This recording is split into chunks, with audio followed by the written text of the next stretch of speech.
that working? Okay. Thank you everyone for joining us this weekend. I'd like to introduce you to your host for the weekend. He is an independent rapper, an author, a truth teller, and just an overall really good human. I'd like to introduce you to ZUBY.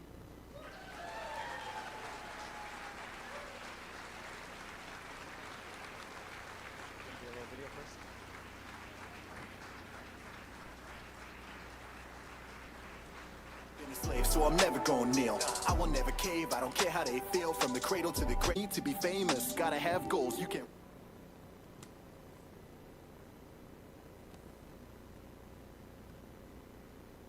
Canada, what's up?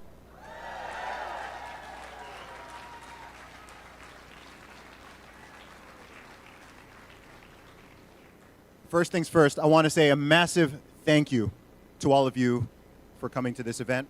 Massive thank you for inviting me to be here with you all. I have come from very, very far. As I was explaining to people who I met last night, that I started my day 2 days ago in Dubai. From there, I flew to London. From there, I flew to Seattle. And from there, I made it to Victoria. So over 24 hours of travel to be here with you beautiful people.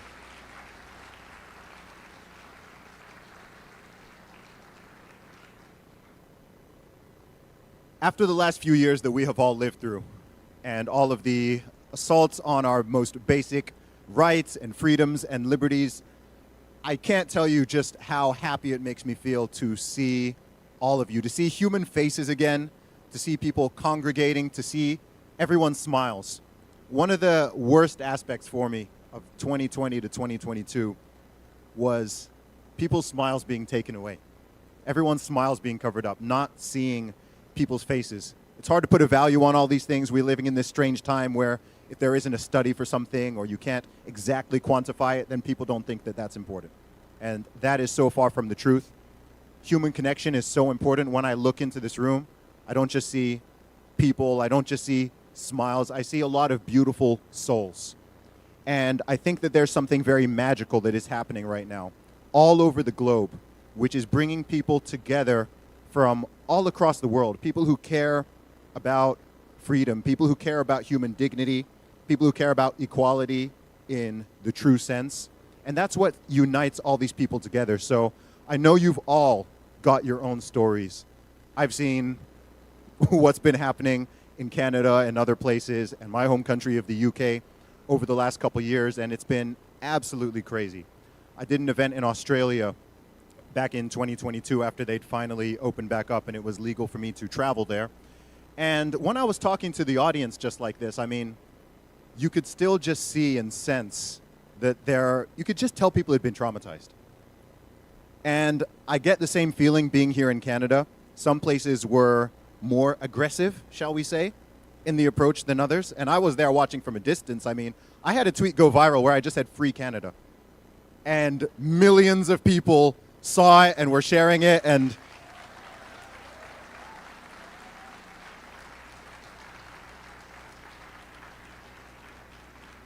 so I feel truly blessed to be here with you all. I'm really, really excited about the next couple of days. I don't know exactly what's in store. We've got some brilliant speakers lined up, and they're all going to be sharing their knowledge and their insights. But shout out to you for just persisting through these last couple of years, for not allowing the situation to break you. Because that is a true testament to every single person in this room. Just the fact that you are sitting here, just the fact that you are here and you have chosen to come to this event, that tells me a lot about what's in your heart. It tells me a lot. So this is a very powerful room right now. This is going to be a very powerful conference. So without further ado, I would like to introduce the first speaker. Many of you will know him very well. And this is Dr. Drew PINSKY.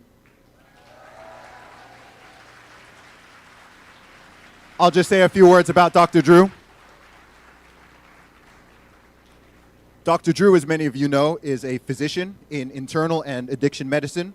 He's a television host, author, and public speaker with many, many millions of followers and thousands of patients helped in his 40 years as a physician. He runs his private practice specializing in internal medicine down in the US of A. And please, ladies and gentlemen, make some noise for Dr. Drew PINSKY.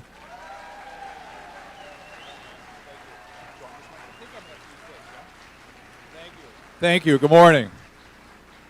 From the US of A, here I am. Happy to be here, a privilege to be here. Much like what ZUBY said, it is really an honor to be here with you this morning. And so part of my career was spent working in a psychiatric hospital. I got very interested. Is it working okay? You hear me okay? Okay. Very interested in human behavior, very interested in the human experience, and boy, COVID was an astonishing, bewildering experience for me that to this day I'm still trying to make sense of. But the one, this speech is going to be about the truth, and about propaganda, and about censorship, and about the future, and about you all moving things forward. We're all here today to give you the inspiration and the knowledge that things are moving. Things are moving along. Truth matters, and the truth will come. Now, my story here was, I was going along, doing my thing, practicing medicine, doing a lot of television, and all of a sudden this thing happened. And I started speaking up against it, saying, look, panic cannot make things better. Panic is only going to make things worse, so calm down, everybody. My thought at the time was, this is the press doing their thing. They're losing ground. They want eyes. They're going to just make this thing so awful so they get people to watch them. I never dreamed that the governments were involved with this, particularly not the U.S. government, nor the Canadian government for that matter. But lo and behold, thanks to the Twitter files and many other sources of information, I was wrong. What happened to me was I was canceled. I ended up working out of my own home where my wife set up a little studio, and we just felt like the French underground at that point, just sort of sending out information to people that were interested, just sort of discussing what I was seeing, what I, as a physician, what you should worry about, not worry about. I was astonished that the public health officials locked us down, but okay, I was a good citizen. I'm going to go along with that for the time being. A year later, I couldn't believe we were still on lockdown, but okay, different story. And it all seemed excessive to me. It seemed, I could not understand the risk-reward analysis. I was on television one night, I was doing a local television show, and a school board member came in and said, we're going to lock the LA Unified School Board down. The school's down. I said, why? Why? Who told you to do that? What happened here? What infectious disease consultant told you to do that? No one. It's just the right thing to do. Predictably harming 8 to 15-year-olds in particular. We just sacrificed that age group. It was awful. And I still did not understand the depths of what was going on, the censorship and the propaganda, and I'll talk about that a little later. But some things were exposed as a result of this pandemic. One was that in medicine in the United States, a lot of doctors are employed. They're employees. I didn't know that. Vaccine rollout begged no scientific conversation, which was shocking to me. At the beginning of this, me trying to calm everybody down, the one wrong thing I kept saying was, just listen to the CDC and Dr. Fauci. They will get us through this. Of course, when people criticize me, they cut off that piece of my comment, which I ended every comment with, because I had been through the AIDS pandemic. I was deep in that, treating AIDS patients, and Dr. Fauci was a very helpful resource for me. I understand he's been criticized even for that, but for me at the time, he was very helpful. I was wrong in this current situation that the AIDS model did not apply at all in this case. Medical journals began publishing articles that only supported one point of view. I could not believe that. I saw centralized authority and decision-making in medicine, which is the worst kind of medicine. The medicine is about your most effective unit is a doctor and a patient. That's it. That's your best unit.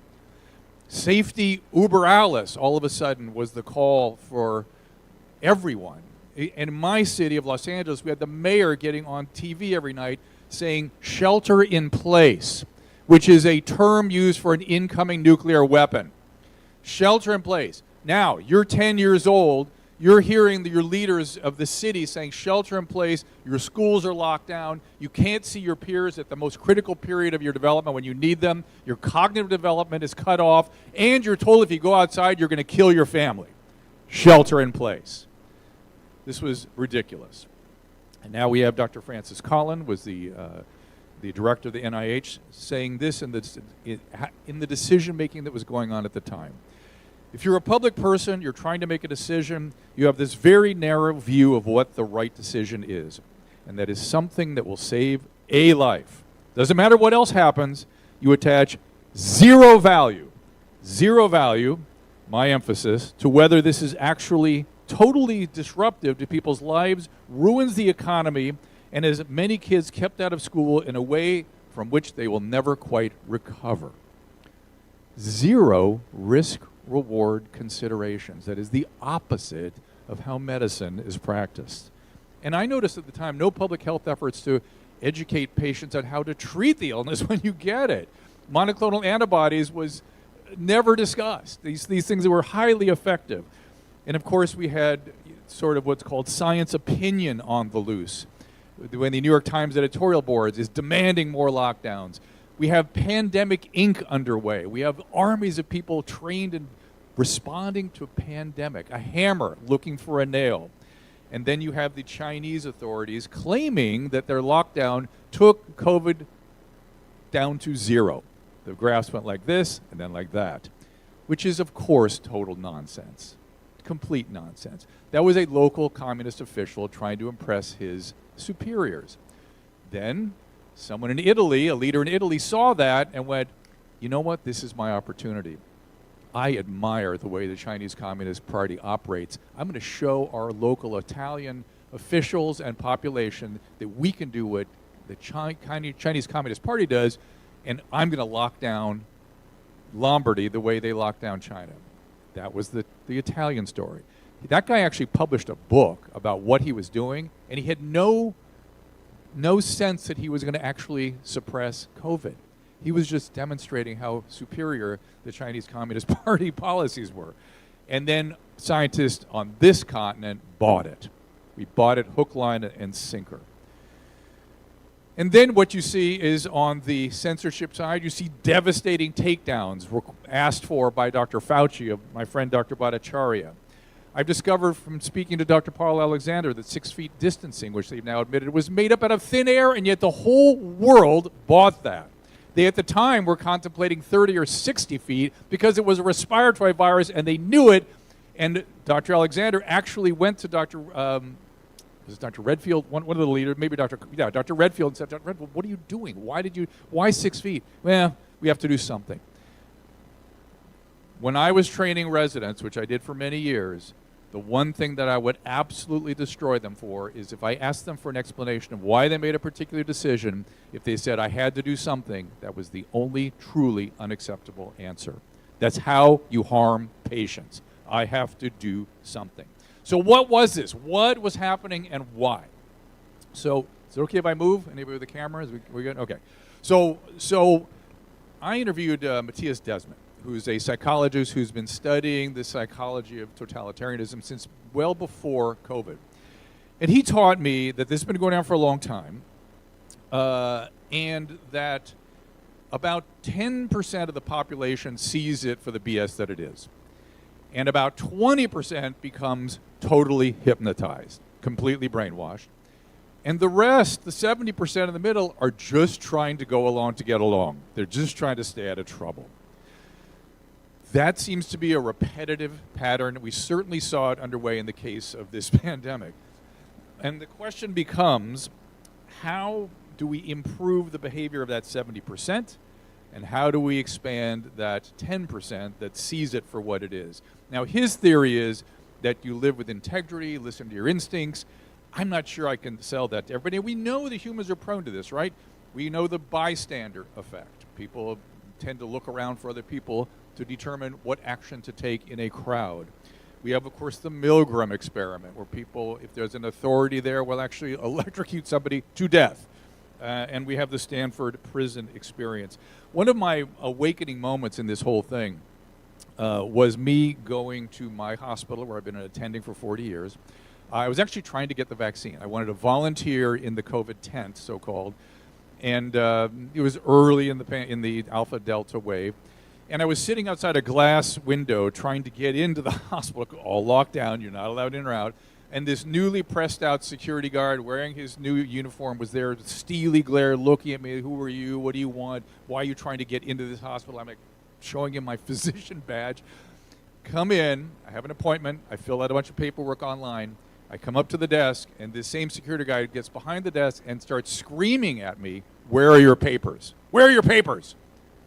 This was like a border crossing from a World War II movie from the 40s. It was the oddest thing I've ever been through, and I had two immediate thoughts.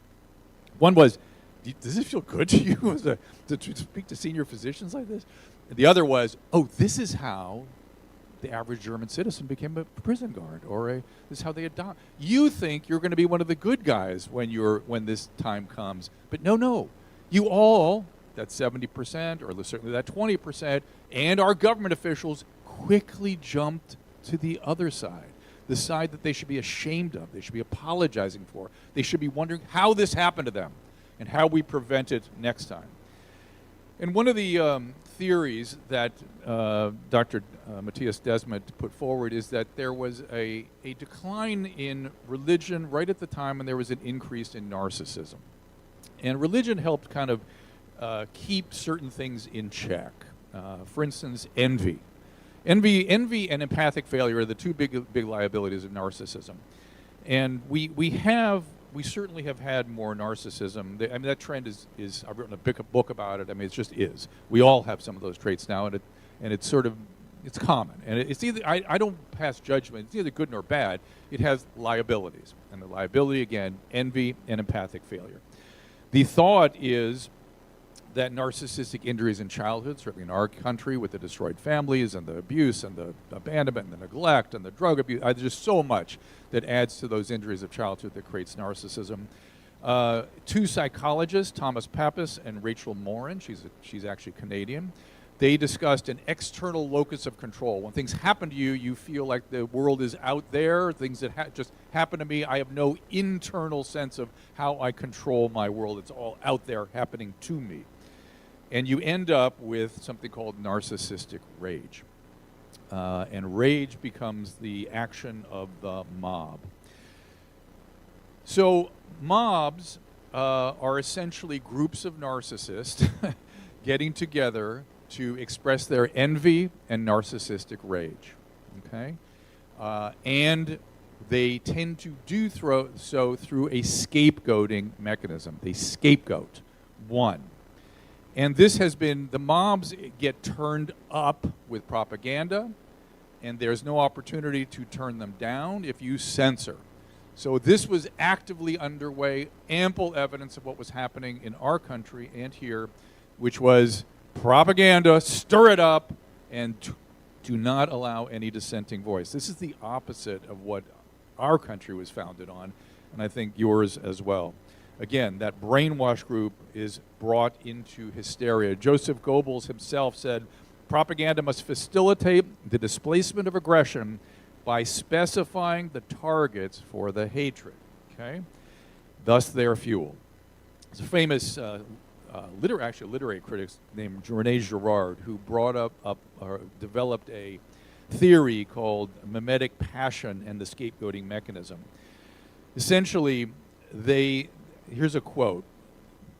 Those doing the scapegoating may honestly, even fervently believe their narratives, such as the epidemic in this case of the unvaccinated, endangered others.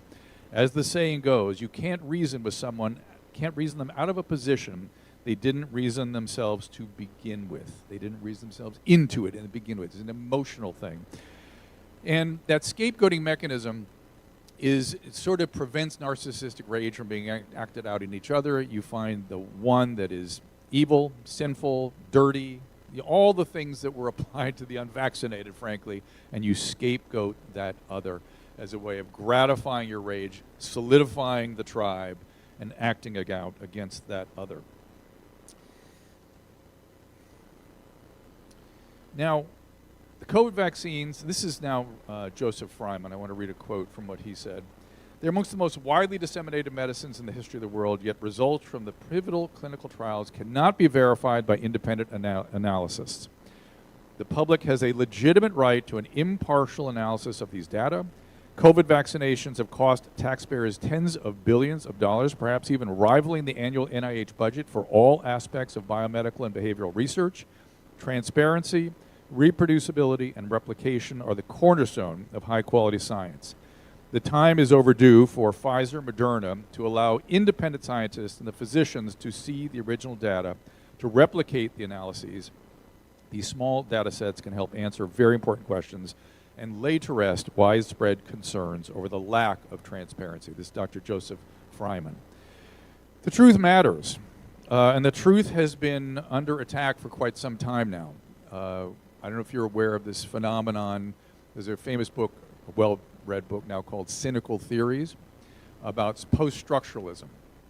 And post-structuralism has essentially taken the position that there is no truth. Truth is sort of what you construct it to be. It's all subjective, it's all political.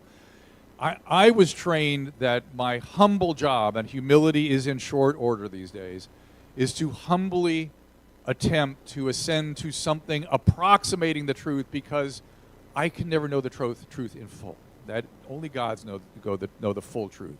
But I can approximate it. I can come towards it. I could try to ascend to it with humility.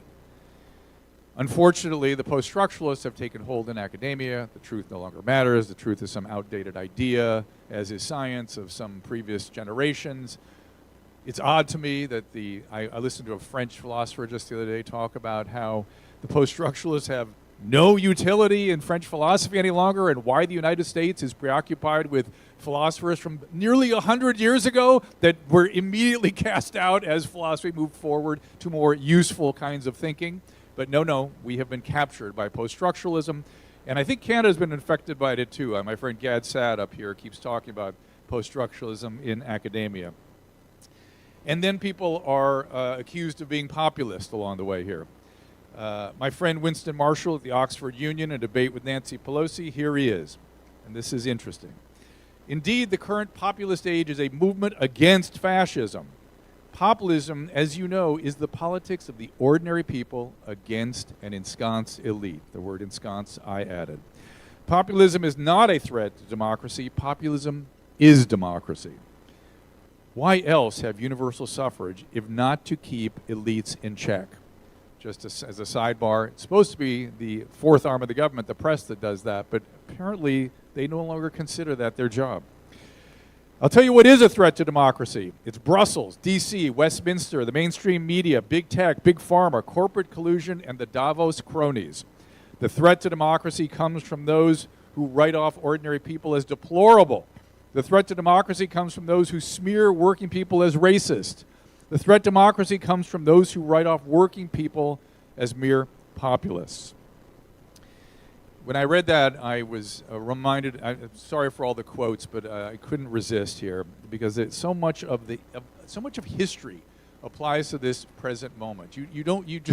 Just a brief survey of the historical landscape, and you will see these things again and again. I got very interested in 1790 France when I saw the mob behaviors and the guillotines come out, which is the cancellation through social media. I actually was, because of all the trauma and the narcissism, I actually was predicting scapegoating well before COVID. I just knew that's how narcissists get together. I didn't imagine it would be on the scale we're seeing it. I didn't imagine it would be a massive mob. I didn't imagine our government would propagandize and cancel and censor. I couldn't even conceive of it. This was a shock to me. I'm like you. I can't get over it. We have to put things in place to make sure this doesn't happen again. And what so many people... Thank you. Time is very, very limited, and we've got some great speakers coming. I'm really just here to just sort of whip up the crowd and get everybody going. But you don't have to dig deep into history to see that this all goes back to the Jacobins. They wanted a monarchical society ran by the mobs, so to speak. All this incredibly administrative state that you are encumbered with and we are encumbered with was invented by Louis XIV. He perfected this. And the Jacobins wanted to take it over, and then a couple guys in the 20th century said, I'll take it over. And that's how we got the totalitarian regimes of the 20th century. But two quotes I want to give you before I go. My time is very limited. So when I was reading the quote by Mr. Winston Marshall from, help me, what's the band he's from? Mumford & Son, thank you.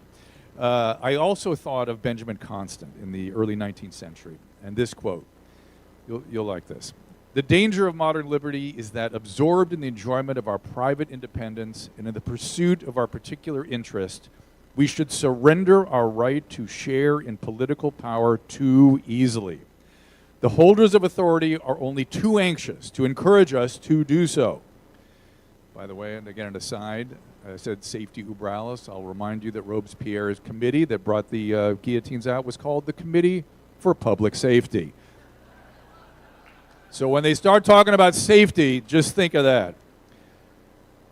They are so ready to spare us all sort of trouble, except those of obeying and paying. Is it not happiness? Well, leave this happiness to us, and we shall give it to you. Benjamin Constant goes on, no, sirs, we must not leave it to them. No matter how touching such a tender commitment may be, let us ask the authorities to keep within their limits.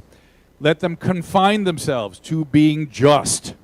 We shall assume the responsibility of being happy for ourselves.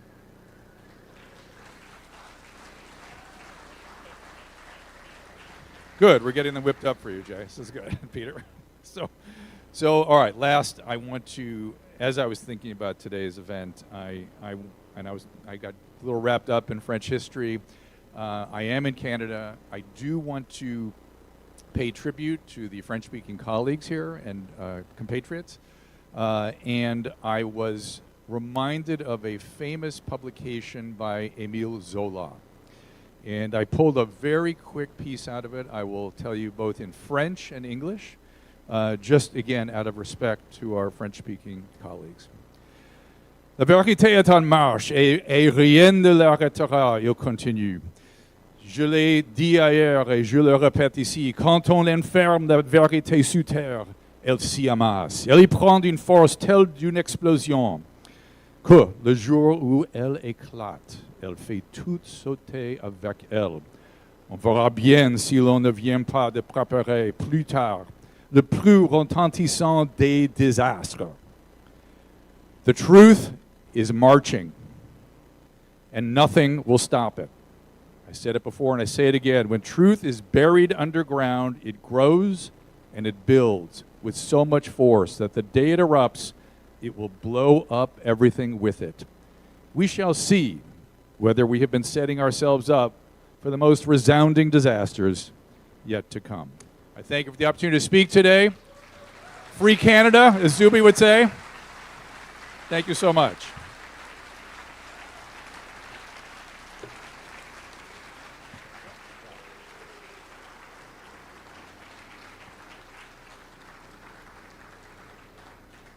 One more time for Dr. Drew PINSKY.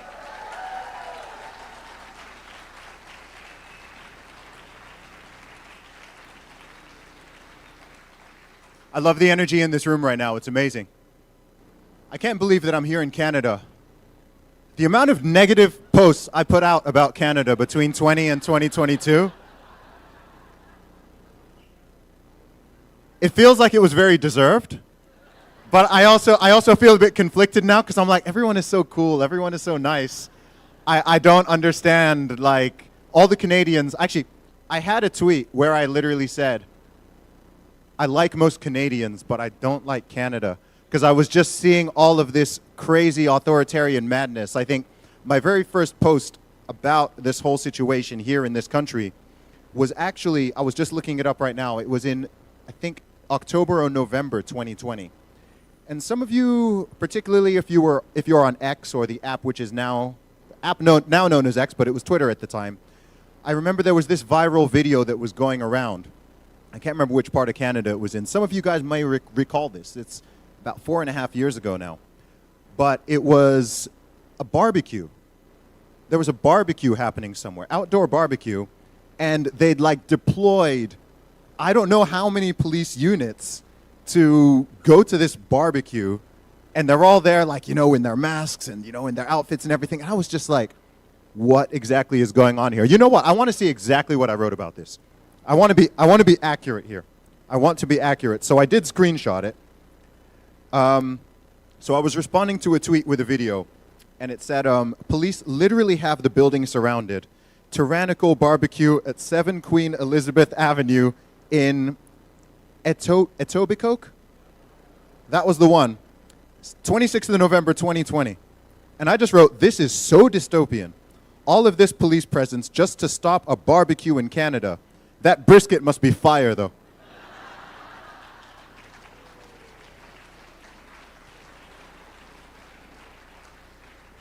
So we've come a long way. And in between each of these speakers, though, what I did want to do is I wanted to reflect on something that I wrote at this point. I can't believe it was 3 years ago. Am I the only one who feels like the last few years have just, like they've just kind of whizzed by? It's very weird to think that all of this stuff kicked off over 4 years ago now. So some of you may have seen, I had a thread that I wrote online. It turned into an article and multiple interviews and speeches, which was just called 20 Things I Learned About Humanity or Had Confirmed During the Pandemic. It was seen by many, many millions of people. So I'm going to go through each of these points. There's 20 of them. I'm going to go, I think I'll do 10 today and 10 tomorrow. But the very first point I made on this list, which was seen by millions of people, is that most people would rather be in the majority than be right. So considering I'm here, I've heard what your Prime Minister was saying about you all. So I'm a little bit nervous because I've heard that this is the, what was it? It was the unacceptable fringe minority. So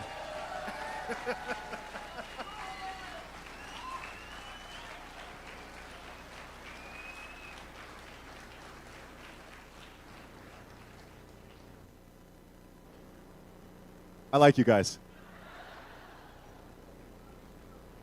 Honestly, I don't think your Prime Minister is an accurate representation of the population here. I have some choice words for him, but I need to remain in the country. So people were surprised I was able to come in, and I need to make sure I'm able to leave when the time comes. So no, but seriously, I want to give just following up from that point there about people wanting to be in the majority. That is just something that I believe has always been true all throughout human history.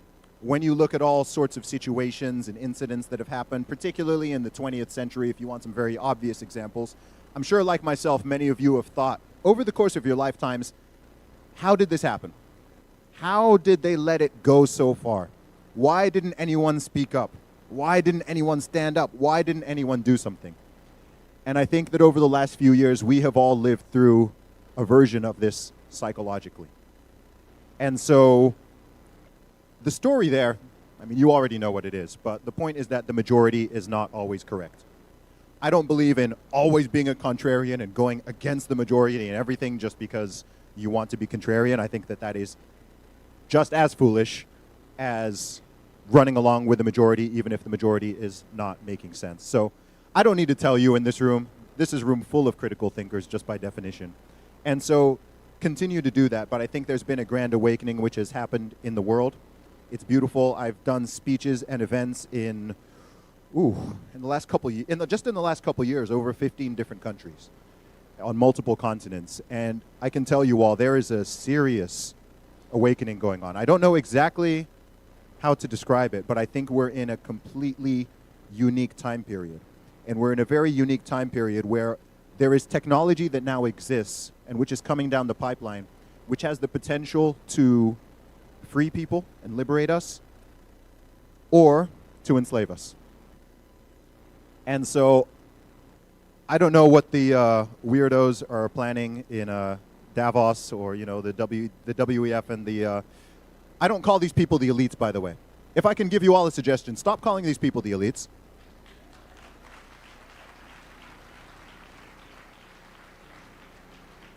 Calling them the elite is a positive term. Elite suggests that they are above you and better than you. And they're not. You could call them rich dorks. You could call them megalomaniacs. You could call them parasites. Maybe you could call them elitists. But I refuse to call these people the elites. And I don't know who voted for them. I don't know when we all gathered around the globe and elected Klaus Schwab and Bill Gates to run the world for us and tell us how we'll live and to tell us we'll own nothing and we'll be happy. No thanks. No, we have the power. We ultimately have the power.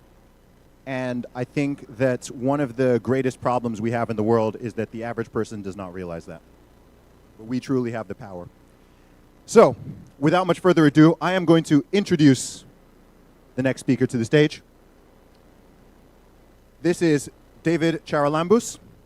Mr. CHARALAMBOUS is the founder of Reaching People. His background involves over 25 years of consulting in behavioral science.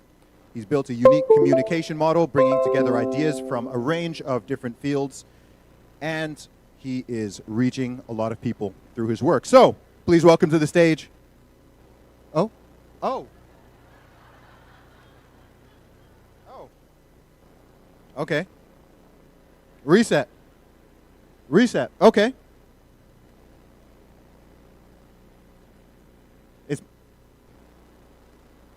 Is Paul here? Okay. Okay. All right then. Moving on swiftly. Change of plan. So we're going to welcome to the stage a man who many of you will know. He has been a voice of reason throughout the last several years, and he continues to fight for true science, not the science, but true science and critical thinking and medicine and overall the true value of humanity and human lives and the truth. And this is Dr. J. BHATTACHARYA. Make some noise for him.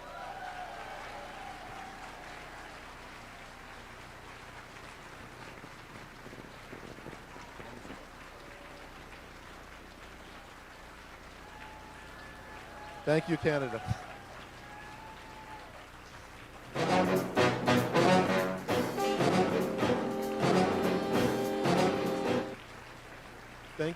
Thank you, guys.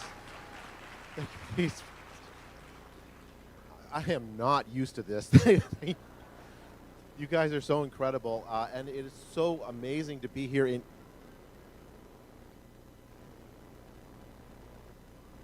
Professor, I can yell really loud in the back. Maybe this works now. Okay, there we go.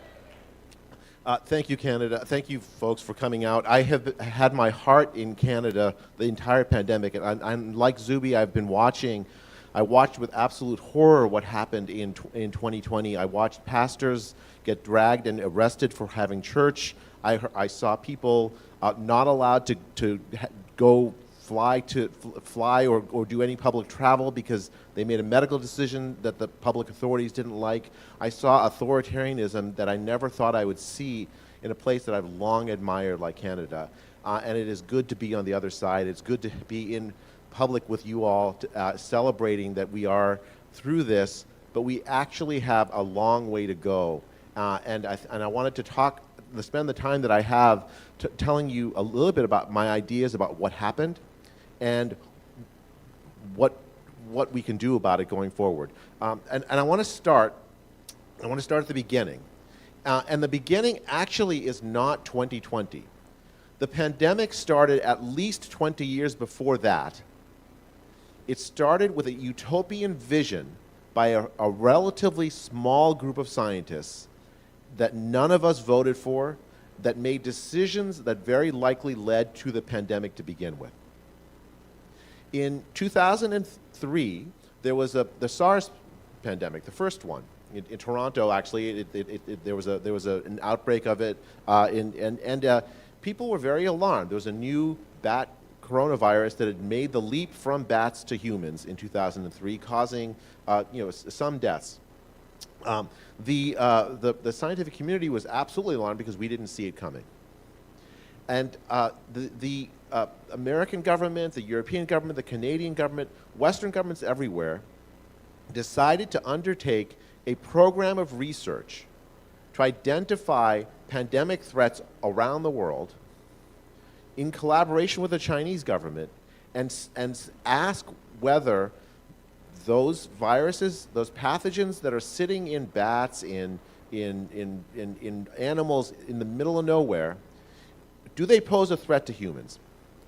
The utopian vision, articulated by men like Tony Fauci in scientific journals, if you go back and look, was that we could rid the world of all future pandemic threats. We could rid the world of every single possible pandemic threat. Science had it in it to protect humans from all threats that surprised us. We'd just been through in 2003, if you go back 2 decades before, Dr. Drew mentioned this, the HIV pandemic, which surprised everybody, right? It was a new virus that had caused tremendous deaths and suffering. And the promise was that we could use science to make sure that we never face that threat ever again. And so we started a research agenda that went to the wild places, the bat caves of China. I'm not picking up by random. They actually went into the bat caves of China, brought viruses and pathogens out of those bat caves into city centers to do research. The research that would mutate those viruses and pathogens with an eye toward infecting humans better. Now you're saying to me, I can tell, I can see it in your eyes, wait a second, I just told you that we have a utopian vision of protecting people from this. How does making the viruses and pathogens more infectious protect humans? You guys are as puzzled as I am, right? Okay, let me tell you the story they told everybody, that they told the small number of people that were paying attention. What they said was that if we can mutate these viruses, and we can ask how many mutations are needed in order for it to make the leap to humans, if only a few mutations are needed, well, that pathogen poses a risk. If it takes a lot of mutations, well, we can just ignore them. There's never going to infect humans.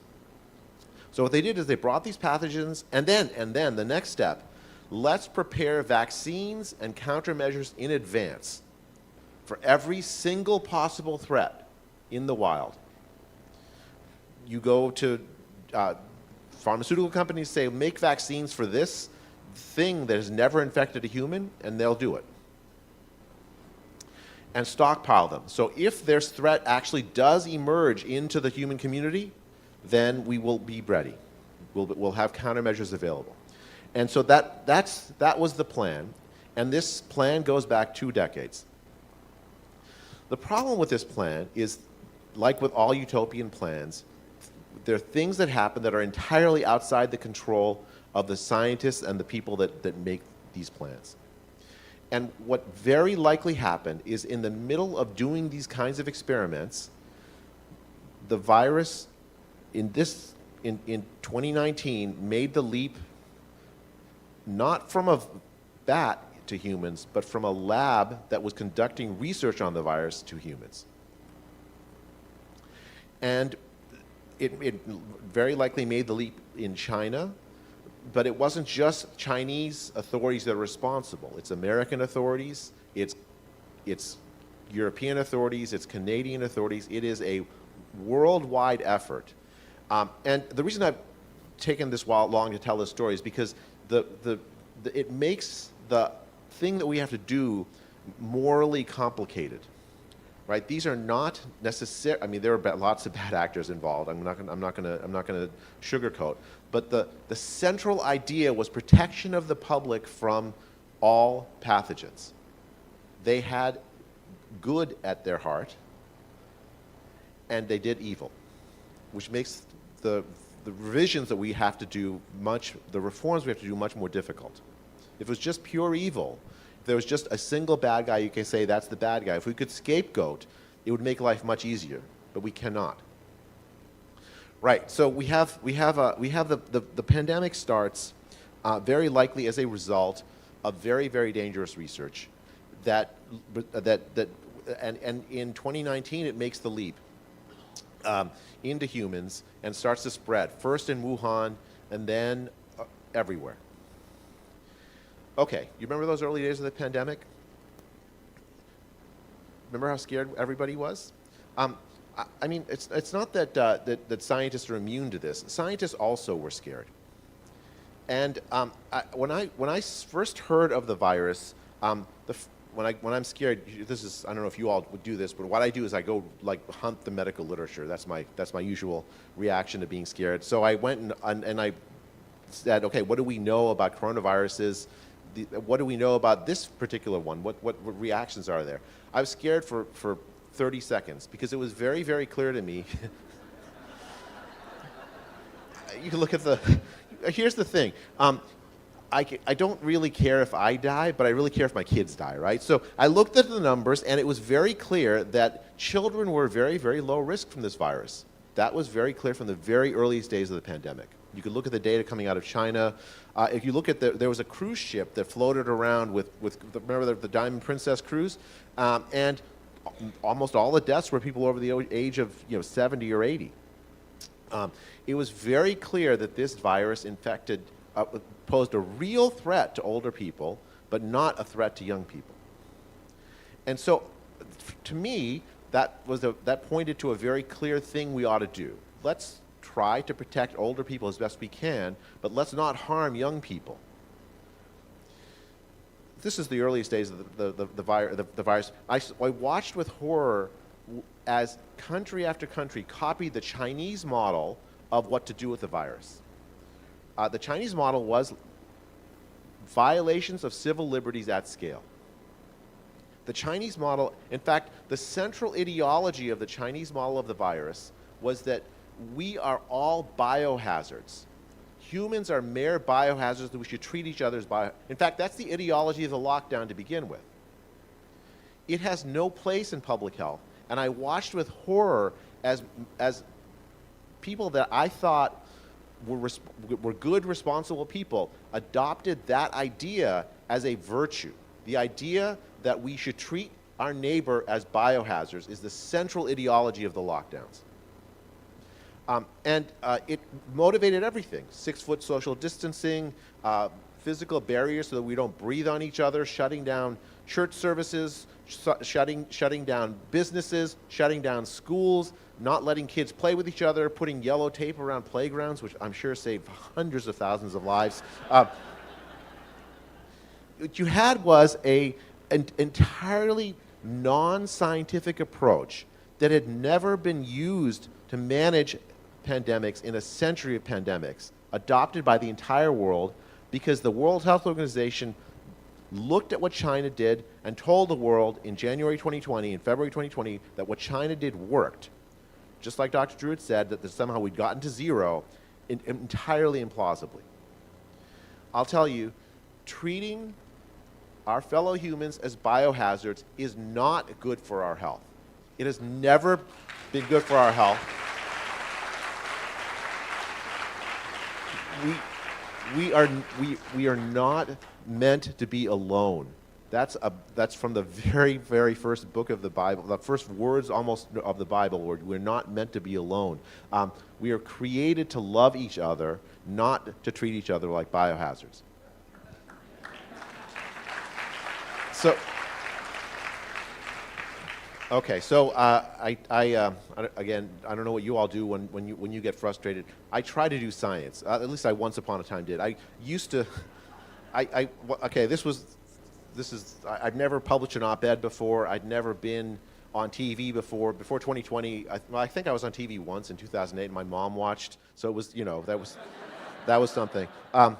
And so it's a little strange to be on stage. When I said, you guys, I was overwhelmed by your response, it really is something I'm not used to. And it was amazing to me to see so many people come up to me and tell me that my decision that I was going to start speaking publicly has made such a difference. Thank you.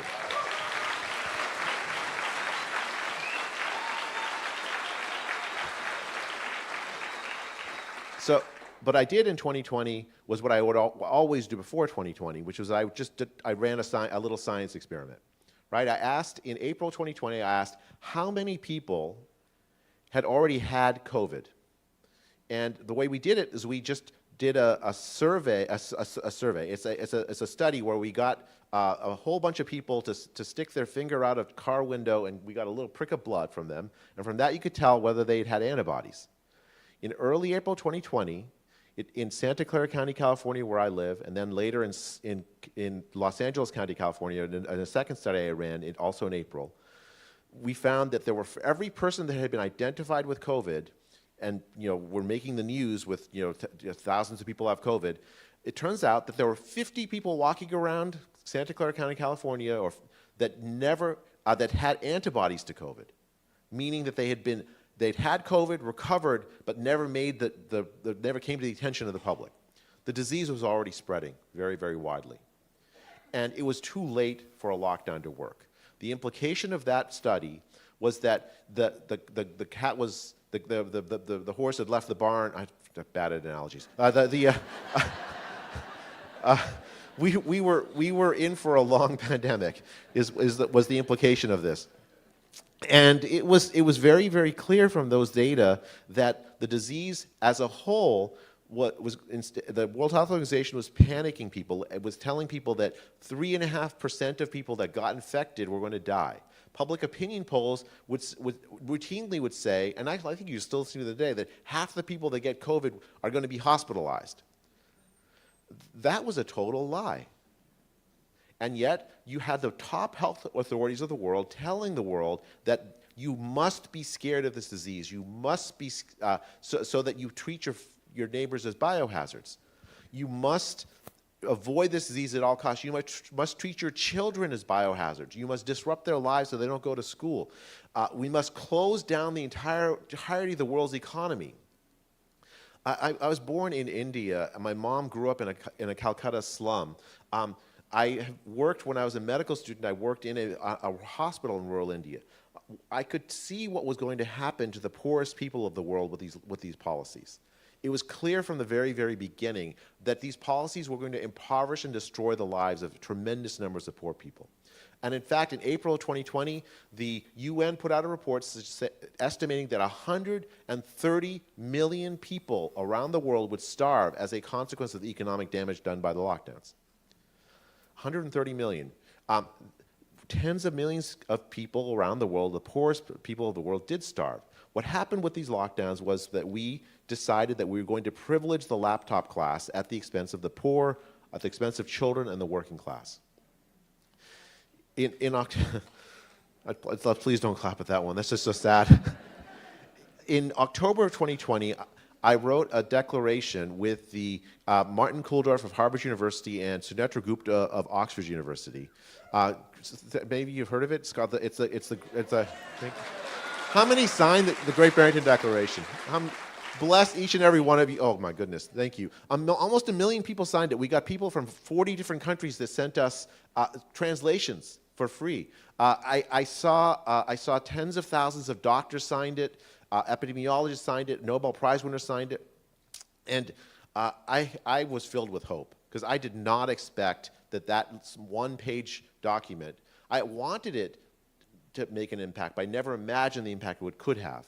The goal of the declaration was to tell the world that there was not a consensus around the lockdowns, that there was never a scientific consensus around the lockdowns, that there were a tremendous number of doctors and scientists who thought to themselves that the lockdowns were a great evil that would not protect the human populations, that would actually end up harming the health of human populations. In response to that declaration, the scientific community decided that they were going to destroy the messenger. Because the real thing about that declaration was, which by the way, it was the least original thing I've ever written in my entire life. It was just the old pandemic plan. It worked for a century of respiratory virus pandemics. It said, don't lock down, do protect vulnerable people, don't harm children, don't harm the working class, don't harm the less vulnerable by disrupting society. Because by doing so, you're going to harm their health in ways that are much worse than the virus itself. And that actually came true. The scientific community responded to that by declaring that I was essentially a class traitor.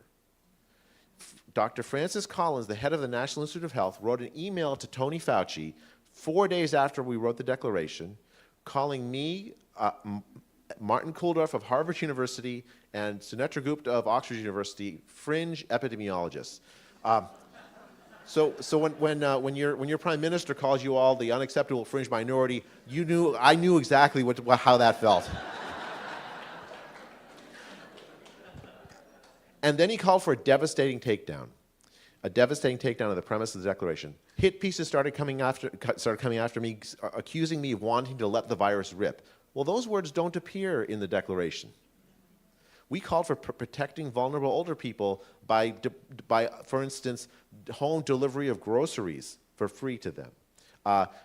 Sabbatical time for older workers so that they didn't have to face what risks of getting exposed we were calling for concrete steps for public health to creatively engage so that the older people living in their community could be protected, rather than a lockdown which had already failed to protect older people. The devastating takedown led to hit pieces on me, hit pieces against my family. It led to death threats. It made it very, very difficult for me to. I mean, at many times I wondered. Even my beloved university went after me. I was afraid to walk on campus because I committed the sin of publicly saying that there's no good evidence that masking your toddlers protects anybody from anything.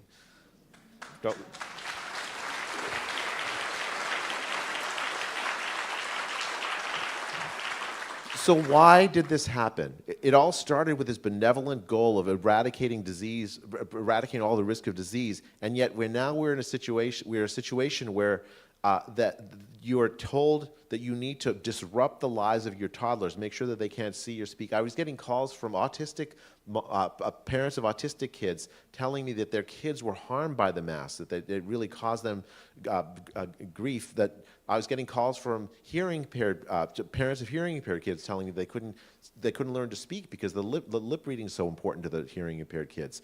The harm done to children was tremendous. And the scientific community decided that they would destroy the careers of any scientist that spoke up. When the head of the National Institute of Health does something like that, what he's doing is sending a signal to all the other scientists who depend on money and social status conferred by getting grants from the National Institute of Health that if you step out of line, we're going to demolish you.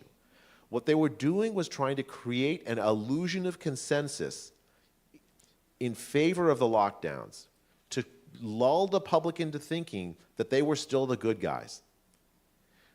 And in fact, a central element of the pandemic response was that you had to tell the public, you had to show the public this, everyone agrees, because what they asked you to do was absolutely extraordinary. They asked you to disrupt your lives, to treat each other as biohazards in a way that should never have been done and could only be accomplished if every single legitimate scientist in the world agreed, right? But every single legitimate scientist in the world didn't agree. And who the hell cares what legitimate or illegitimate scientists say when it comes to hugging your kids? You hug them. I'm going to hug my kids whether the scientists say so or not.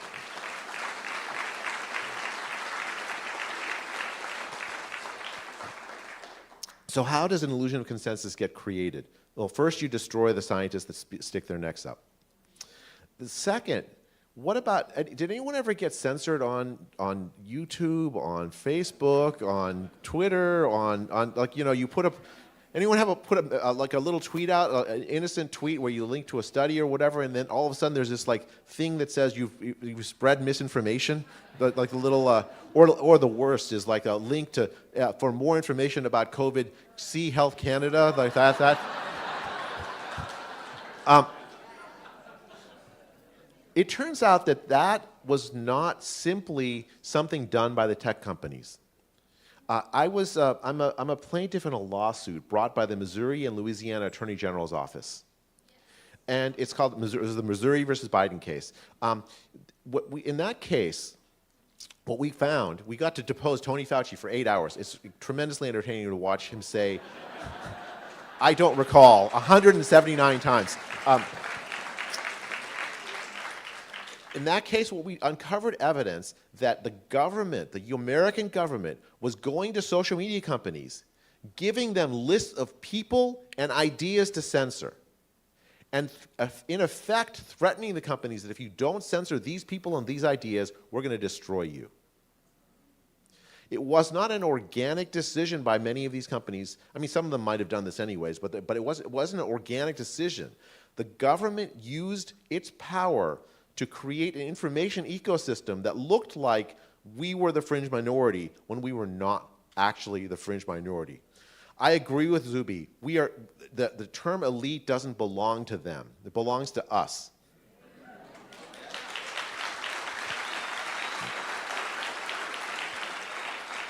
Right now, the case is sitting in front of the Supreme Court, and we're going to hear whether the United States still has a right to free speech. I'm afraid I have to say, like sitting in Canada, I don't think that you all have a right to free speech. And okay, so we're now on the other side of this. I think the information ecosystem has changed pretty substantially. Could you imagine holding this conference 2 years ago here? Right. So that points to what we have to do going forward. Right. The pandemic, in some sense, is over. But what's not over is the creation of this tremendous group of people that understands that what we went through was deeply wrong. That there were no checks and balances where there should have been, that the people that we trusted to take care of our health failed fundamentally. And they did it in an autocratic way that had actually nothing to do with health and everything to do with power. What we need is a reformation of our public health infrastructures, the regulatory bodies that govern the drugs that we take, the decision-making authority over whether you can go to church, you can go to your synagogues, you can go to your mosques, all of those decision-making authorities do not belong in the hands of public health. Your businesses do not belong in the hands of public health. Public health that tells you that you are simply a biohazard is bad for your health. We need to democratize public health, and we need to restore our democracies so that we have the power to speak as a fundamental civil right, which I thought was unquestioned, but very clearly is not. We need to retake our democracies and enshrine in them at the center a democratization of public health and a fundamental restoration of basic civil liberties like the right to speak.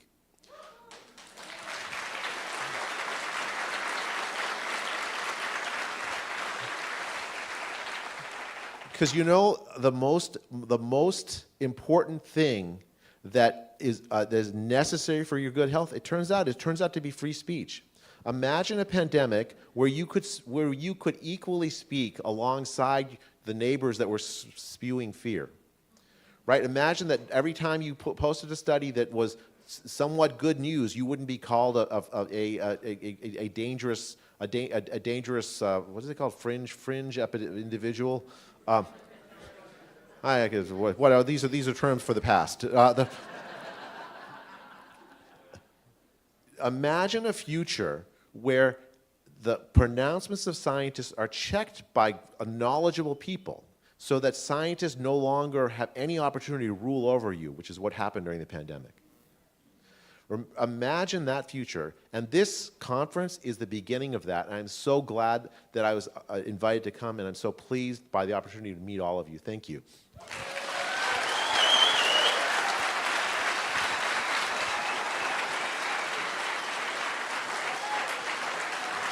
You guys.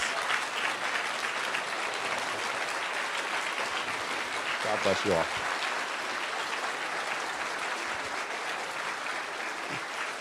You guys, you can't tell because I'm brown, but I'm really blushing right now, you guys.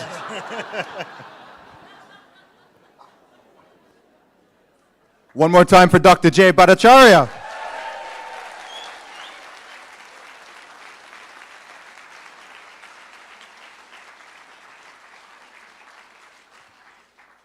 Amazing. It's so crazy just reflecting back on the last few years, man.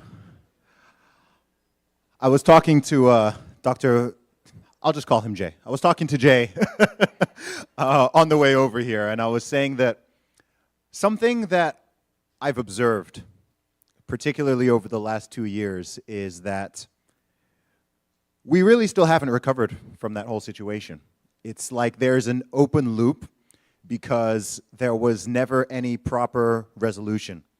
There has not been any accountability, responsibility, even a true and proper acknowledgement as far as I'm aware, in any country of what actually transpired during that time period. From 2020 all the way through to 2022, sometimes even into 2023, it seems like when Vladimir Putin invaded Ukraine, he ended COVID. Do you guys remember that time? It was like that. It was instant. The media just completely stopped reporting on it. All the, this many people died, this many cases, it just ended. And that was that. And everyone just suddenly has been acting like, oh, no, none of that ever happened. I didn't say those things. I didn't do those things. No, I didn't shun my friends and my family and disinvite people from Christmas and scream at people for not covering their faces and yell. Gosh, how much, you know what? Put your hands up if, okay, I want to ask you a couple questions. Did anyone in this room have a relationship damage? Friends, family, anything? Oh, wow. Okay. I've asked that question in, I think, 8 different countries, and I think every hand has gone up everywhere.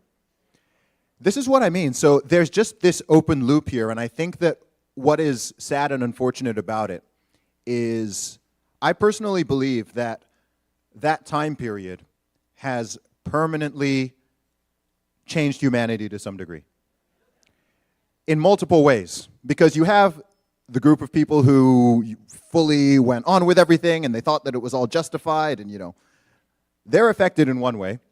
I mean, you still walk around, you still see, there's still millions of people wearing masks every single day, right? They are traumatized, okay? But then there are also the people who were like, nope, I'm not wearing a mask, nope, I'm not doing this lockdown, nope. People who faced all different types of discrimination, persecution, personal, professional. The amount of people I've met who lost their jobs or who had to close their businesses and they weren't able to reopen, I don't even know the statistics, but there are billions of people around this world who have been affected by this and who have not totally recovered. Even someone like myself, I think I'm I pride myself on being one of the most positive and optimistic people that exists, and I'm affected by it. So if I'm feeling that way, I just wonder what's sort of bubbling underneath that surface. So I do my best not to be angry and hostile and resentful, but I haven't forgotten. I have not forgotten.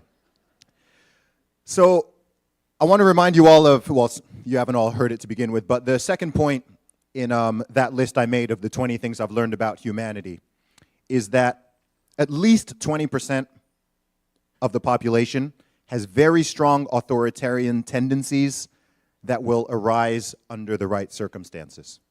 And we've all witnessed that. We've all seen that. One of the things that I found particularly scary, and still find scary to this day, is just knowing that there is this significant percentage of people in any country, in any community, in any society who are like sleeper agents, for lack of a better term. During normal times, during peace times, they appear like just normal people, right? There's no problem, whatever. But then when the TV tells them to, or the radio tells them to, or the public health experts, or whatever politician activates them and tells them that they need to turn against it. It could be their mother, their father, their son, their daughter, their friend. The amount of people I've spoken to who said, man, I've been friends with this person. We've had multi-decade-long relationships, and that relationship has ended because I don't want to stick a diaper on my face, because I don't want to take a certain injection. Has anyone ever lost a friend for not taking a flu shot? Or any other vaccination or medicine?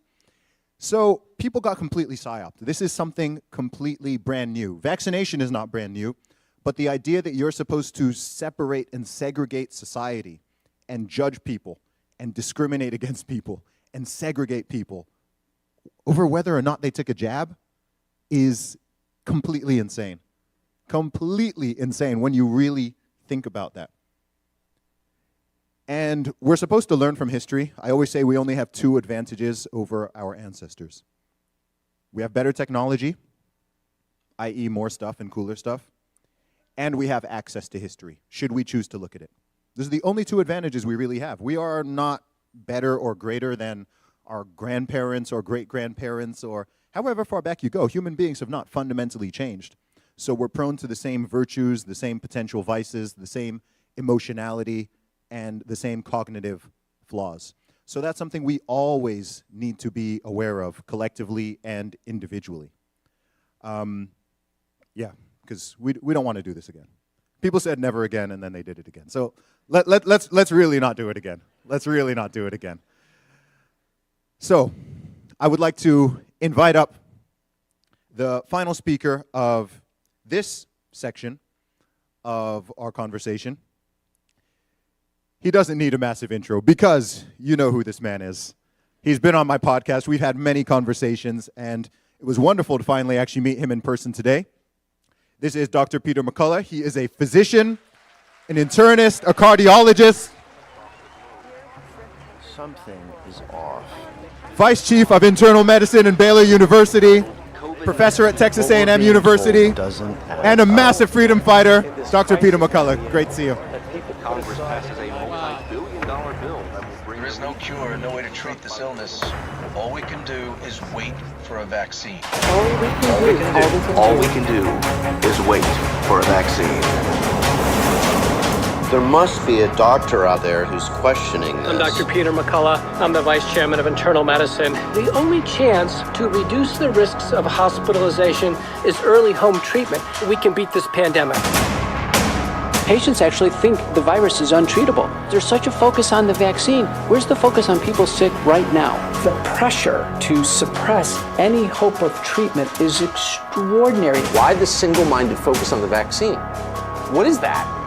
What is that about? That's really going to be the goal of investigative reporters to figure this out.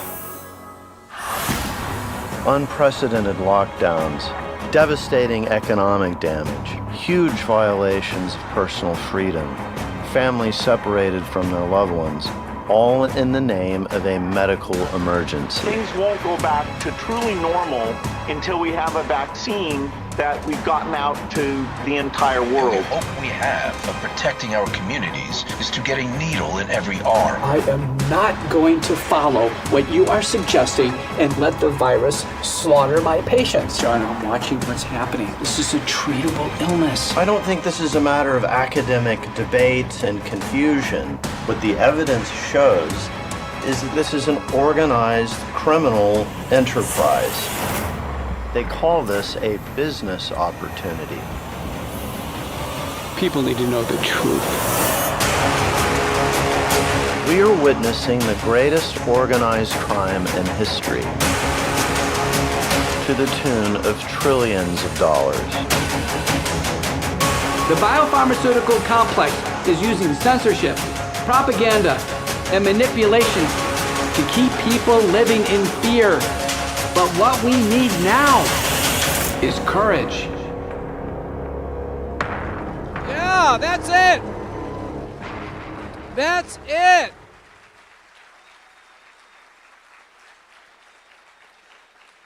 That's it. That's the reason why you came. That's the reason why you're here. That's what it took all the way through this crisis and beyond for us to get back to a sense of balance all over the world. It took courage. It takes continued courage. Courage is not the absence of fear. We all have fear. It's our ability to overcome it. That's what courage is. So as introduced, I'm Dr. Peter McCullough. I'm in practice as an internist and cardiologist in Dallas, Texas. I'm trained as an epidemiologist. I've been very involved in the pandemic response from the very beginning, doing the best I can with my research and my scholarship and my clinical care to help each and every person through this difficult time. Now let's see if we can get my slides up. I'm a little bit ambivalent about whether or not I should use slides or not, but if we can get them up, I'll show them. Perfect. I want to start out with a question. How many of you would say that you're very concerned about what you've seen with the COVID-19 vaccines? How many of you would say that at least one time or another you've been uncomfortable discussing the vaccines with somebody else? Okay, that qualifies as a hot button issue, and we are going to tackle it. Now, you saw the trailer for Courage to Face COVID-19. This is a book about the early phase of the pandemic, and it's not a boring medical book. It's a gripping true crime narrative. John Leake, who's a best-selling author, is the principal author, and his distillation of what's gone on in effect has been a global crime. Many of you resonated with that. And the crime, or the crimes committed, if there have been committed, have been fraud. That is, we've been deceived. We haven't been told the truth from our government agencies. And the result is, by the denial of full and effective and available early treatment, and by the relentless pursuit of mass vaccination, there has been mass negligent homicide. Now, those are strong terms. But indeed, court cases are going on all over the world with those charges being examined. These are very, very serious times that we're in. The uniformity of concern regarding these vaccines, which are in the market in every country in the world. Not a single country has removed them from the public market. Not a single country has opened a vial and examined independently what's in the vaccines, despite many calls for inspection. All of these observations should be enormously concerning to us. Let me have the next slide, and we'll check the advancers here. I'll just say next slide. If you could just do arrow forward, which will be great. This will be a brief outline. I think I just have a total of 14 slides with the outline. Next slide. Vaccine ideology. How did this happen? Vaccines are unlike drugs. They're unlike forms of physical therapy. They're unlike surgeries. Vaccines, I've concluded, are a form of a religious ideology in medicine. I never knew this before, but it's the only explanation of why doctors and nurses and others would behave the way they did through the pandemic. What do I mean by that? Next slide. Vaccine ideology says that humans are inherently susceptible to disease threats, infectious diseases. Through medical innovation, vaccines can make the human body more resilient through immunization. Because vaccines are not perfect, for them to work on a population basis, everyone must take them. Everyone. And if there's harm caused, or even if one loses their life, they have to take it for the team. That's vaccine ideology. And doctors really believe this. I recently presented a poster at the American Society of Microbiology. So I was deep in the academic pit of infectious disease in Atlanta, Georgia. And we had our poster up, and people were coming by. And a doctor came by. And he looked at the data, and it was about vaccine safety, and he winced. He said, yes. He goes, I've had 5 shots. I got to the point where my arm, I couldn't use it. I needed therapy. And then he looked me right in the eye, deadpan.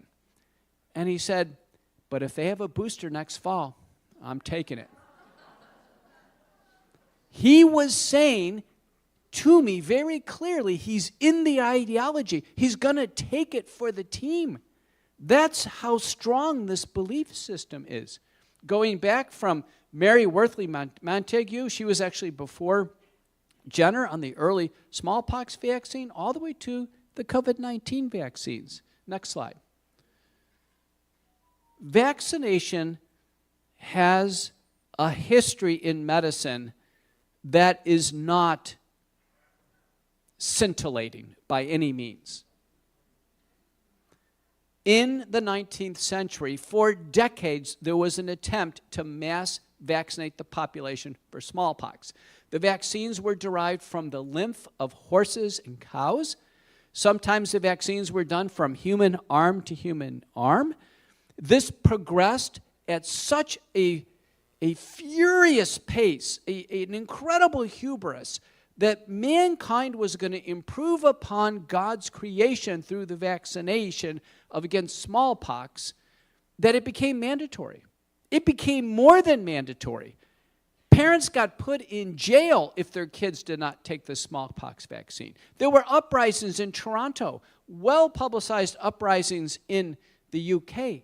It led to the anti-vaccination league in the UK.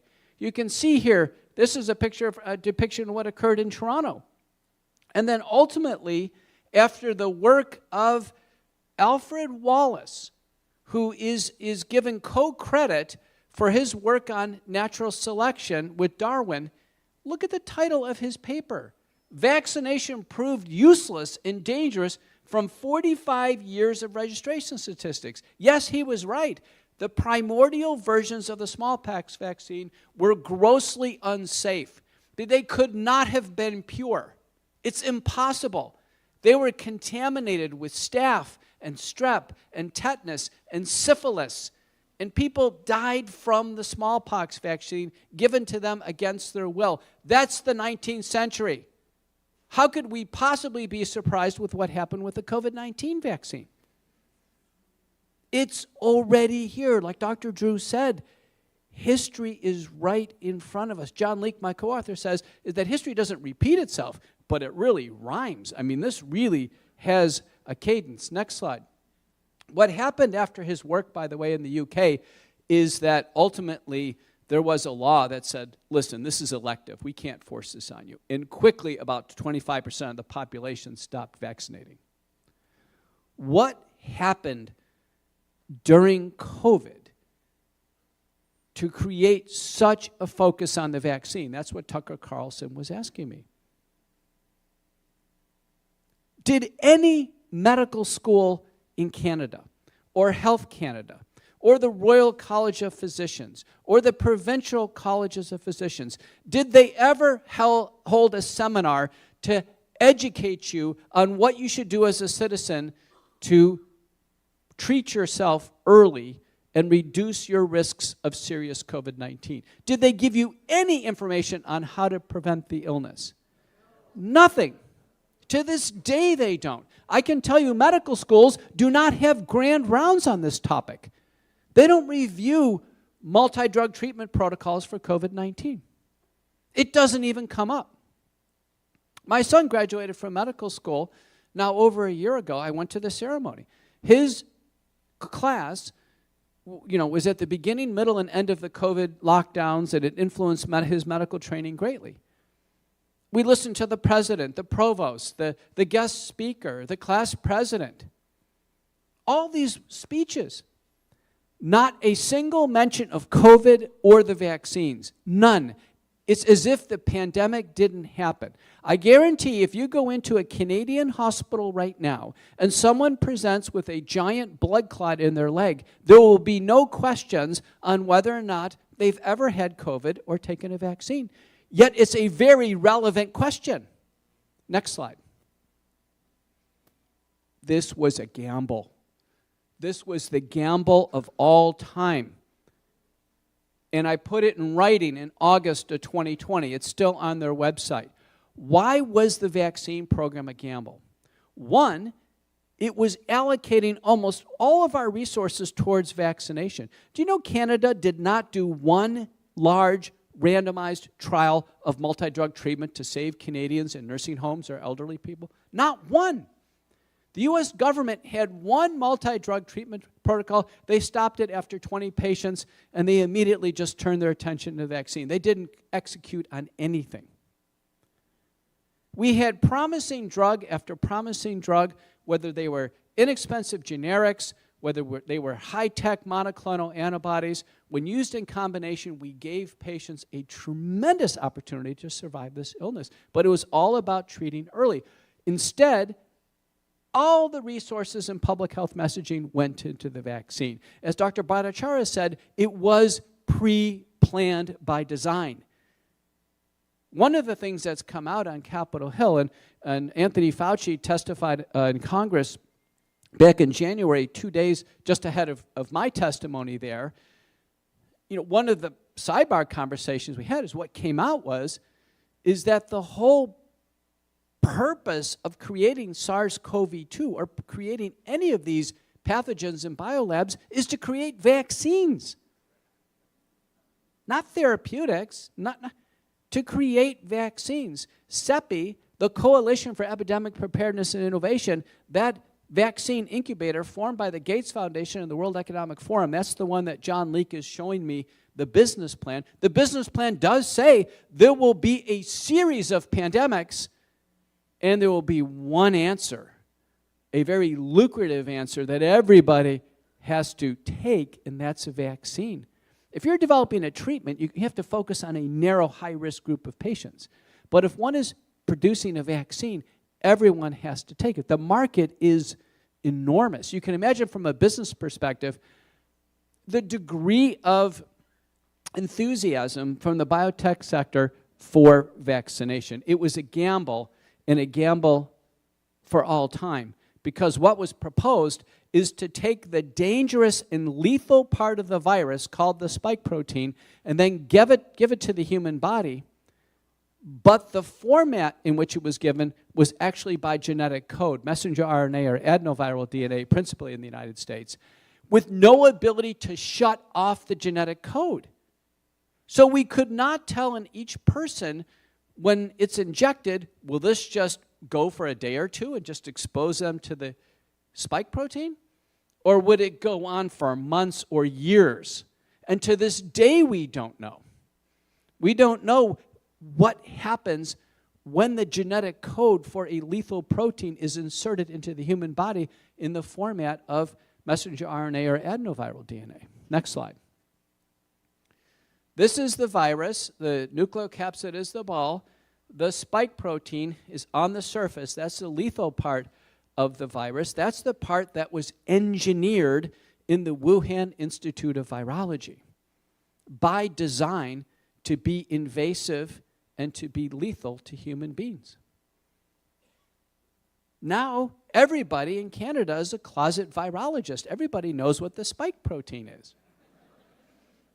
Everybody has had a biology lesson. The spike protein actually travels in trimers. It actually trimerizes, and it is the kind of key into a lock that allows the virus to inject itself in the body. Now, when the body, when it gets into the human body, the S2 segment, which is near the circle, the ball, that's sacrificed at the ACE2 receptor. So there is some receptor-mediated clearance of the natural infection, but the S1 gets into the body in severe infections.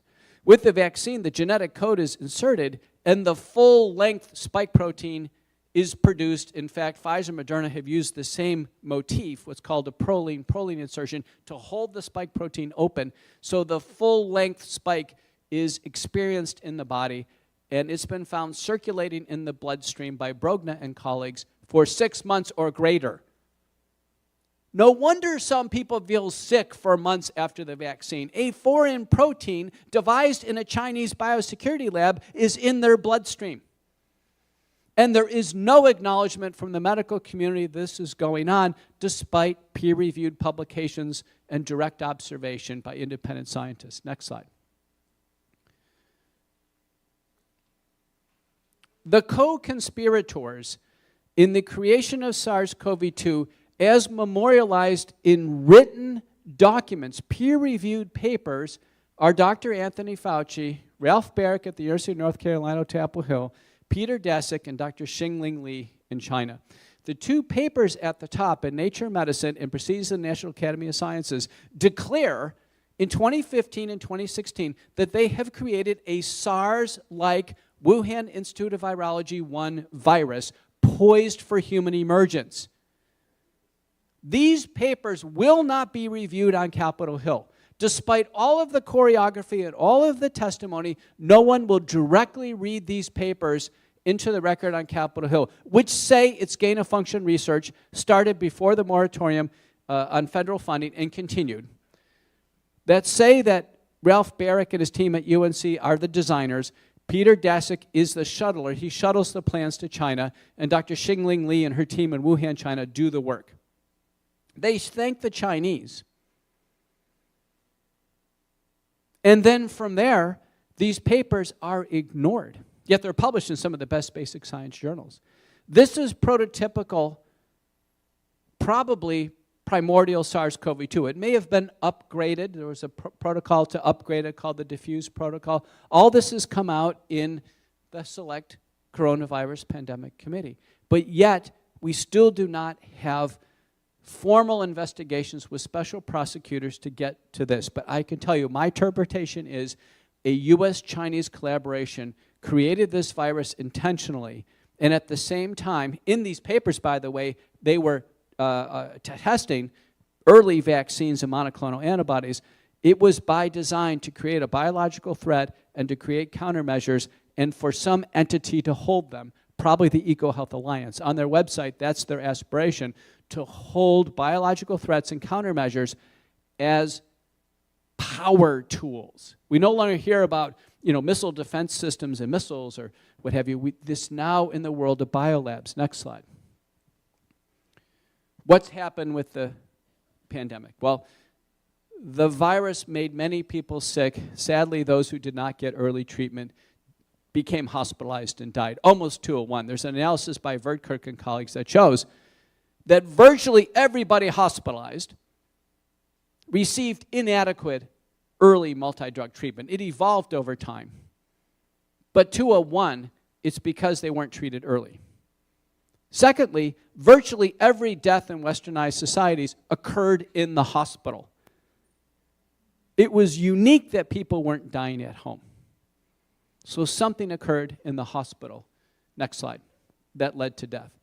What we know with the vaccines is they are the second wave of the biological catastrophe. Here is messenger RNA going into the human body, producing spike protein for an uncontrolled duration and an uncontrolled quantity over time. The worst biological idea in human history.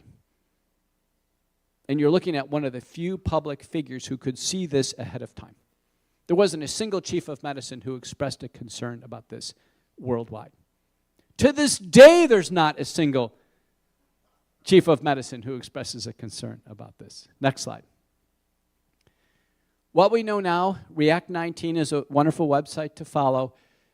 There's 3,500 plus peer-reviewed papers on vaccines, injuries, disabilities, and deaths. The published studies, whether it's this one from Canada, the United States, or the one on the right from Japan, show the majority of deaths when clinicians think the vaccine is related, in fact, the vaccine has caused the death.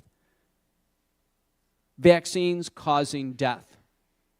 That's the reason why all of you raised your hand. It is a terrifying thought that one could take a vaccine and then lose their life.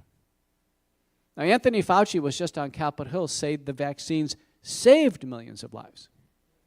We don't have a single prospective, double-blind, randomized, placebo-controlled trial showing the vaccines reduce mortality. In fact, in the randomized trials, mortality is higher with the vaccine. Now, Dr. Drew and I just observed fairly that once the vaccines came in both of our practices, we didn't lose a single patient. Now, was that the vaccine or was that patients getting early treatment? Well, early treatment in the published studies, the best we have them, multiple drugs used in combination, about an 85% reduction in mortality consistently. And don't forget, we didn't rely on one thing. It wasn't just monoclonal antibodies. We used oral antivirals, nutraceuticals and supplements, corticosteroids, anticoagulants, oxygen at home. Altogether, the package was impressive. That's what saved lives. So early treatment for sure. Natural immunity. Dr. Bhattacharya pointed out, through 2020, some groups, including young people in college, 60% of people had COVID through 2020 before the vaccines. I had COVID before the vaccines. There was a paper by Chin and colleagues, New England Journal of Medicine, October of 2022, U.S. prison system, 59,000 prisoners, 17,000 staff. Once you had gone through the early phases of the pandemic, the next episode of COVID, 0 mortality. Didn't matter if you took a vaccine or not. So natural immunity for sure carried tremendous benefit. Sure, you could get COVID a second time with Omicron. No risk of death. Very important. So early treatment reduced death. Natural immunity reduced death. And then lastly, the virus mutated to become far more mild. And everyone, all the experts agree on that. Did Anthony Fauci mention those 3 factors on Capitol Hill? No. Did anybody even ask him about those factors? No. You can see the oblivion here, the lack of understanding, the lack of ability to synthesize what's going on. Was there an opportunity for vaccines to have an impact? In the randomized trials, they did reduce the binary chance in the early studies of getting mild COVID-19 at home, not hospitalization and death, and both Pfizer, Moderna, and Janssen and Novavax showed that. They showed that. However, it was based on receiving the 2 doses of the vaccine in the first month and 2 months of observation. No one could have known at month 4 what was going to happen. Yet the Canadian authorities and the American authorities said, take the vaccine. They told doctors and nurses, take the vaccine. It's safe and effective. No one knew at month 4 what was going to happen. How could they possibly have known? They accepted it as an article of faith. Faith, it's vaccine ideology. That's what caused people. Why did the media grasp this so quickly? It was an article of faith. They were hoping the vaccine was going to work. And I don't fault anybody for taking a vaccine because they hoped it was going to work. But the hard realities is it didn't. The consent form to this day says, past tense, the COVID vaccines reduce the risk of COVID, period. The consent form claims no benefit with reduction in hospitalization and death. Yet Fauci and even Brad Wenstrup, who chairs the committee, they start out all of their statements. Now, the vaccines save millions of lives. Well, Dennis Rancourt in Montreal, an epidemiologist, has analyzed the vaccines have cost lives. The net is probably increase in death. He estimates 17 million worldwide. There's a paper from the Netherlands recently, just through 2022, in 42 countries, of the 200 countries in the world, in 42 countries, the vaccines cost about 3 million lives. What we have is we have a situation, it's a catastrophe. When people die of a medicinal product being administered, it's a catastrophe. We have a culture of safety. 5, 10, 15, 50 deaths, that's it. It's off the market. Sorry, doesn't matter what the hope is. It's off the market. Pfizer knew about 1,223 deaths within 90 days of their vaccine. They concealed it. The FDA helped them conceal that. Now Pfizer's being sued in 4 states for deception. Should have been off the market. Next slide. Fear and hubris. Fear. Everything we received, and we heard great comments about this morning, fearful messages, but yet the hubris. Remember Anthony Fauci saying, getting to the point where he is science. He is science, the demagoguery. We saw hubris. We still see hubris. Next slide. Bird flu. Bird flu. We see it now again. So we had COVID-19, we had monkeypox, and now bird flu. Our research suggests that bird flu is actually a product of gain-of-function research. Now we're ahead of it. This is a paper under peer review coming out of the U.S. Southeast Poultry Research Laboratory. Bird flu. But with monkeypox, we had effective therapy. It wasn't presented to the public. It was about getting a monkeypox vaccine. Next slide. Now we're hearing, take a bird flu vaccine. Take a bird flu. The EU Commission just bought 40 million human doses of bird flu. The reason why mass vaccination should never be done in a widely prevalent pandemic. Now, bird flu is a widely prevalent pandemic for the animals, not yet in humans, but it's anticipated it may be the case. The reason why we should never vaccinate broadly into a highly prevalent pandemic is that the virus will mutate to become resistant to the vaccine immunity. It's a never event. Never do this. Vaccination is not the answer to pandemics. It's following reasonable measures like the Great Barrington Declaration, protecting the high-risk individuals, and then early treatment. If there's ever a role for vaccination, it's going to be in the highest risk category. Limited, because we don't want to foster resistance and we don't want to prolong the pandemic, and that's what COVID vaccination did. Next slide. What's the path forward? Many are concerned they've taken the vaccine, their loved one has taken the vaccine. The answer is we don't know. The Biden administration has spent $1 billion on long COVID, the persistent symptoms after COVID-19, has not acknowledged the vaccine has been taken by a huge proportion of those who have long COVID, and the vaccine is contributing to the syndrome. Paper by Diexner in Germany shows about 70% of long COVID is probably driven through vaccination. They have not even recognized that the spike protein is making people sick. There's manuscripts published where there's no mention of the spike protein. Just that, well, people are sick, we should do something. Next slide. We have proposed through our scholarship that something should be done, and shown in the lower right that at least 3 natural products have a hope of helping individuals, nattokinase, bromelain, and curcumin. At least we can give that a try. We've been doing it now for over a year in our clinical practice. I know doctors across the UK are broadly doing it. Nattokinase and bromelain are natural enzymatic substances available as capsules that do break down the spike protein, for sure, in preclinical studies. Curcumin reduces inflammation from the spike protein, for sure, in human clinical trials, randomized trials. So why not, with a reasonable safety profile, the safety concerns are bleeding or potentially allergic reactions, why not give this a try in the population? We would love large, prospective, double-blind, randomized, placebo-controlled trials. Governments have not even considered this. I can tell you, we have 2 peer-reviewed publications on this as the science advances, and when they were posted on social media, they were instantly censored. Instantly censored. And people said, well, that doesn't work. Wait a minute, how do they know it doesn't work? It hasn't been tried yet. That's the mentality, this instant censorship of any hope to the population. Any hope. And when I testified in the U.S. Senate, I'll never forget, I was the lead witness, November 19th, 2020.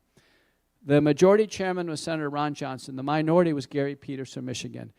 Ron Johnson, no mask, glimmering with hope, bringing the message that we can treat COVID-19. Gary Peters wearing a black mask, talking in muffled tones, made a Freudian slip. He said, what you're about to hear from these witnesses is misinformation. He hadn't heard a word out of my mouth yet.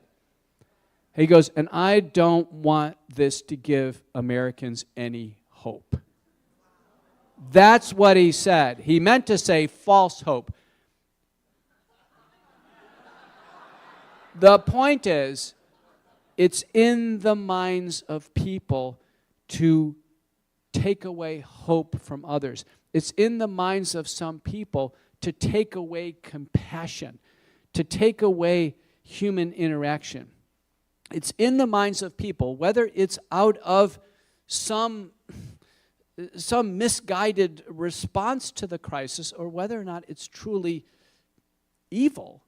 It's happening, and we felt it, and that's the reason why we're here today. Next slide. Many have extended their concerns broadly to the childhood vaccination schedule, which in my view needs critical review. Okay. The World Council for Health,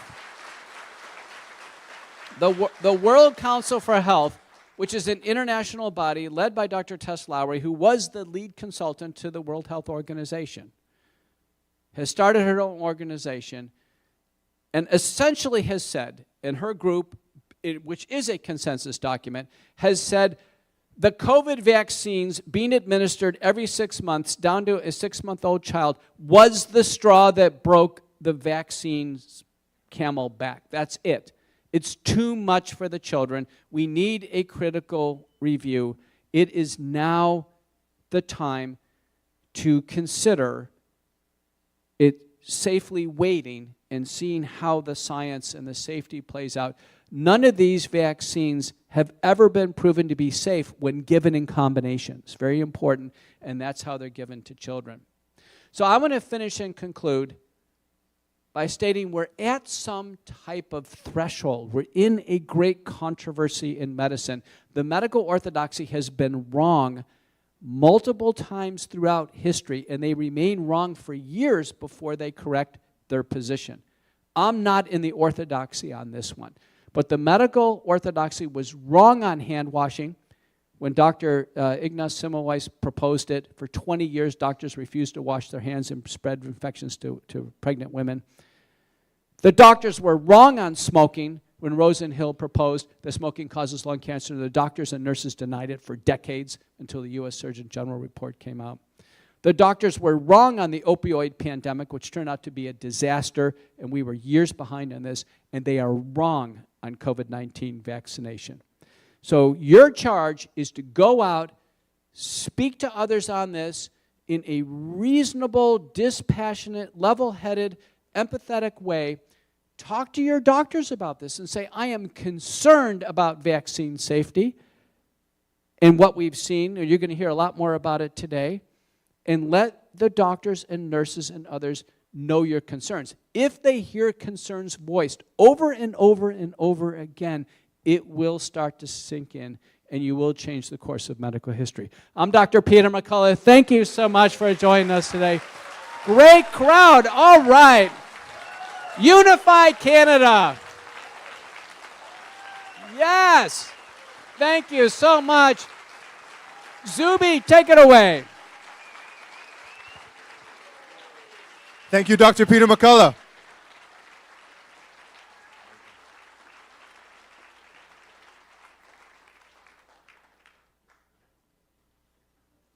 Amazing. You guys feeling fired up? Brilliant. We're going to have all of these speakers back on the stage briefly for a panel discussion, but before that, we're going to take a 10-minute break so that we can get set up. If you have any questions, whether you are in this room right now or you are tuning in online, if you have a question for the Q&A, please go to weunify.ca and submit your question there. Please, in the next 10 minutes, next 15 minutes, please submit any questions that you have, and the speakers, we're going to try our best to get through as many as we can. So, 10-minute break. I guess that's back here at 1:25, please, for the panel discussion. Thank you.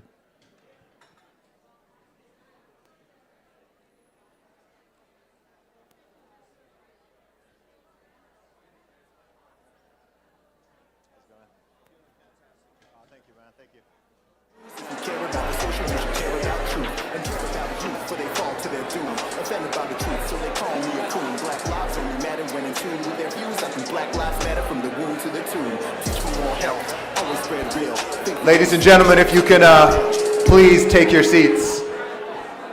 Please take your seats. We're about to kick off this panel. Okay. So we're about to get into the health and science panel. You have already heard from Dr. Peter McCullough, Dr. J. Bhattacharya, Dr. Drew, and I would like to introduce David CHARALAMBOUS and Ted KUNTZ, who is the president of Vaccine Choice Canada.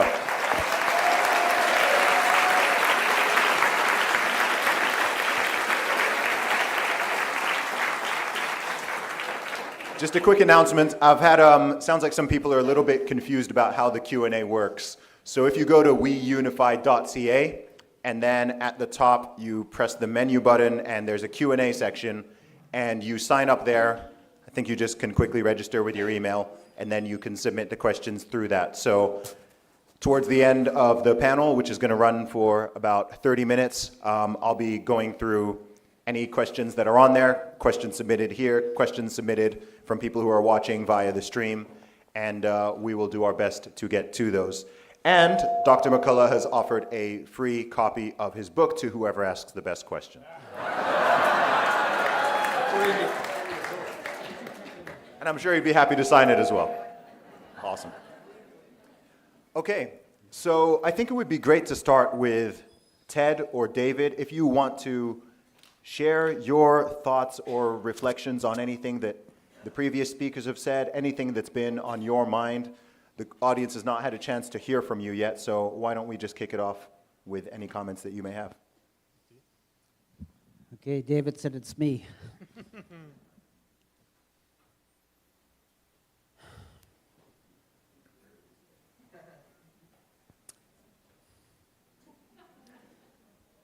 I think I need to say that I'm very emotional.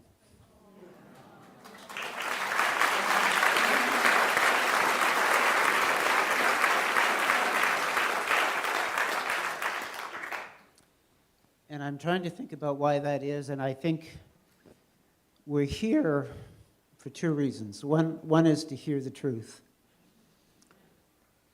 And the other is because we know that we have been heavily censored. And not just for the last 4 years. And there's something healing about being with a group of people that want to know the truth.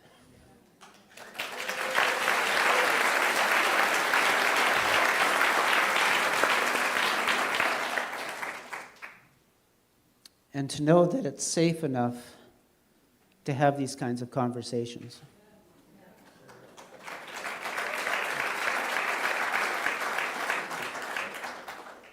Because I assume all of you have experienced the shame, the gaslighting,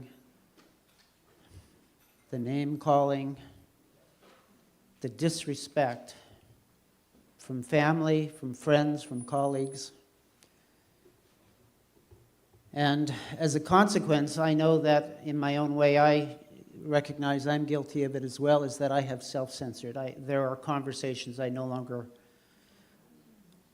am willing to have with people because I've lost confidence that they can hear me. And I'm looking forward to what David has to say because he's really helping us to revisit those conversations again and hold hope that it can be different. And the last time that I had this kind of a feeling was at the National Citizens Inquiry.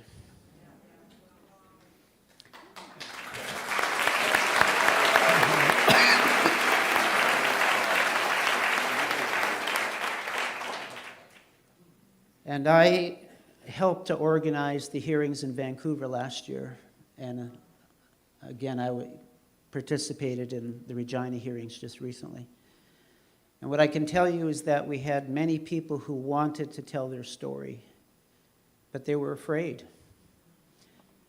And as the person who scheduled the speakers in Vancouver, I had a number of speakers who withdrew at the last minute because they were so afraid of being shamed for telling their truth.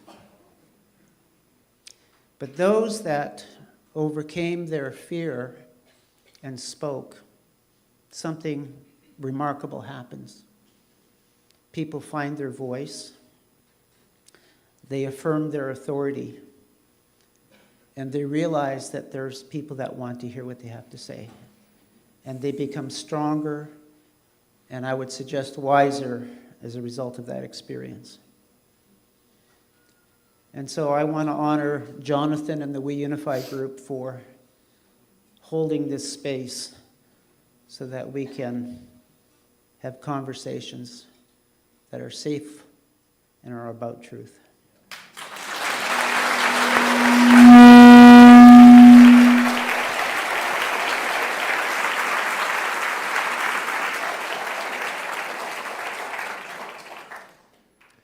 Thank you, Ted. It's fair to say we're in the most problematic time in history, certainly that we can think of. But I think we also miss that the flip side of that coin is we also have the greatest opportunity that I think anyone could imagine. Now, it was Max Planck that actually said science moves on one funeral at a time. And established ideas will always resist being challenged. People in power will always resist being challenged. It's just the way it is. But what's happened the last 5 years is that there can't be a single person on the planet that wasn't jarred in some way. Now what happens is that the way we see the world and the model that we have of the world has been destroyed. I think everyone's been spun upside down. And there's a classic theory in psychology that talks about there's a fork in the road now. You've effectively got PTSD for a lot of people, and that's there. There's a lot of trauma. But what's not mentioned is that you've also got PTG, and that's post-traumatic growth. And when they've studied people that have experienced post-traumatic growth, they pretty much say that they wouldn't undo the collapsing of the world. They do not want to take the blue pill and go back.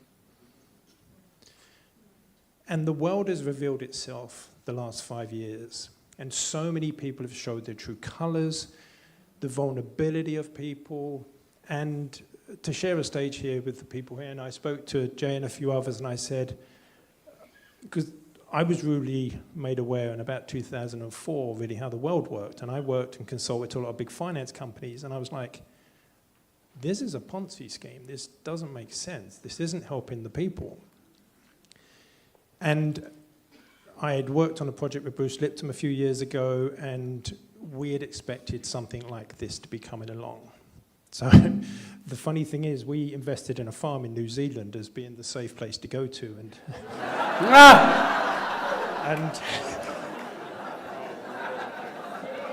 and the irony is really incredible. So, I mean, Canada, New Zealand, and Australia are 3 countries that are close to my heart, and I visited many times, and there's a lot of Canadian people in our group. And our goal really is to enable conversations again. We want to assist the scientists in getting their message across, because I don't know if anyone's noticed, there's a little bit of propaganda going on. And we want to release a lot of the information to show you guys how it works, how the shame and the fear and all those things you don't have to experience. There are ways that we can combat this. And to have empathy for those that went along. These numbers come up again and again, 10, 70, 20, it's so consistent through so many studies. I've mentioned, I think personally there's a safety catching consciousness where there is a group of people that are not going to follow where the herd goes. Yeah, the bees have the same sort of safety catch in there. And it's really important that we acknowledge where we've come from. We don't deny our experience. We just be honest, we address it, and then we say, okay, what are we going to do about it? And certainly from my perspective, it's been an absolute pleasure working with BC Rising and the other Canadian groups. The open minds, the desire to want to connect with people and get over the anger and all the other emotions that have really been plaguing us. But the main point I really want to share is that PTG, that's what we want. Okay. Thank you.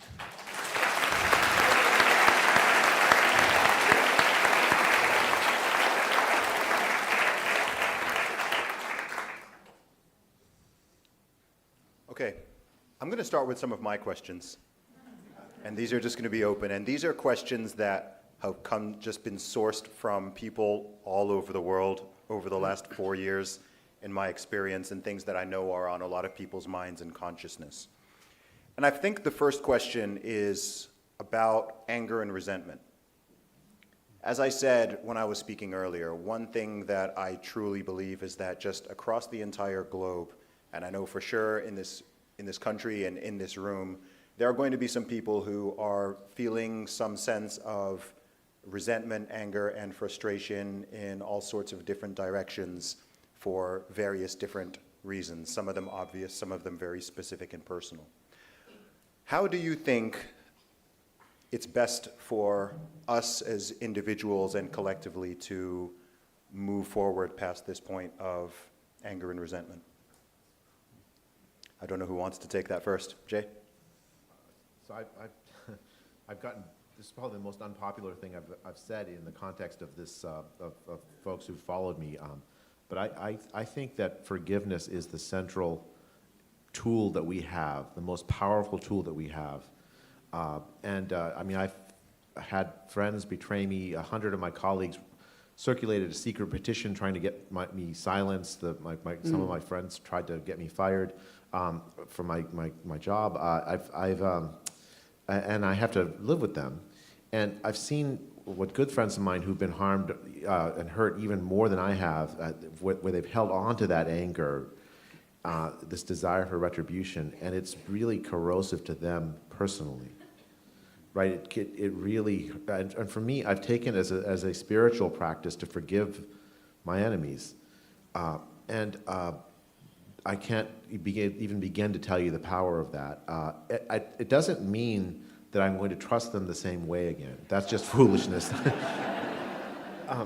But it does mean I'm not seeking their vengeance, I'm seeking their good. And I think that has made all the difference for me personally. I want to build coalitions with those people that were on the other side. I want to convince them. I want them to come back to reason again. And the only way we do that is not seeking their bad, but but I do want reform. So I'm gonna keep saying what I believe, even if it makes them unhappy with me again. I'm not trying to make them like me, but I also don't want I don't want vengeance on them.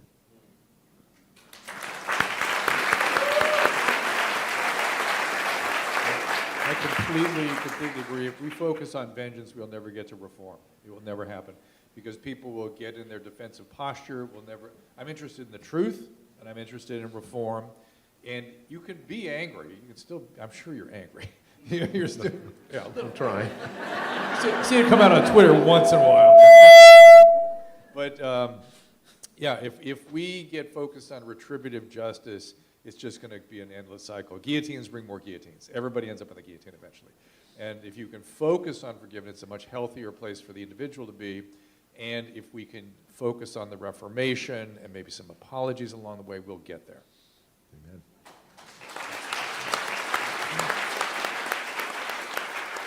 I can actually, so emotions is one of the things we really address on the project, which is the reachingpeople.net project. And we try to show people how to have a dialogue. Dialogue's very different from a debate. Debate is trying to prove you're right. A dialogue is very different, and we need much more scientific dialogue and a lot less debate. Now, when people ask me what's the single biggest thing I can do to be able to connect better to my loved ones, my family, and to be able to talk to them, I said the first thing you've got to do is process the emotion.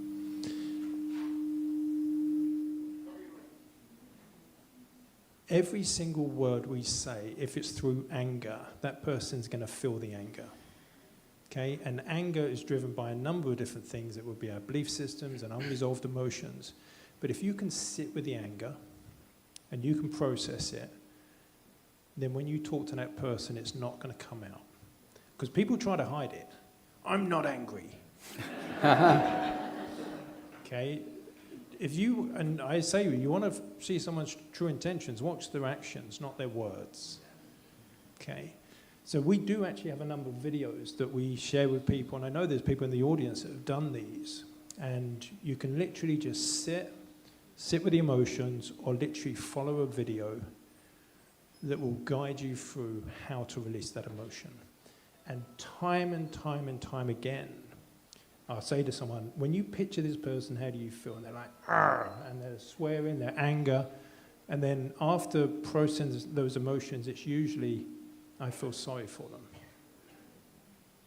Or he was just misguided. So for me, the biggest and single most effective manipulation tool that all the institutions and governments have is the manipulation of our emotions. It drives our behavior. It drives us to do things. Look at the crazy things people did. Literally calling friends and relatives, like, have you joined a cult? Okay? Not knowing what the behaviors of a cult are. So yeah, so processing those emotions is going to go a long way to being able to connect back and build those bridges back to your loved ones.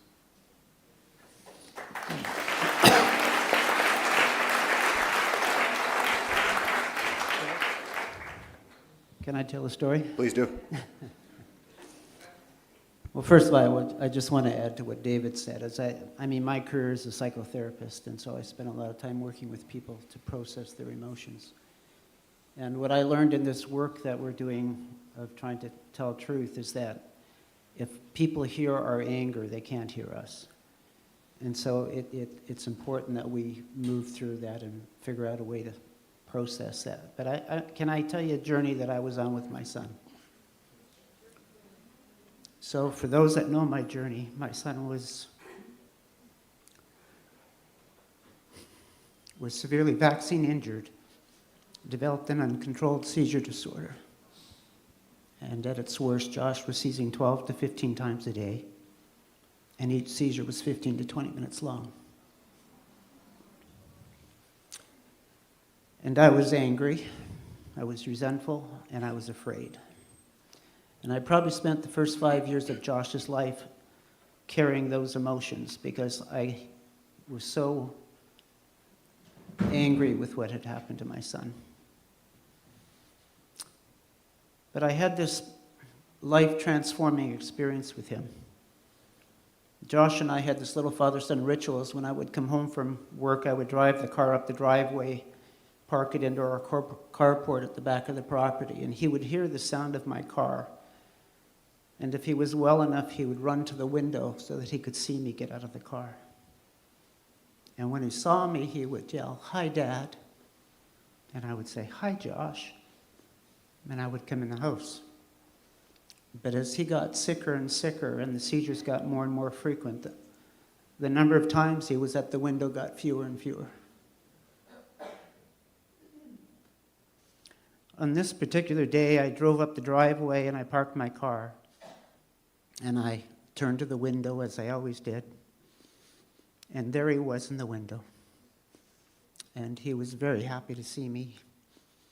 His little nose was flat against the glass, and he had a grin from ear to ear, and he yelled, "Hi, Dad." And I said, "Hi, Josh." But because it had been a while since he was in the window, I just stood there and looked at him. Because I wanted to take in every bit of that greeting. And something happened that I don't know how to explain. I can just tell you what happened. As I stood there looking at my son, I heard a voice. And the voice asked me a question. And the question was, when your son looks through the glass at you, what does he see?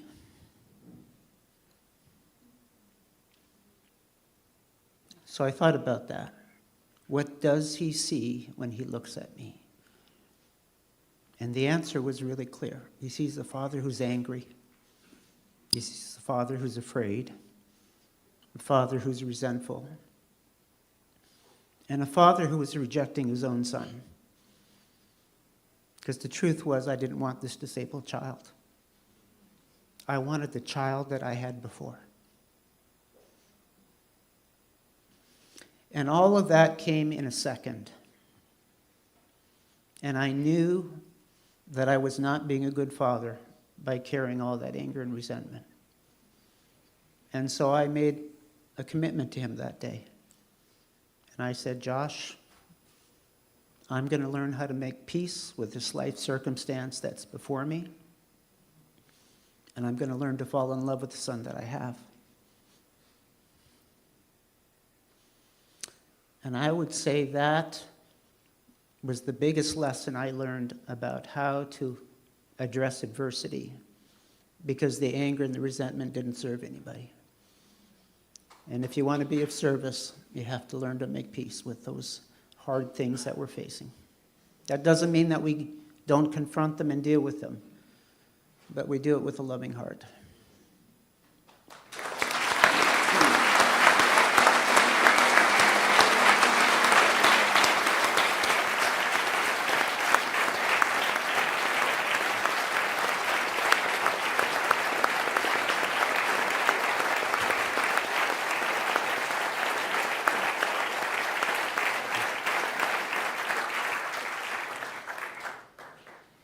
Thank you for sharing that, Ted. That is powerful. I don't think I've ever seen someone get a standing ovation in a Q&A before. But that was, wow, that was emotional. Wow. Since we're talking about emotions, there's an emotion that has been really running things a lot over the last 5 years, and I think every speaker, knowingly or unknowingly, has brought this up at some time during their talk. And this is the emotion of fear. Everything that has transpired over this entire period and how long it was sustained for, it's all been fear-based.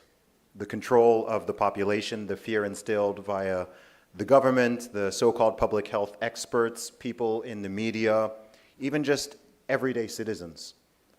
All of it was fear-driven. It wasn't logic, it wasn't rationale, it was just fear. Fear of death, but I would say even more so, far more prevalent was the fear of social disapproval and the fear of being isolated or standing out. So for anyone who's out there who would like to be a little bit more bold or courageous or less fearful, whatever capacity they understand that in, maybe if we can just go through each of the speakers and just have a quick brief tip, because I do want to get to a couple Q&A questions. Just any advice or a word you can give just on fear and overcoming that with faith, courage, and bravery. Would you like to start, Dr. McCullough? Yeah, I never considered myself particularly courageous. You know, in medicine, there's no checkbox in for medical school application for courage. Unlike a police officer or a combat soldier or someone else who would actually have to put their life on the line.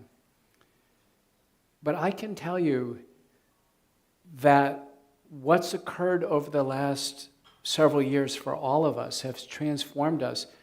In many ways, our process by which we overcame the fear not only of the pandemic, but also of coercion and reprisal that we faced, it has brought us into a far more meaningful phase of our lives than we ever could have imagined.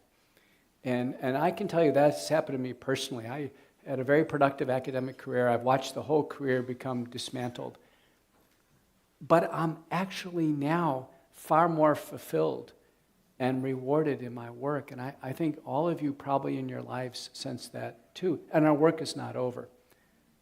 So those are my words. I don't think there's any magic to this, but many of us are actually far more fulfilled, that we have a sense of purpose to a greater degree than we did before the pandemic. Amen.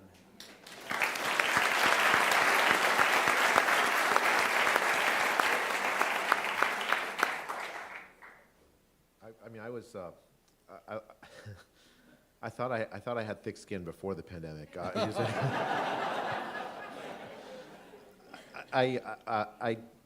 When I spoke up in 2020, early 2020, I was just doing science. I had no idea what I was going to face, and it became very clear very early on that everything I thought I valued was going to be risked, like professionally, not personally, right? I thought I was going to lose my job. I thought I was going to lose my reputation. And in summer of 2020, I was filled with anxiety. I lost 30 pounds of weight because I couldn't eat. I couldn't sleep. I didn't eat or sleep. I was just in my mind thinking, okay, well, everything's gone. And the university sent me this signal that if I just stayed quiet, I could go back to being the old professor I was. And that made things worse, actually, the anxiety. And when I decided that I had to keep speaking. I had no choice. I mean, there were people that were hurting, that were reaching out to me, asking for help. with what little I had to offer, I thought, okay, what's the purpose of my job? What's the purpose of all this fancy university, whatever? It's nothing. It is nothing. It's the only purpose is to love other people. And then the anxiety lifted. I started going on TV, which is a very strange thing. And then here I am. I agree with Peter that I feel more fulfilled in my life than I ever have. And all those old wishes that I have, desires, it's not that they're all gone, but they're not central drivers to me. I don't really deeply need them anymore. I need something. I need to be fulfilling my purpose, whatever, and I feel that's what's led me to be able to speak up. I have a very wise friend who says everything you want is on the other side of fear. And I think she's completely right.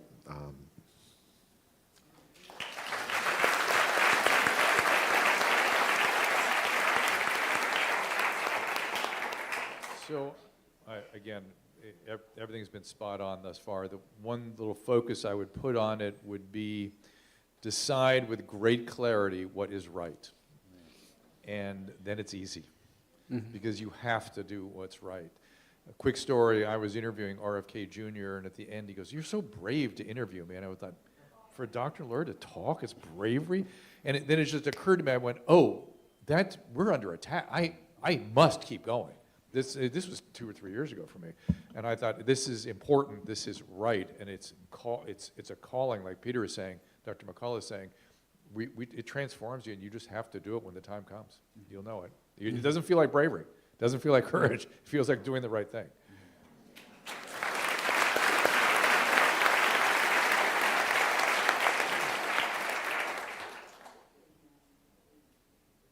Emotions and messages. They really contain some very important information. They're within our psyche to alert us to things. Now, fear is a very interesting emotion, and it alerts us to a threat, and it alerts us to ego threats and other things. And fear really is the currency of control. The world was controlled via fear, and it wasn't accidental. It wasn't accidental to the point that it was intentional. I recently interviewed Gary Sidley, who's a retired UK psychologist, 30 years in the NHS, and he was absolutely appalled by what the nudge units and SAGE, the advisory group in the UK, was those psychologists, behavioural scientists. There wasn't any people that knew anything about the virus on there. It was, how do we get people to comply? And in support from Panda, Gary wrote a paper, and it was published, and it's really worth a read. And I may mention a few of the quotes tomorrow, and one of them that really stuck with me was the nudge unit turned around and said, the youth are not sufficiently scared. They do not feel at high risk. Well, there's a fact. So they went about scaring the living daylights out of them. Now, we went through a PowerPoint presentation, which is 40 PowerPoint slides. I'm not deaf by PowerPoint. But this next bit is shocking. And this next bit should be known by every parent in the world. The Stephen Hawking Foundation, which used somebody's name that's very popular, got together a couple of think tanks and probably a couple of timeshare salesmen. And they put together, it's a historical document. We deconstructed it. There is hundreds of uses of psychological manipulation. There is misinformation continuously, and the aim was to scare the child so much that they would demand the parent take them to a vaccination clinic. One quote in there, would you get a vaccination to save your grandma? What child would say no to that? So fear really is something that has revealed the hand of the people pushing what's going on today. And we should really let everyone know that this is not okay.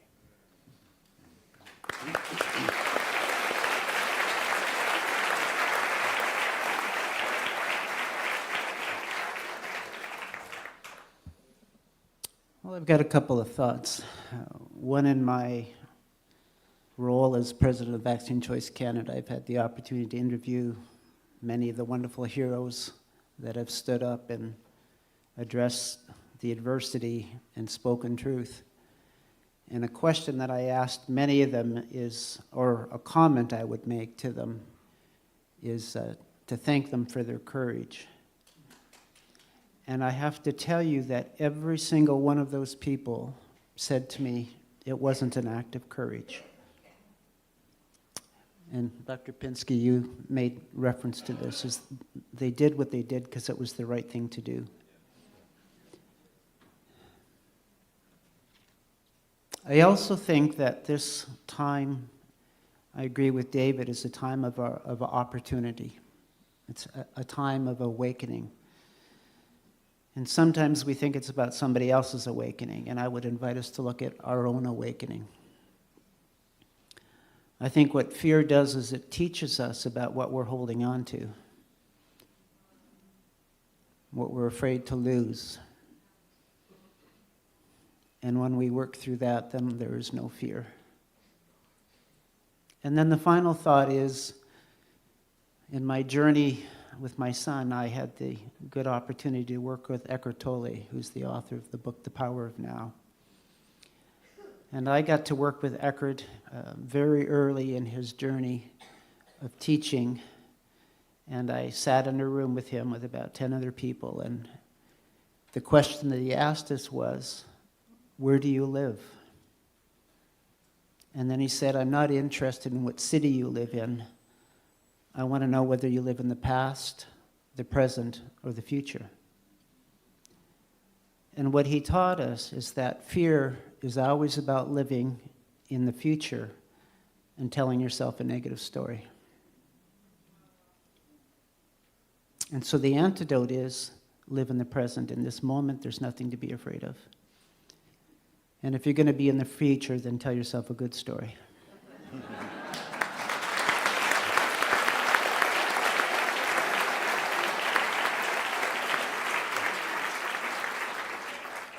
Thank you all for your insights there. That's a question that I get asked a lot. I get asked so often about fear and about how people can be more bold and be more courageous. And I have an interesting take on courage, and I don't think courage, I think it's typically thought of as simply a personality trait. There are some people who are brave, there are some people who are courageous, and there's just some people who are not. That might be true to some degree, but I believe that courage and cowardice are both habits. I think that once you form the habit of cowardice, of always taking the easy route out, never voicing your concerns, always avoiding the conflict, never wanting to rock the boat, then I think every time you do that, it gets reinforced. And I think the same is true of courage. I think if you become a person who, when you've got something to say, you speak up. When there's something that you're massively opposed to, which is being pushed, which you're not comfortable with, you raise your hand and you say something, you make a challenge. I think by doing that multiple times throughout the day, I think every single day we have multiple opportunities to do this. And I think that once you create that habit, you get to the point where it doesn't even feel like courage or bravery, it's just the way that you operate. And I think that whoever you are, whatever workplace or environment that you are in, you will find little ways where you can just nudge yourself away from that cowardly habit more towards one of courage. And once you do that, I think that's really how we win. That's how we win.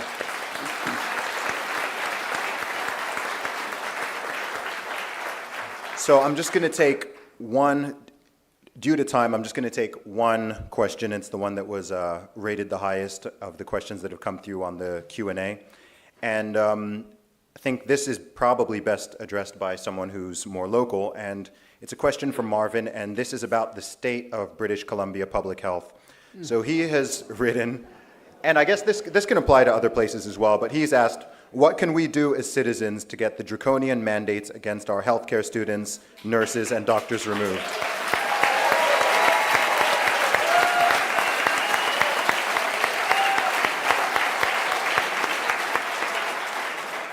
So yeah, what can citizens do to have mandates removed?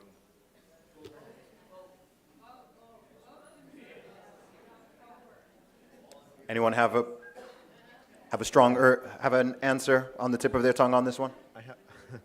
I hesitate to answer, but let me.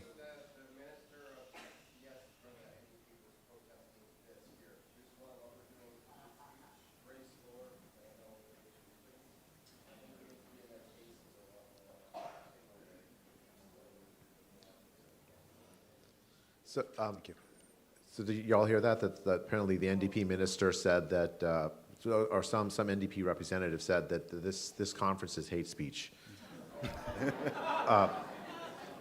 Okay, love speech. Well, we do hate lies. All right, so as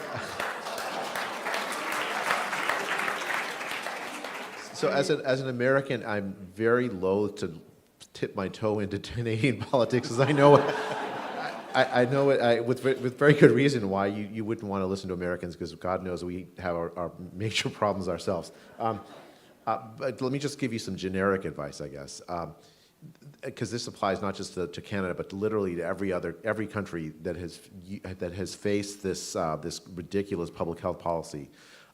It is almost impossible to get politicians on all sides to put the reform of public health in the agenda.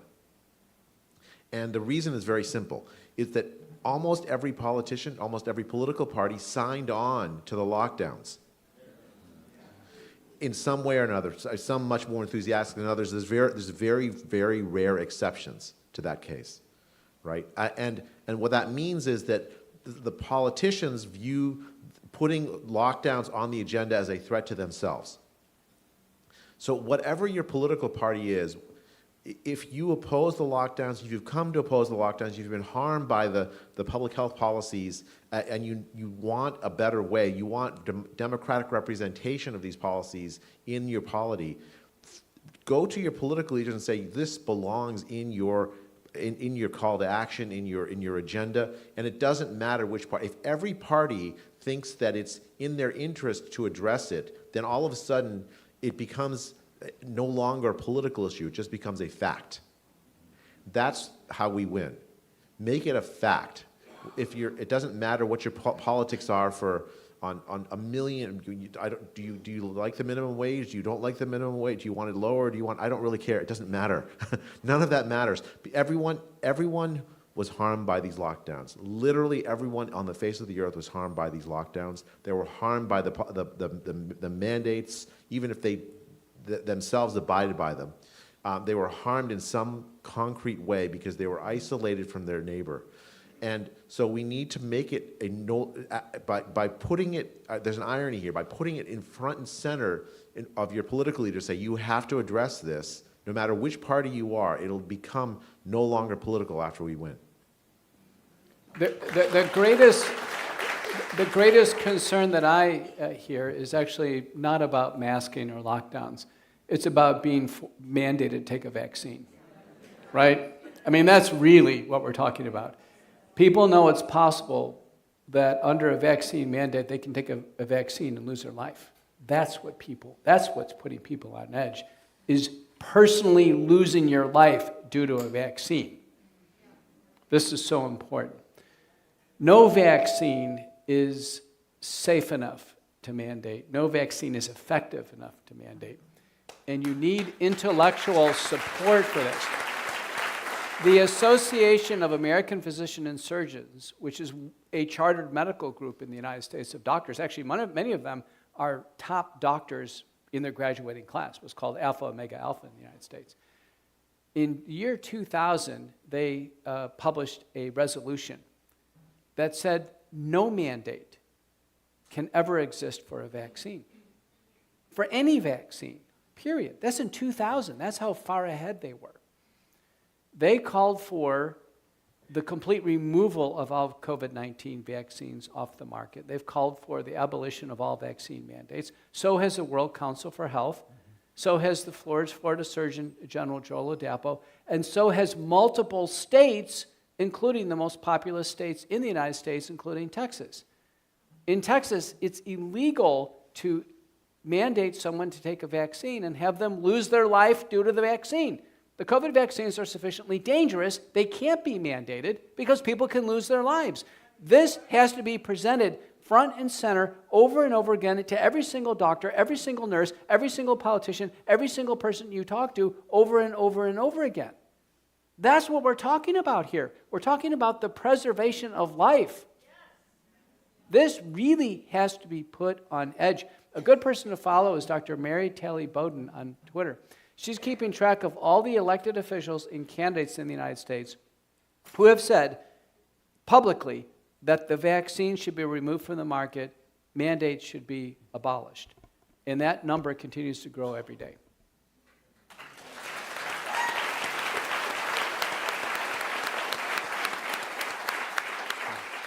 David, do you want to have the final word on this one? Yes, well, agreed. Thank you. Maybe we can add some practical things to this. I actually was fortunate enough to work on the NHS 100K project in the UK. So I don't know if anyone's familiar that in the UK they were trying to mandate for all the health workers. And we had really made the decision that it's the tiptoe. So once they get that in, then they've got license to really just keep moving that bar. So basically, a huge amount of groups got together and used that as a single focus to work together. So there was literally hundreds of us that would meet every morning and lay out a strategy of how we were going to stop this. And we had a lot of luck. So we had, I don't know if anyone remembers, Steve Jones was a doctor, and he got interviewed on live TV with the Prime Minister at the time and managed to really just stick a massive wedge in. This isn't going to work, and they wasn't able to react to it. So I'd say you want to strategize, you want to get organized, you want to understand what the message is. You need to know that people don't remember lines of text. They remember who's going to forget Ted's story? Ever. I'll never forget that moment, okay? And this is what captures hearts and minds. It's taking the facts that are clear and telling them in a story that moves someone. And that's what we did. We had lots of graphical artists, we had lots of messages, we had a very clear message. Then there was hundreds of thousands of people marching through London. And they couldn't do it because they knew they were going to lose so much support, because the clear thing is to get everyone on your side. So we were saying, look, we want to protect the NHS. We want to protect the people. If you lose all these members of staff, it's going to kill the NHS. So it was really thinking about strategically, what is the stories, what are the messages, get people together. And in fact, we're actually working on something like this. So if the person that asked that question, if they want to email me, then we're actually going to produce a few documents on how to go about being effective in campaigns. Because what you've got is a lot of people, you look at a politician has so much training how to deliver a message that's usually not based in any reality. So it was like in the gym, they talk about all show and no go. Has anyone heard that? It's literally all about the veneer and the mask. So we really need to understand that and get that message across. So yeah, I'm happy to share that when we've got that document finished. Awesome, thank you. Can we have a round of applause one more time for our amazing speakers and panelists? Thank you.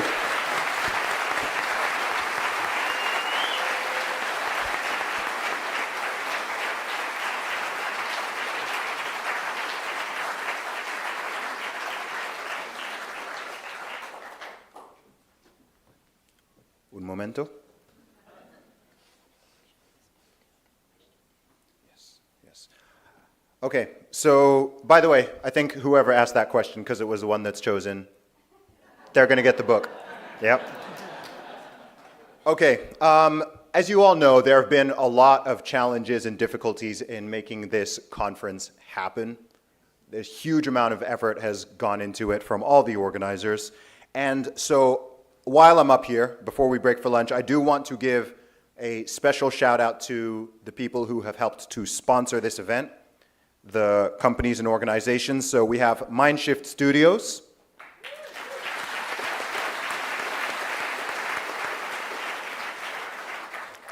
Platinum Flower Designs,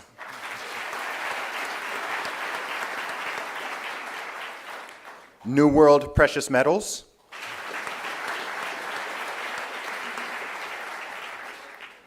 Vaccine Choice Canada,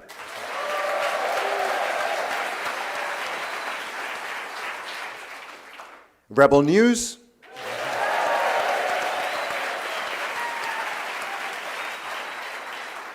and Eagle Vision Video Productions.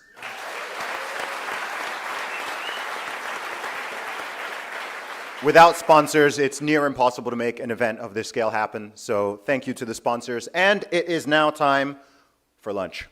So we'll be back here at 4 p.m. for the next panel, which is all about media. And enjoy your lunch. Thank you.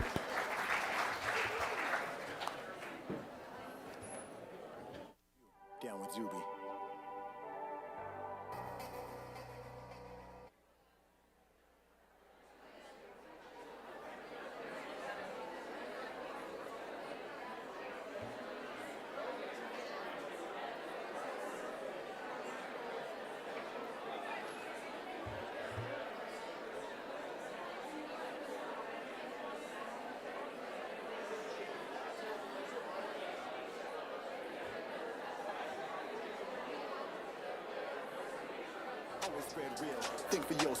Ladies and gentlemen, if you can all please take your seats. If we can get everyone back in so we can start on time, please.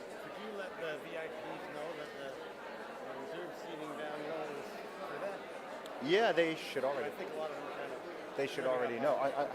Have new people come in that weren't here? Oh, I don't know. I'm passing on with John. Oh, okay. I was gonna.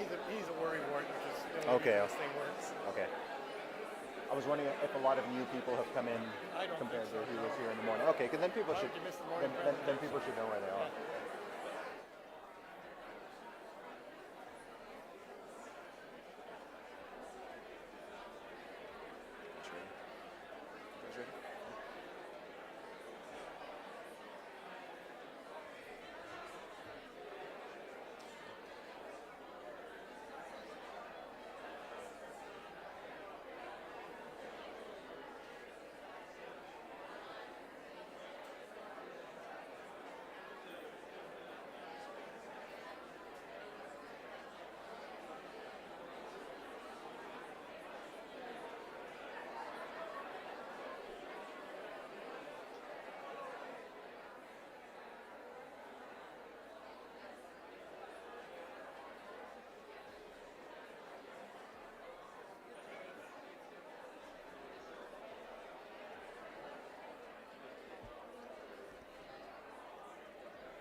Okay, ladies and gentlemen, let's get everybody seated, please. Let's get everybody seated.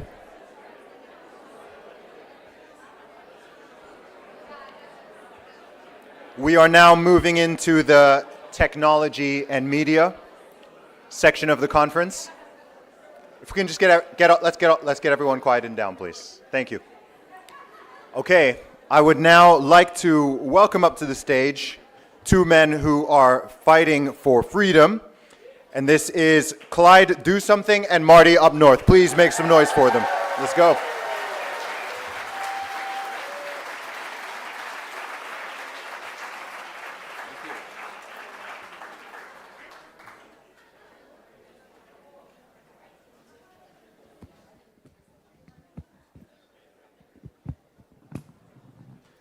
We should have brought our headphones because this is how we mostly talk through the screen. Are we working? Yeah. We're good. We're good. We're good. So I say first, Marty, welcome to British Columbia. Yeah, thanks for inviting me. Now, before we get into this, because some people know who we are and some people are unfamiliar with us, not a clue. Yeah. Not a clue. Interesting way that we actually started communicating with each other and started this whole podcast. I wanted to hand it over to you. How was it that we met? All right. Yeah, let me tell you a quick story, right? So this morning we heard about COVID. I mean, we're here to talk about media and censorship and stuff like that, but we all have COVID stories, and it's relevant here. So like many people, I was affected by COVID. I'm a professional engineer from Northern Alberta. That's how I got the Marty Up North moniker. And COVID shut me down. I lost my job. And I was already doing media and stuff like that, social media. I'd been on YouTube for a long time.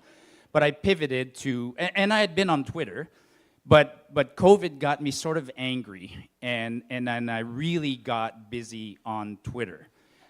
And it's a place to be angry, isn't it? Yeah, I don't know why people are laughing. Actually, what I tell people is, Marty, go see me on YouTube. That's the outdoors. LinkedIn is where I'm professional. Twitter is all out blood sport. Like and so. One day I was at home and I was in an engagement with somebody else on Twitter, and we were talking about that quote that was mentioned this morning, Trudeau calling us unacceptable. I mean, my handle on Twitter is Marty Up North, unacceptable fact checker.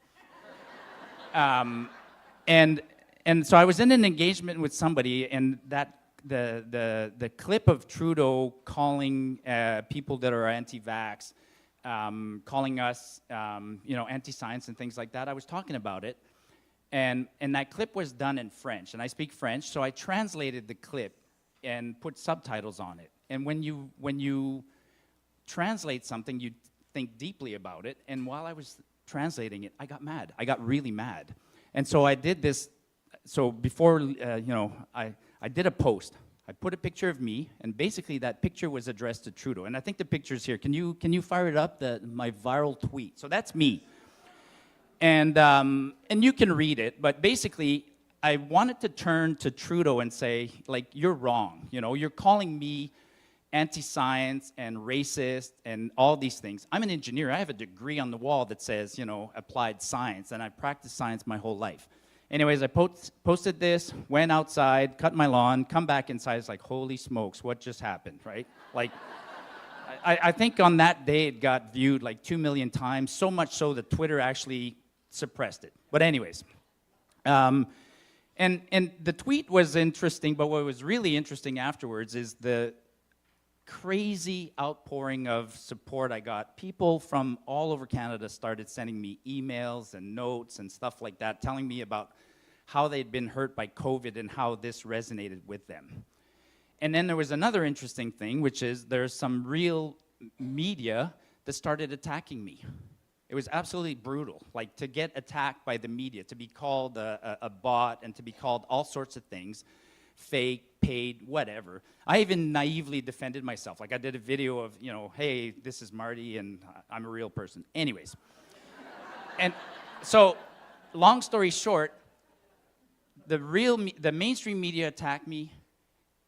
The media we're going to talk about today came to my support. And Clyde was the first guy to call me.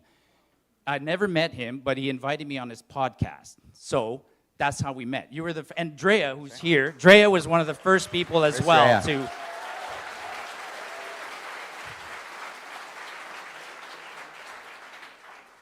And so it was an interesting moment because, well, first off, take that down. I don't like looking at myself like that. Well, first off, this is the ultimate odd couple. We should hate each other. He's an engineer. I'm a mechanic. Oh yeah, mortal enemies. But somehow we made it work. Yeah. Somehow we made it work. And it was interesting because I had him on because I wanted to talk. Now, just a little briefer about what I do. Again, I'm a mechanic from Squamish, a dyslexic mechanic from Squamish that reads people the news on the internet. This is what I do. And I give commentary on what I'm reading about. And I see what the news is saying, what they're portraying, and they're grossly misrepresenting what's actually happening on the ground in Canada. And I really got my start by talking about what was happening at the Freedom Convoy, and we all appreciate all the people that were involved in the Freedom Convoy and what they Here. done.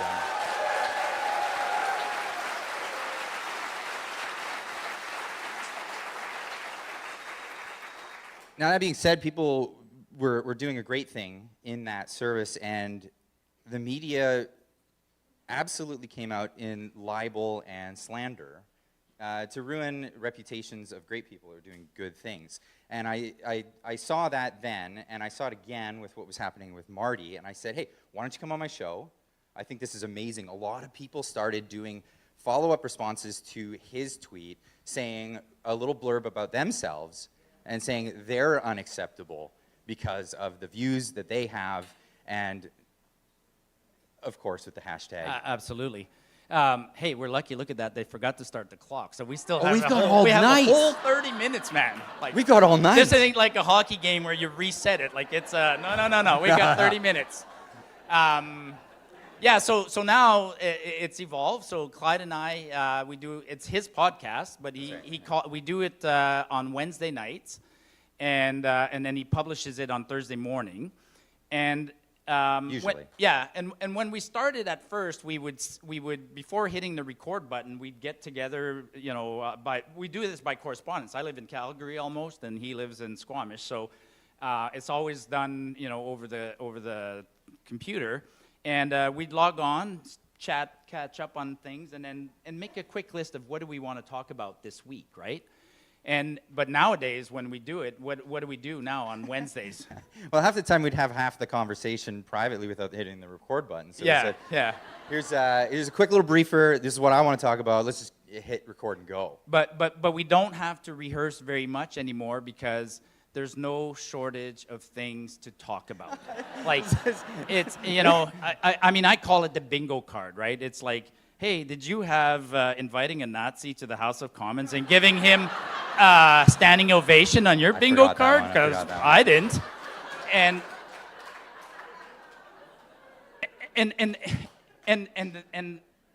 that's what we do. So what we do is, I don't call myself media, and I don't think you call yourself. No, people like to call me a journalist. I never called myself a journalist. Yeah, we don't investigate, like we don't chase stories, we don't investigate, but I truly think of myself as a fact checker. What I do in the morning is I get on, and I grab my coffee, and it takes me about a minute.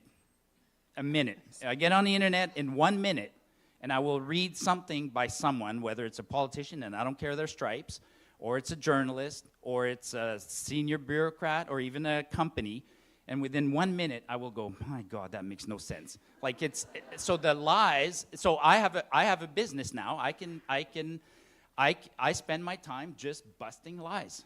We're bombarded with lies all day long. All day long, and even including this very conference. Yes. And this is what's amazing, and the irony that they don't see about the whole scenario that they're painting. It's great. So We still haven't started the clock. We're good. We're good. But interesting story. So Czech News, about a week and a half ago, they ran a story about this conference. And then that evolved into a story by Radio Canada. Radio Canada, yeah. So CBC for all intents and purposes.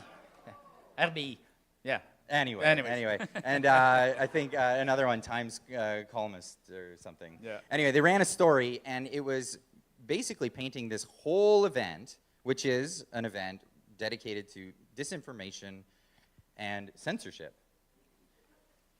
And they misinformed you about what this event's about. They told everyone that it's an event dedicated to transphobia, something like that. Yeah.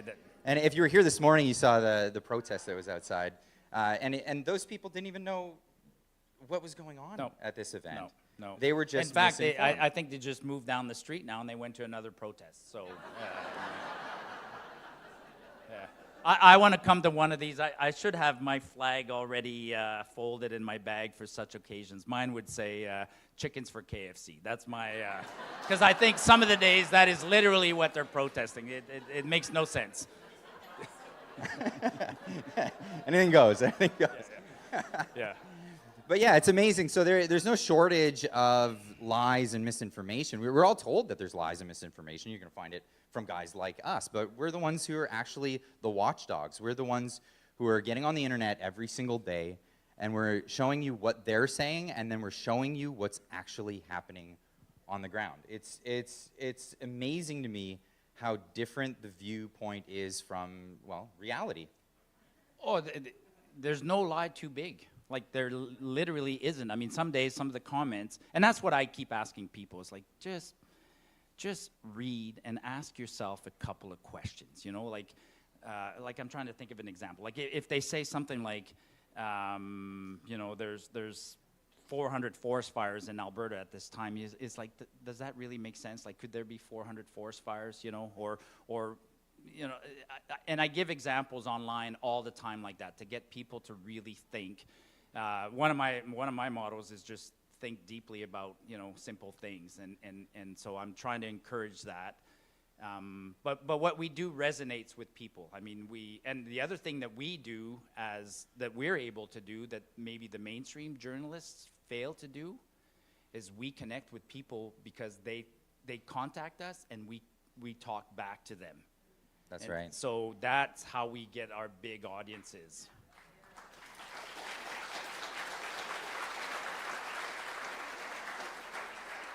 And it's amazing because of conferences like this, we're able to network with more people and get more of these conversations happening every day. It's fantastic. Yeah.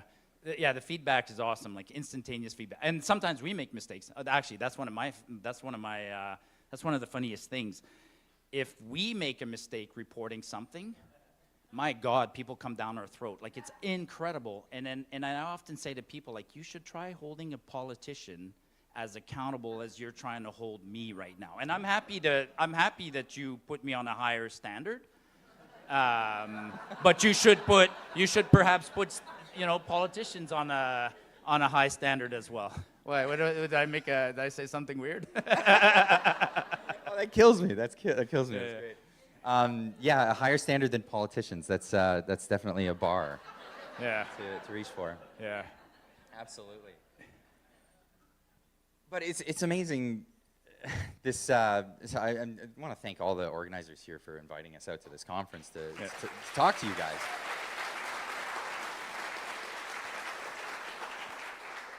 But I think it's important to hold people to account on these things. I hold myself to account. I've made mistakes in my reporting, and of course, for me, it's an excuse to make another video on YouTube. I can say, hey, guess what? I got something wrong. Everybody pay attention to this in this attention economy. But yeah, no, I think it would be amazing to see more of that moving forward and actually asking people to, hey, can you come clean on these things? And the best way to do that is to do it by example. And if we can get online and show people that, you know, there's no shame in being wrong about something. There's no shame in making a mistake and owning up and coming clean about it, because what it does is it just adds to the credibility of you and your character. Yeah.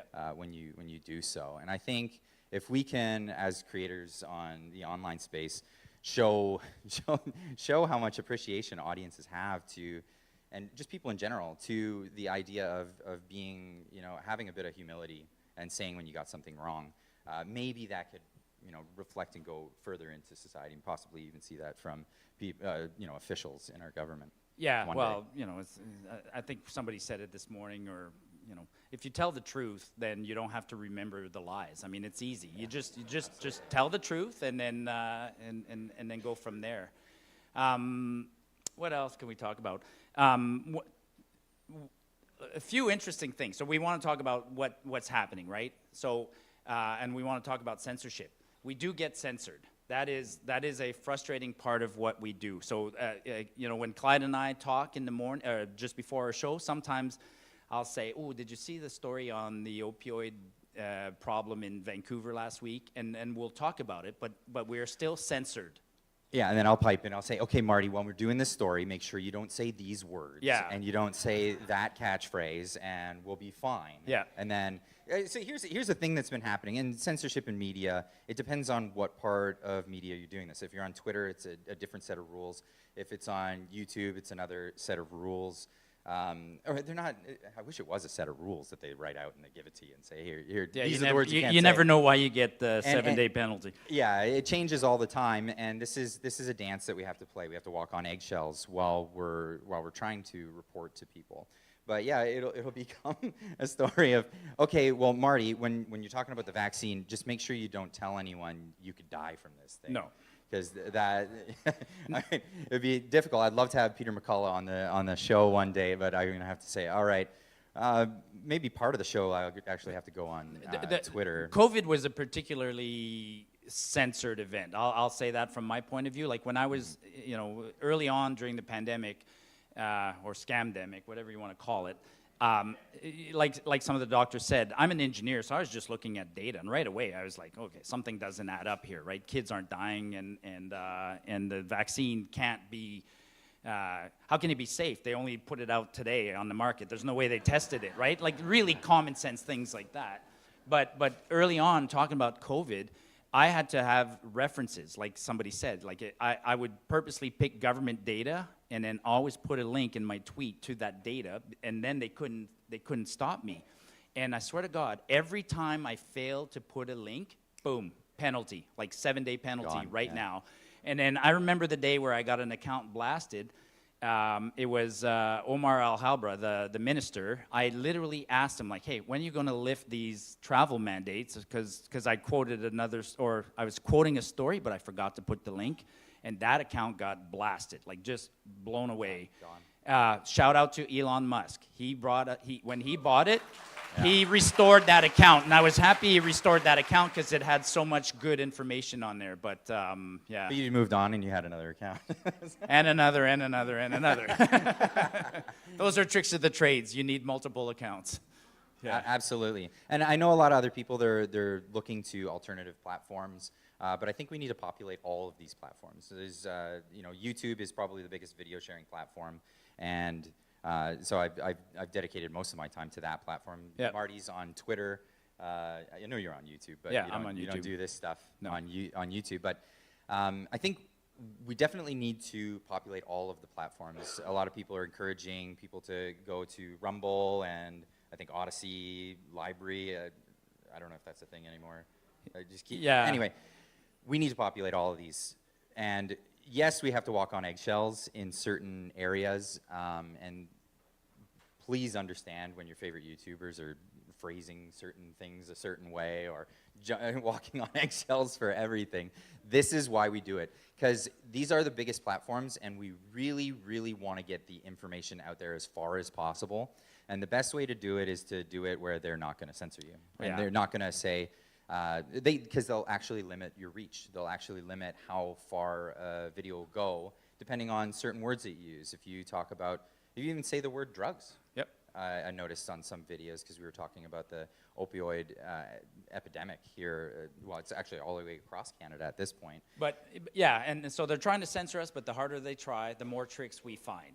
So they won't succeed, and they won't succeed. And you know, again, this morning somebody talked about opportunity. So yes, we just did come through a terrible time, but now we have this crazy opportunity. People are waking up, and we're coming out of this madness. And on Twitter, we're using Twitter in ways that are absolutely amazing. I mean, I'm connected to probably hundreds of people that are in this room here. You know, I have people who say, oh, they're not real friends or whatever. It's like, no. Like, you can have friends in person and friends online, but we're using them to make these events and to put pressure on politicians. And the smart politicians are realizing that. The dumb ones are going to be left in the dust, and it's going to backfire. But let me give you an example. A couple of weeks ago, we went to Edmonton, and it was a Twitter event. It was Buddy Sheldon and myself, and Eva was there, and a bunch of us. We just got together because, as somebody said, COVID, like, we're humans. We need to see face to face, right? We need to see each other, and we're still coming out of that. People are still not gathering together like this. So we put on an event. It's the third or fourth that we did like this, and I literally said, I'm coming to Edmonton, so's Sheldon, so's Eva, so's a few other people, come join us. And we had a crowd almost this big come talk to us. And you know who showed up at that event? 17 MLAs. That's amazing. That's amazing. 17, okay? I think there's like, what, 48 in Alberta or something like that? So, and they want, because they know they got to come listen to us and hear our concerns, because we can amplify like nobody's business. And so yeah, it's... Well, that just leads me to say... Absolutely.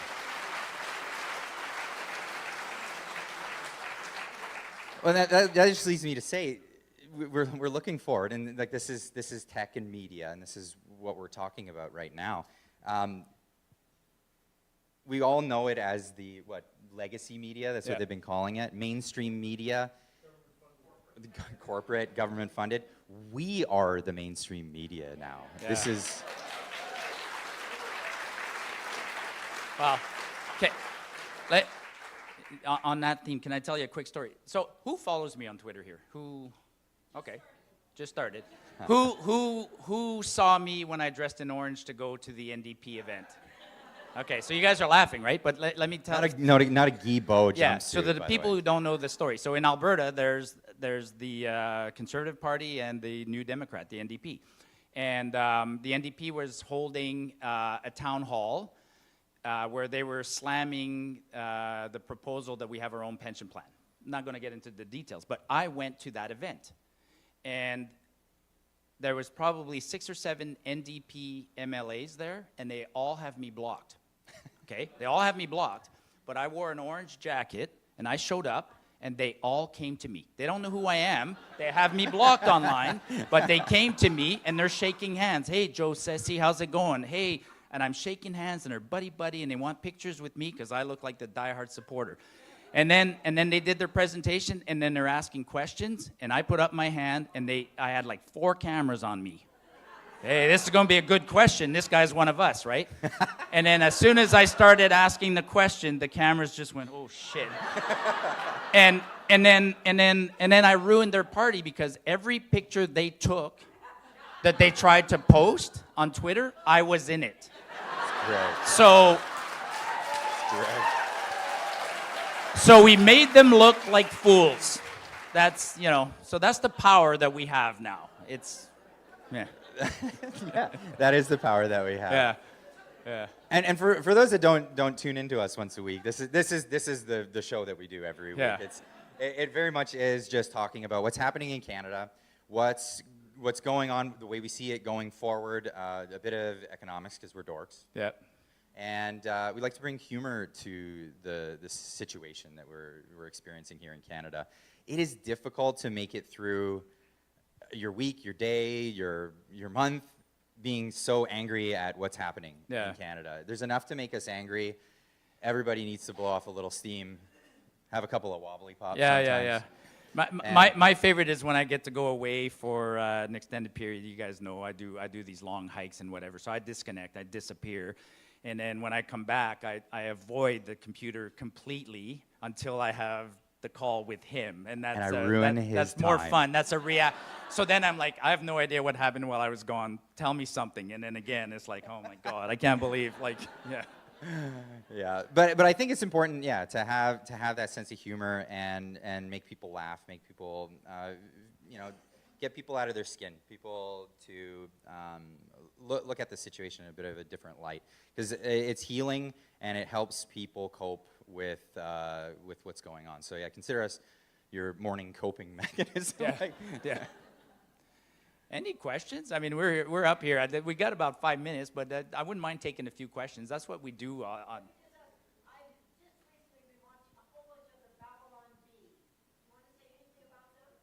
Oh, just that they're fantastic. I love their.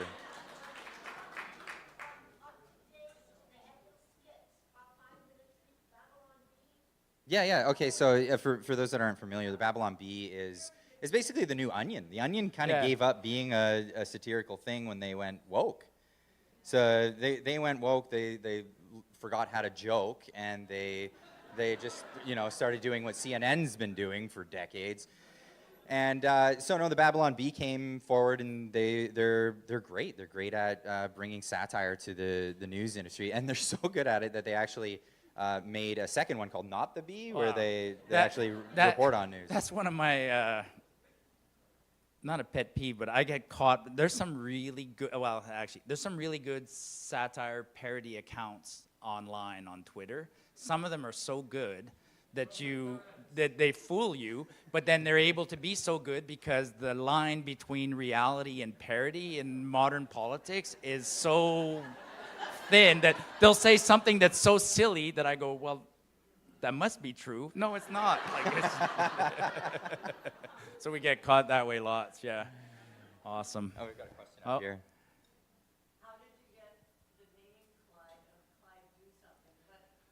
Oh, okay. So that we've got 3 minutes. I'm not going to take up that whole 3 minutes of this, but I've been doing YouTube stuff for a long time. But as a mechanic, I was doing DIY and a bit of entertainment here, there. I worked with some other creators, and this is how I learned how to do, I guess, producing, how to produce a live show, things like that. And I was working with one group, and Marty's already laughing. Well, we talk about the Pareto principle actually quite a lot on our show, and there's the 80-20 rule. Some people say it, 80% of all the work gets done by 20% of an organization, and if you got 4 people in a group. So it became a running joke in the chat for that show. They would say, hey, Clyde, do something. Yeah. And so, you know, obviously we stopped doing that show after a while. But when I was rebranding another channel that I had, it was called Clyde Soapbox. Terrible name, I know, it was awful. But I was like, oh, I'm going to name it something. I couldn't think of what to call it. I said, oh, I'll call it Clyde Do Something for now. And then if I end up doing something with the channel, I'll change it. Yeah, it becomes a brand. You can't rebrand. No, so yeah, that's here to stay. Yeah. That's how that name came about. Yeah. Hey, while I'm up here, I just wanted to follow up on one thing. Hey, Zuby, earlier when you were talking about your top 10, top 20, that's how I discovered you, is your top 20 things you learned during COVID. They were fabulous. And this morning you were talking about number 2, how everybody, or 2 or 3, everybody's got that little tyrannical side hidden in there. Just as we speak right now, Calgary, the city where I come from, is having a problem. We've had a big water issue. Rather than focus on infrastructure like water, we were too busy painting rainbows on sidewalks. But anyways, so the mayor just declared an emergency. And we're all under water mandates, restrictions. And the, what do you call it, the rat line is just off the chart. The snitch line is off the chart, and it's available, amazing, and people are snitching on their neighbors. So like you said, there's people who took a lot of pleasure in snitching on others. It gave them a sense of power. For some mandates, gave them a sense of power and allowed them to feel powerful for a change. And during this crisis right now, the snitch line in Calgary. I was going to have I live outside of Calgary. I don't live in Calgary. I live in the country. And I was going to be a bit of a dick, and I was going to have a pool party at my house. I don't have a pool, but I was literally going to say, come on over and let's shower. And that didn't sound good, but hey, we're running out of time. This was, thank you, everyone. A lot of fun. Thank you for having us.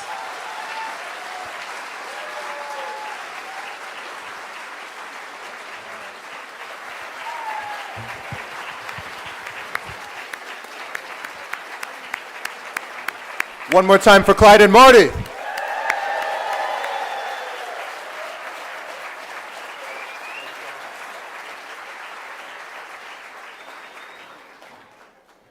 That was awesome. Welcome to everyone just coming in. The power of humor is so underrated. And that is something that I think it's important to highlight, because whether it's in the real world or it's online, when the world is being stupid, we all get frustrated, and you want to be angry, and you want to lash out, and you want to rant and rave and vent. And there's a time and there's a place for that, where it can be constructive. But I have found throughout the course of my career and all the different aspects of my career that if you can always maintain your smile and your sense of humor, especially when confronted with the absolute absurdities that we are dealing with in this world, then it helps to keep you sane, and it helps to keep other people sane. Yeah, for sure. I say this as the standing British women's deadlift record holder. So I know about that. All right. Before I introduce the next speaker, I just want to share another couple points from that list of 20 that I have, because I know that not everyone got to see it. So I want to get through all of them. I'm not going to expand on these ones. I'm just going to give you the line, and you can just dwell on them. So the fourth point on that list is propaganda is just as effective in the modern day as it was 100 years ago. Access to limitless information has not made the average person any wiser. So I think that as modern day people, we suffer from what C.S. Lewis called chronological snobbery, which is the idea that we think that we are so much smarter and more enlightened than all the people who came before us. And I think with the internet, prior to the internet, we always thought the issue was just that people didn't have access to the information. And it's not that. And point number 5 is that anything and everything that can be politicized will be politicized by the media, the government, and people who put their faith in them. Okay, our next speaker is an American entrepreneur. He has a Master of Computer Science from MIT. He has hundreds of thousands of followers online, and he is a philanthropic supporter of independent COVID-19 research. And this is Steve KIRSCH. Welcome to the stage.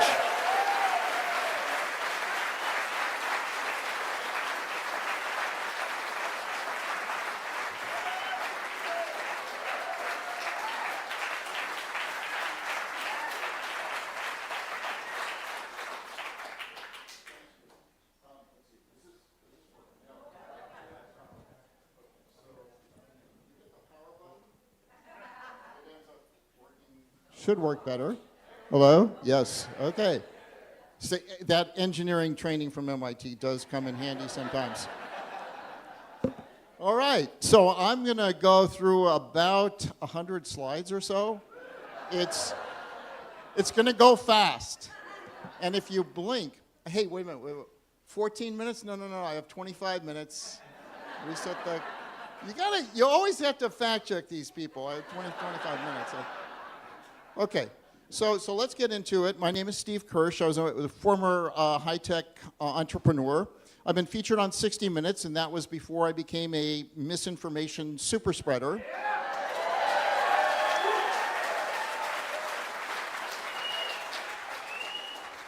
So if you type in misinformation super spreader into Google, I'm the top hit.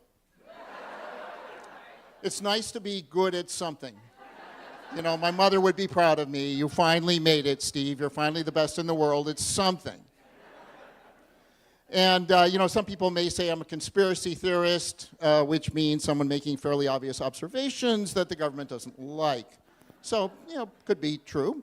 But, you know, I'm just a frustrated engineer. I just want to know how I got it wrong.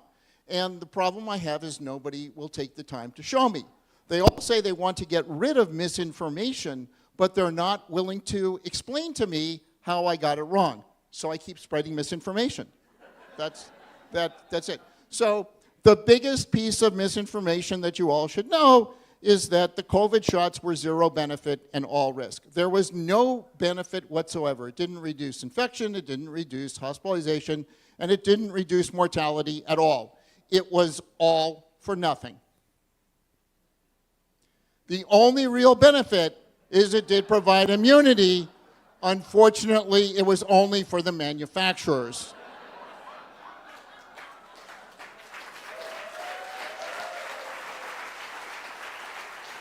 You really can't make this stuff up, you know. So the health authorities, it turns out, I learned through this process, the health authorities do not analyze their own data. I mean, I was surprised, I was shocked by this. Nobody looks at their own data. They all trust the experts rather than looking at the gold standard data which they've collected. They flatly refuse to look at their own data. And they will prosecute any courageous whistleblower who tries to reveal the data, like Barry Young in New Zealand, who revealed the New Zealand data, which shows, again, that the vaccines kill people. In fact, it's worse than that. I asked, after I had my eyes open, I mean, I got 2 shots because I believed the narrative. And then a month later, my friends started dying or were seriously injured. And so I started looking at the data. And so that's how I got red-pilled on the COVID vaccines. And then I started asking, wait a minute. If they pulled the wool over my eyes on one vaccine, is it possible that they could have pulled the wool over my eyes on every other vaccine? And the answer is yes. Every single study published in the peer review literature says that the fully unvaccinated, no vaccines at all, are far, far healthier on virtually every metric than kids who got all the shots. This is why there is never going to be a study anywhere in the world comparing the unvaccinated versus the fully vaccinated. That's why there are no studies. They tried to get one done in Congress, and the bill was killed in committee. Here's why, right? The numbers are staggering. Unvaccinated versus vaccinated. You could probably, I don't even have to tell you which column is which, do I? I found that vaccines are the primary cause. The primary cause, the number one cause, chronic disease, learning disabilities, allergies, asthma, autism, epilepsy, sexual orientation, gender identity, and a whole lot more. Now, this is my list of all the safe vaccines that you should give your kids.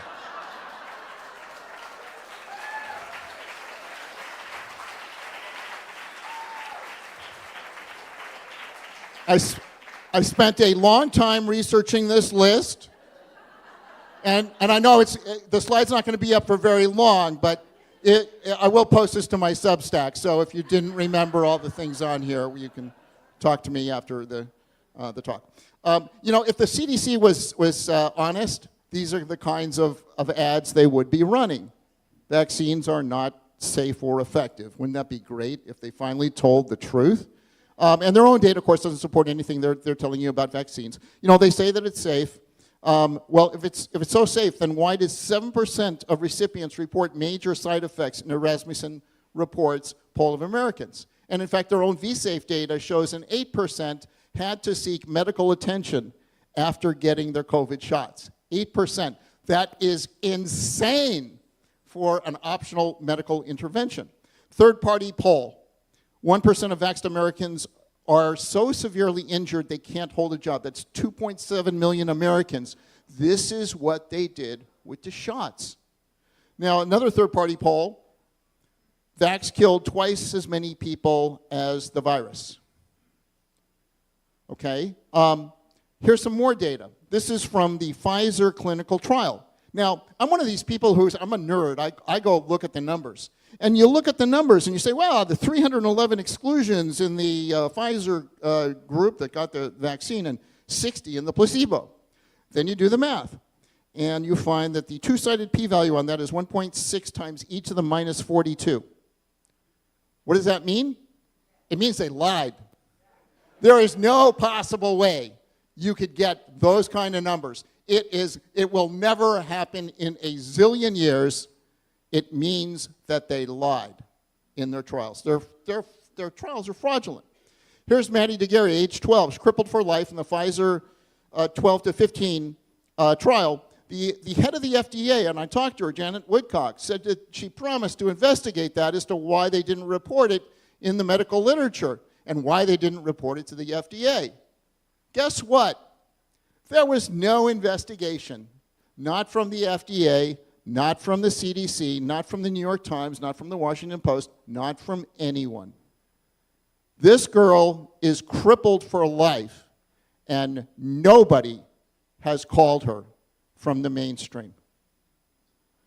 Now, this is a chart. This shows you the number of death reports in the VAERS system. Can any of you tell when the COVID vaccines rolled out?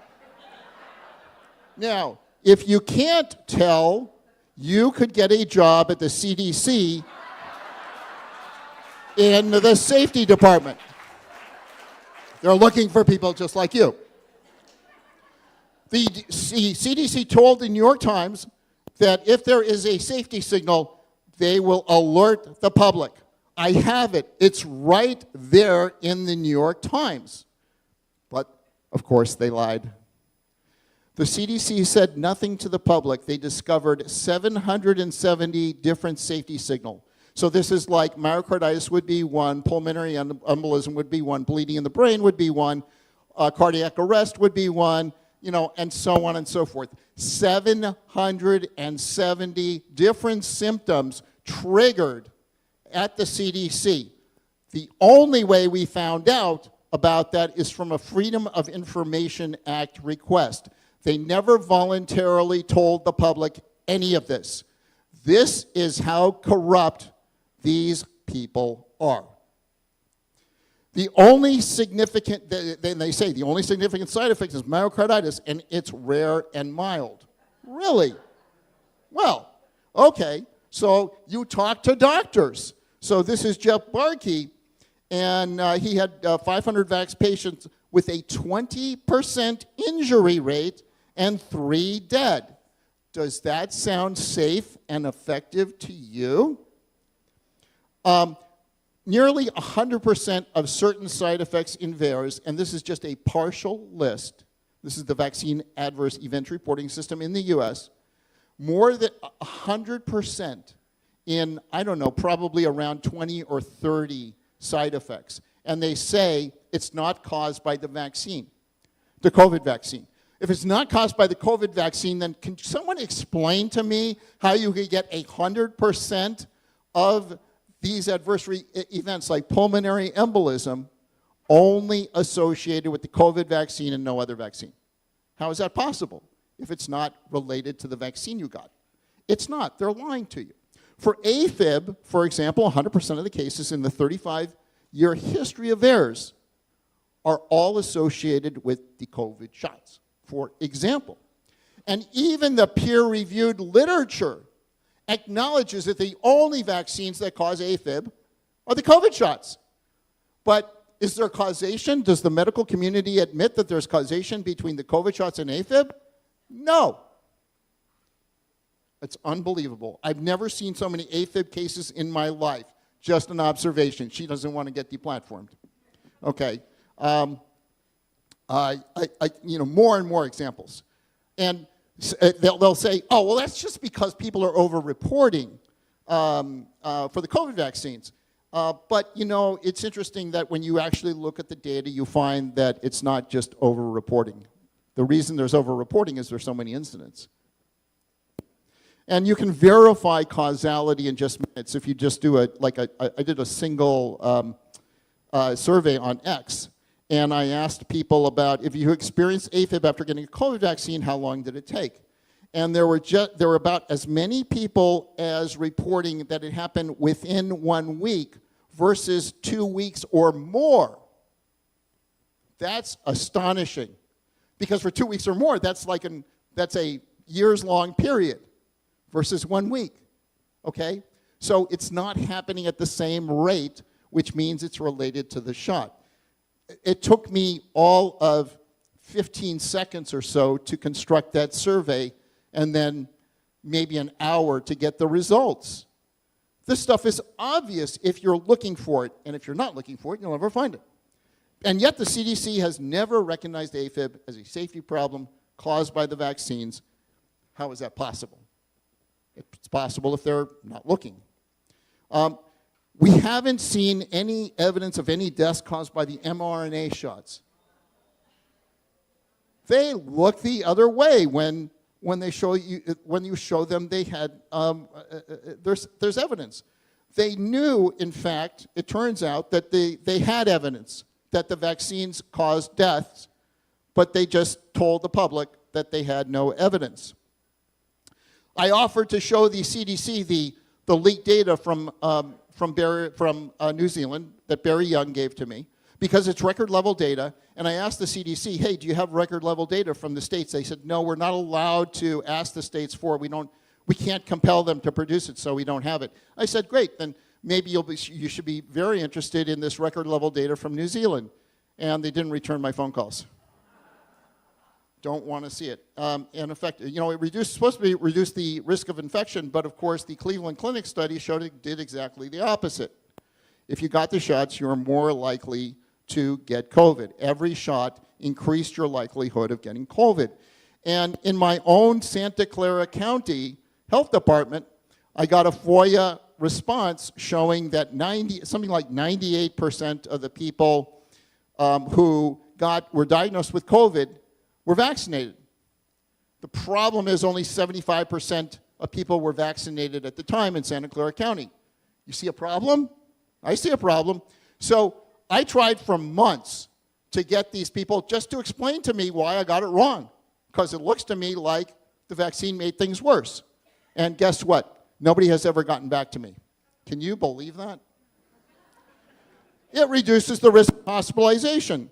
No, it doesn't. There's a great paper in the Journal of the American Medical Association, and it shows that if you compare two groups, people who got hospitalized for influenza versus the group of hospitalized for COVID, and you look at the percentage of vaccinations in both columns, they're supposed to be drastically different. If you got COVID, you should never be hospitalized for COVID. It shouldn't be a vaccinated person, it should be all the unvaxxed, you know, and vice versa for the flu.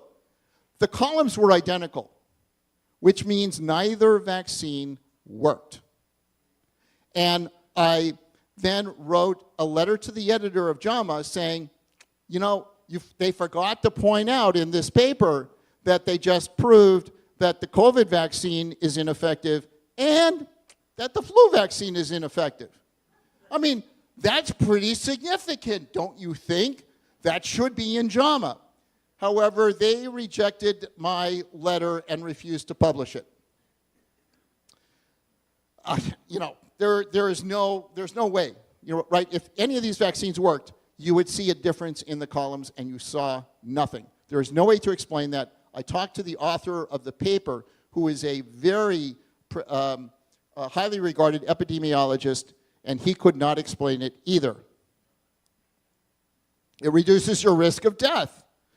Okay, so you can't if you don't reduce the hospitalization risk, you can't reduce the death risk. That's the way it works. If you ask a doctor, hey, can you think of any medication that has no hospitalization benefit whatsoever and reduces your risk of death? And the answer is no, there's no such thing. So we already know it didn't reduce your risk of death, but just to prove the point, we have the US nursing home data from 15,000 nursing homes. It's in the public record. Anybody can download it. And guess what? Not a single epidemiologist in the entire world has ever looked at that data at all. Not to prove that the vaccine works or doesn't work. They don't want to look at the data. It's available in plain sight. It takes 2 minutes to download it. How could there not be a study on this data? 15,000 nursing homes, all independent. And the reason, of course, is that the signal is devastating for the vaccine. Things got worse. You had a 3-to-1 odds of your death rates increasing from COVID after the vaccines rolled out. In general, if you took a look at all the 15,000, this is what you find. 3-to-1, getting worse versus better. In other words, they fucked up. So, zero benefits, huge risks. In some cases, you can do these surveys showing that the cure was 5 times worse than the disease. Yeah, it's probably somewhere, it's worse. I don't know whether it's 5 times worse, but it's definitely worse. Zero vaccines, whether it's COVID or not, way better health benefits. Critical thinking skills seem to, there's a scarcity of that. Here's a guy, I think you seen this guy before? He said, if the virus spreads indoors, why are people told to stay home?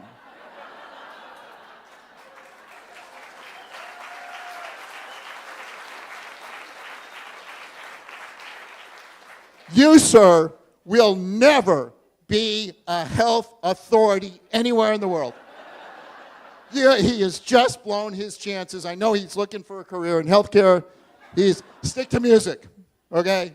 Not going to happen in healthcare. This is just really, you know, people with critical thinking skills are not, they're not wanted in healthcare. You know, a single anecdote can tell you more than pretty much anything, and this is why scientists don't like them. It's not because they're one-offs, because they're not. They're very statistically significant. Here's Apple Valley Village Healthcare. Before, and the numbers are pretty large, but before the shots rolled out, they had 0% of the people. They had like 27, 28 cases, 0 died from COVID. 0% death rate from COVID. And all-cause mortality in that facility, 1 per week. After the shots rolled out, 30% death rate from COVID and 8 deaths per week. What do you think? How do they explain it? They don't. They hang up the phone when you call. Even a state representative from Minnesota who called, they said no comment and hung up immediately. That's what it's all about. And so I made a police report, and the Apple Valley Police will not investigate the deaths. It should be criminal negligence. Died suddenly, cause unknown. You know, in Ed Dowd's book, 500 kids are documented. He didn't look into whether they were vaccinated or not. Turns out 499 out of 500 were vaccinated. That is statistically impossible if the vaccine didn't kill these people. People know the number of funerals that you've attended, the number of miscarriages, the number of stillbirths, the number of turbo cancers. Let me take a couple of examples from Victoria. 6 glioblastomas in 1 year versus 0 in 40 years before the rollout. You think, and this is in young people, you think there might be a connection. Or from a pilot, my first officer blacked out halfway through the flight. Never happened to me before in 29 years. SIDS, you know, the sudden infant death syndrome. 50% of the SIDS deaths happen within 48 hours. I tried to get the records from the Omaha Police Department. They refused to do any of the research on my FOIA request. Jay Bonner had no friends die unexpectedly before the vaccines rolled out. This guy is 57 years old. No friend ever before the vaccines rolled out. Then he had 15 friends die unexpectedly after the vaccines rolled out. 4 of the 15 died within 24 hours of the vaccine. Do you think the vaccine might have caused the death? Yeah, maybe. Yeah. The McDowell triplets got autism all on the same day. All 3 got vaccinated and within hours turned from normal kids to severely autistic within hours of the shot. But the medical community says vaccines don't cause autism. Explain that one for me. How can people ignore this? You know, I've been wondering this for the longest time. How can people ignore this? And the way they ignore it is they just come up with an explanation in their mind to justify their belief system. The next question is, how can doctors ignore this? Well, they don't want to lose their license. They don't want to lose their income, their job, their friends, their peers, and respect. So they say nothing. Now, it turns out they can rationalize this because there was a study done. They looked at 100,000 different models on the same data. And what happened is 1 in 3 models say the shots are beneficial. The problem is 2 out of 3 models say it made things worse. So the doctors who want to believe that these shots are good can simply look at 1/3 of the models that agree with them and ignore the 2/3 that disagree with them. That's how they can remain sane. This is how it's done. And this is great. I've had the paper, 5 were helpful, 9 unhelpful, in the ones with p-value of 1 times 10 to the minus 30. In other words, absolutely confident, twice as many said it was bad of the ones that were confident. So they say the conclusion of the paper is strong claims about government responses' impact on COVID-19 may lack empirical support. May. Okay, so what they don't want you to know, lots of things. The biggest thing is there's a pediatric clinic that I know of in California. They don't vaccinate the kids at all. In 25 years, they basically tell the parents, we advise against it, here's why, then parents take their advice. 25 years, 0 cases of autism. clinics around their area regular rates of autism. So if it's not the vaccine, the only thing they do is that they don't give vaccine. So if it's something else like environment or whatever, you can't explain these anecdotes. This is why these anecdotes are so powerful. And of course, I can't tell you who this clinic is because they don't want to lose their licenses, right? More and more examples, I won't go through them. Oh, the reason vaccines seem to work is because they always roll it out after everybody's immune. You look at the graphs, that's how it's done. The Amish didn't follow the CDC advice, and they say, how come, you guys did so much better, we don't watch TV. All right, so in summary, none of the COVID mitigations were needed. COVID's a very treatable disease, early treatments work great. These two doctors have treated over 20,000 cases with no deaths. CDC is never interested in learning what their protocols were. Those protocols were available in March of 2020, way before the vaccines rolled out. 100% successful. They even wrote it up as a paper. Guess what? The paper was never published. It got rejected everywhere. And the people who died from COVID died in the hospitals from the hospitalization protocol. Paul Merrick knows this because he was treating patients in the ICU and it was getting 90, 95% recovery. When he was forced to switch over to the CDC protocol, everybody died. Can't make this stuff up. They made the social distancing, the 6-foot rule, out of thin air, and everybody follows it like this stuff works. Masking, same deal.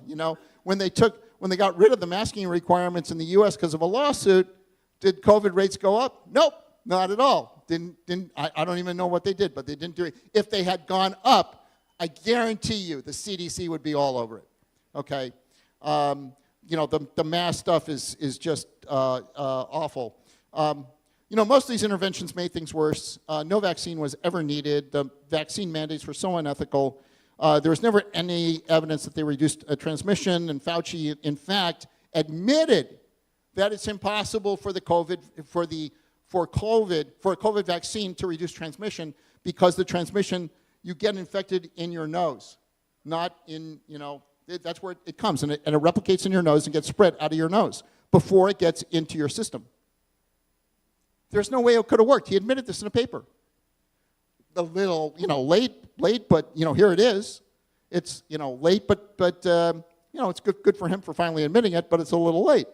And of course, anyone not calling for data transparency is not your friend. The way to stop COVID misinformation, censorship, was used. The Pfizer CEO said those spreading vaccine misinformation are criminals.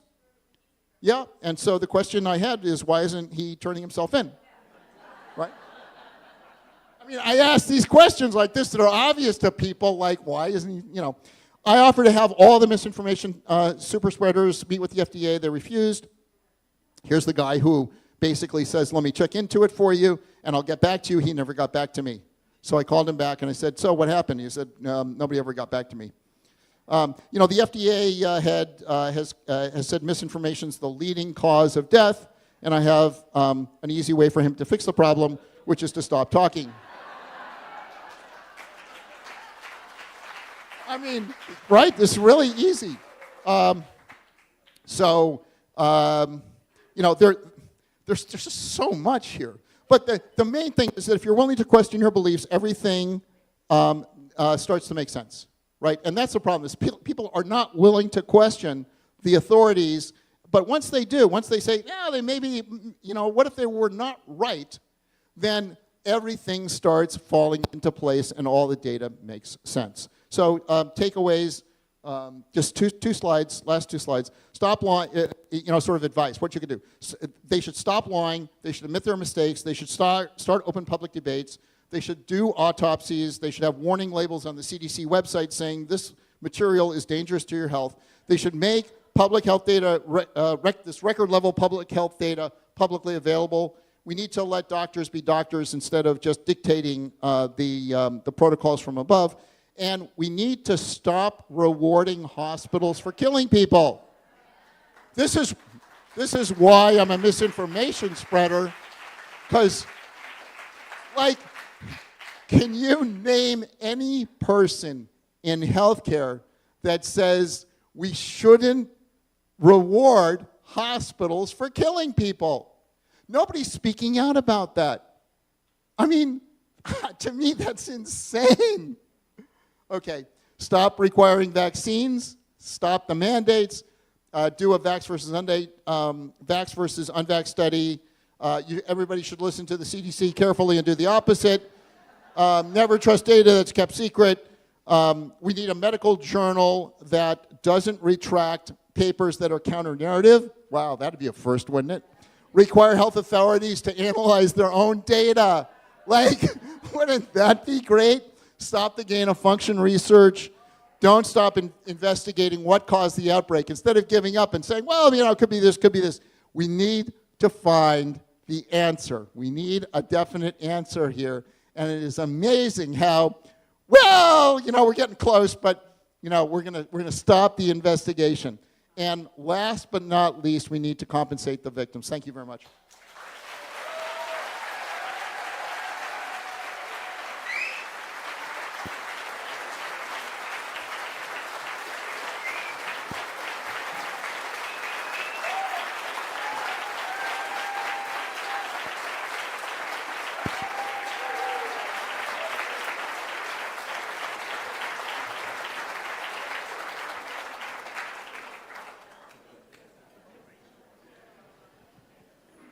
One more time for Steve Kirsch.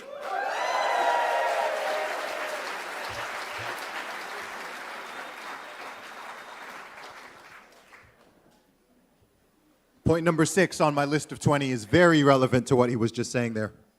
And that is that many politicians and large corporations will gladly sacrifice human lives if it's conducive to their political and financial aspirations. It's not a pleasant thought. But if you look around the world and if you look all through human history, this is something that has happened over and over and over again. A lot of times people ask, especially during that time, you know, well, if you don't think it's just for health and safety, what do you think the motive is? What else could they have in mind? It's like, money and power? I mean, I'm a businessman, Steve's a businessman. I mean, the primary goal of a business is to make money. There are many ethical ways of doing that. But even if you don't assume malice, I think it's just obvious that a giant pharmaceutical company that is rolling out a product that they can make many, many billions from, they want to push it, they want to sell it, they want to make sure it gets out to everyone, and they also want you to subscribe. Because every businessman knows that the best model is a subscription model. So they don't want to just get you once, they want you coming back every 6 months to get your little booster. And I'm going to go through a second point on here as well. And this is point number 7. Most people believe that the government acts in the best interests of the people. Even many people who are critics of the government. If you ask most people if they trust the government, they'll say no. If you ask most people if they trust the mainstream media, they will say no. Regardless of political side, angle, most people say no. But then when you look at people's behavior, you see we've had the greatest example in recent memory of just how much people buy into it. So moving on to the next brilliant speaker today, I would like to introduce UMAR Sheikh, who is a lawyer. He is the founder and principal of Sheikh Law, based here in Victoria, British Columbia. He has extensive experience in labor law, international business, and public service, and he serves clients in the areas of employment, human rights, labor, and civil litigation. And I have a fun fact. He actually helped with some of the legal issues facing this conference right here. So this man has helped to make this happen. UMAR Sheikh, great to see you.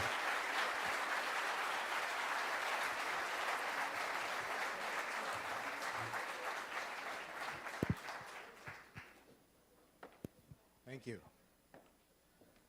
I don't know how much fun it was helping with the legal issues with this conference. Seems like everyone wanted it shut down. So thank you for that introduction. My name is UMAR SHEIKH, and some of you have heard me before, and some of you are brand new faces.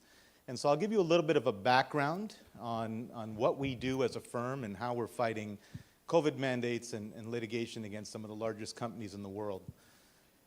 Back in 2012, I started a fight against the mandatory flu vaccinations that came in British Columbia. It took us, thank you. It took us all the way up until 2019 to win that case and get rid of flu vaccine mandates for healthcare workers in BC.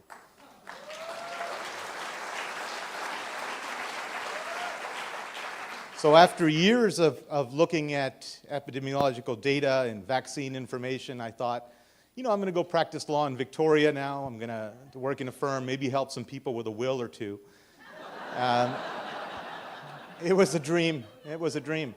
And so I get there, and all of a sudden, these COVID vaccine mandates start showing up, and the phone starts ringing. Right? Now this is an interesting experience because there's thousands of people calling. Like, it was non-stop, and I was at this small firm out here in Victoria, just down the street from here. And you start listening to these stories of what's happening to these people, right? So they're losing their jobs, they're losing their homes, families are being separated. We have people on social welfare and others who don't even qualify for that. I had a family who was living out of a car. And so they're calling up desperately in need of help, and I had just finished this flu vaccine stuff, and I thought, well, the COVID shot's not even close to the flu vaccine. At least we had years of data on that. We have nothing on this, and so this should be easy. You know, I mean, I'm sure we can help. So I went to the senior partner at that firm at the time and said, look, I'm going to take on some of these public servants and healthcare workers, and I'm going to try and do this COVID litigation. And they said, yeah, that's fine, you can do that, but you can't bring them in the office in the daytime, and they have to come in at night, and you can meet with them there. So I quit, and so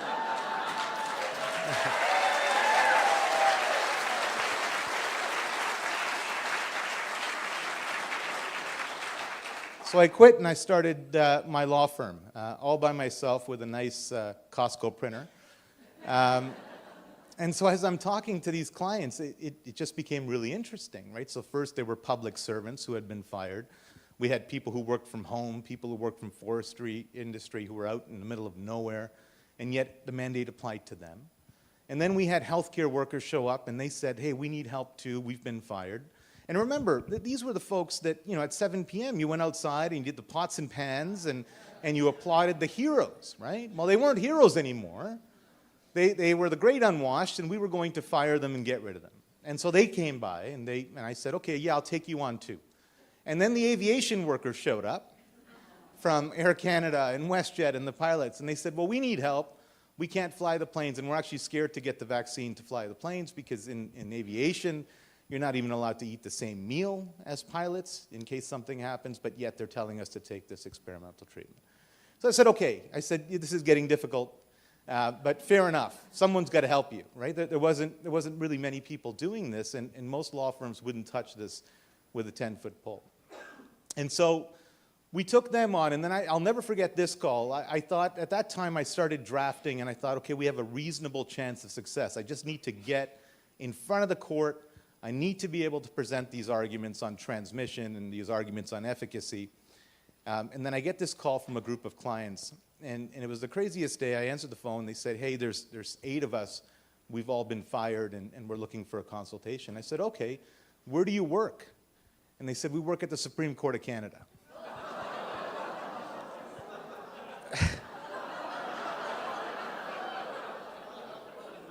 Oh, boy. What do you do with them?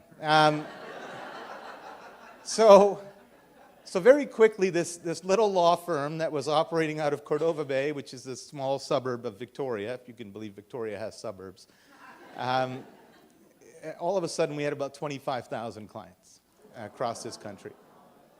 And our biggest thing for these clients was to give them hope. It wasn't false hope. What was happening in these groups was as they went bankrupt, as they started losing everything, their identity, their friends, their jobs, we started seeing suicides. There were suicides in the aviation group. There were suicides in the healthcare group. And so we created this retainer, this special retainer that it's still the only one of its kind, and the Law Society hates me for it. But we created this retainer that said, if we're going to take on your files as groups, any money that you fundraise, instead of paying us, let's support each other with groceries, with kids' birthday gifts, with mental health support.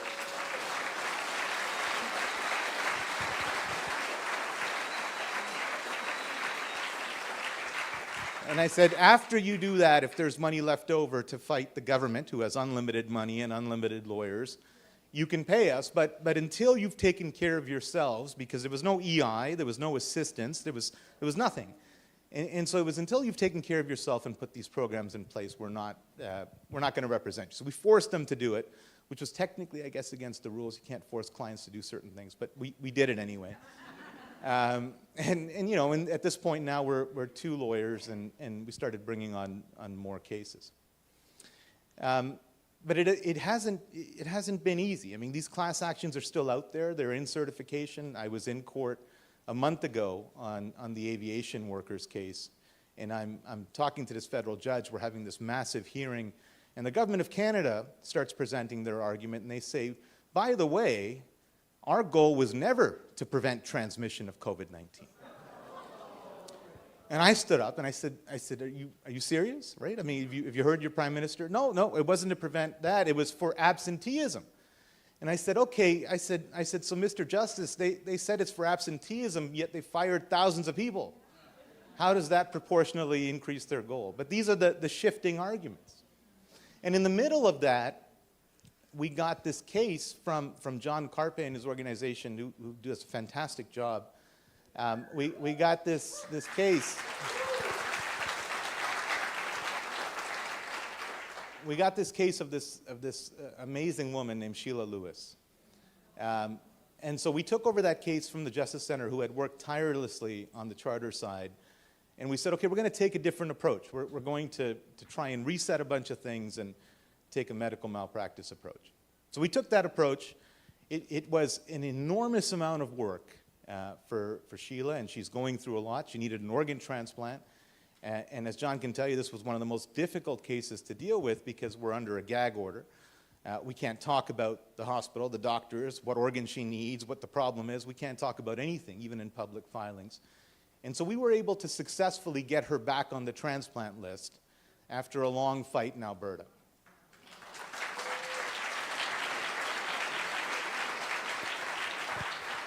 The problem with that, this is a bit emotional, the problem with that is she used to call me Amar. I don't know why, that was her favorite way to pronounce my name, but the problem with that was as soon as she got back in hospital, within 1 week, Sheila Lewis passed away. And it was devastating to all of us who knew her and worked on her file. And so we said, okay, we've taken a hit, let's keep going. And then we get contacted by this father named Dan Hartman. And his son, Sean Hartman, was 17 years old. He was a hockey player, perfectly healthy young man. And 33 days post-injection, the family found the body next to his bed upstairs, and he was gone. And so we sat there with this case, and we knew what it would take to take this on. And there was all of this nonsense out there that you can't sue Pfizer. They're immune. Everyone was telling me, and I was like, okay, let's find out if they're immune. And so we formulated a lawsuit against biotech in Germany and against Pfizer, US and Pfizer Canada, and filed that for wrongful death and negligence against them on behalf of Sean Hartman, who had died. That lawsuit was the only one, and is the only one in North America against Pfizer that's currently in place that actually has a chance of getting discovery out of Pfizer. The US granted Pfizer immunity. Canada did not. And so I was able to exploit that hole.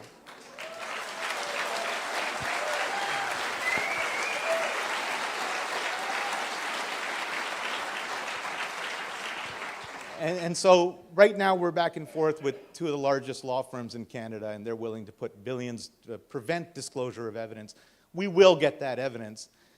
we're not going to stop, and so we're hard at work at that case right now as well. But so that's heartbreak, and then we get another phone call from a wonderful mother of two twin girls, and the father's giving them a bath, early 30s, 1 week post-vaccination. His heart explodes in front of the kids.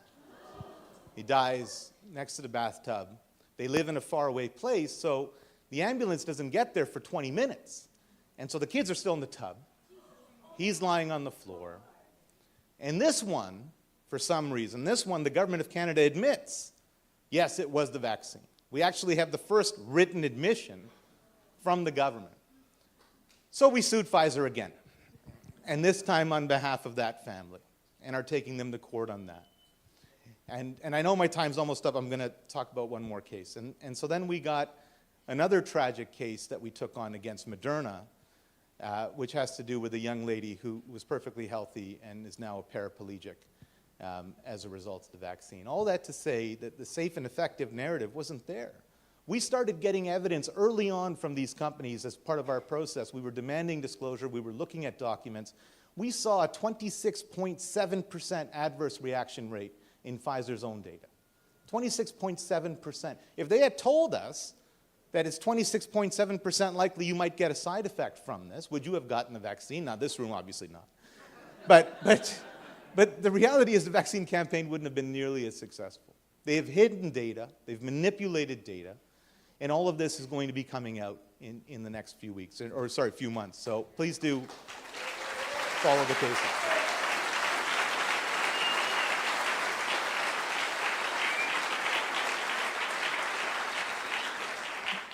Now, the only other thing I would say, and I'm rushing just because of time, I want to keep the time at the conference, they've split me into 2 days. So I am here tomorrow, and I'll be giving a much more in-depth talk about some of the things we're dealing with in the Online Harms Act. But I wanted to give you a bit of a primer, get in front of you, and thank you all for being here.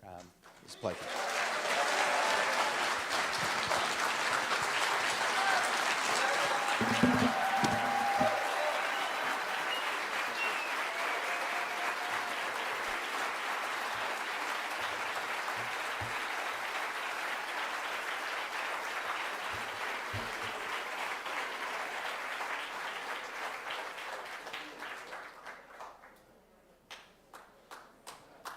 Okay, before the next short break and the panel, we have one more speaker who's going to be coming up soon.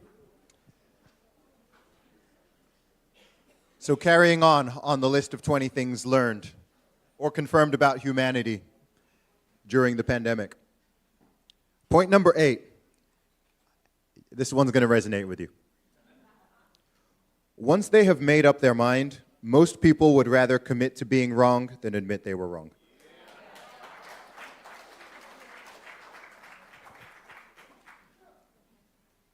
And we're all capable of doing that. So it's a cognitive flaw that it's good to always be aware of. And number 9, human beings can be trained and conditioned quickly and relatively easily to significantly alter their behaviors for better or for worse. Most of us do the same thing most days, right? That's what habits are.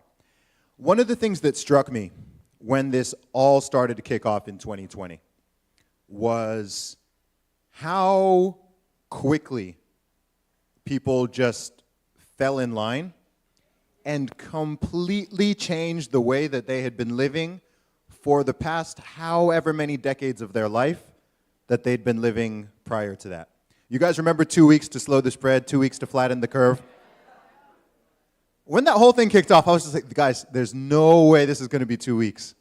This doesn't make sense. It doesn't make sense, but what happened was, over the course of time, the inertia kicked in and people got comfortable. I mean, there was a poll that came out in the UK, and I'm always iffy about polls, but I think this one was legit. And it turned out that most professionals, at least in the UK, most middle-class professionals, I'd assume it's the same in Canada, US, and so on, most people enjoyed the lockdowns.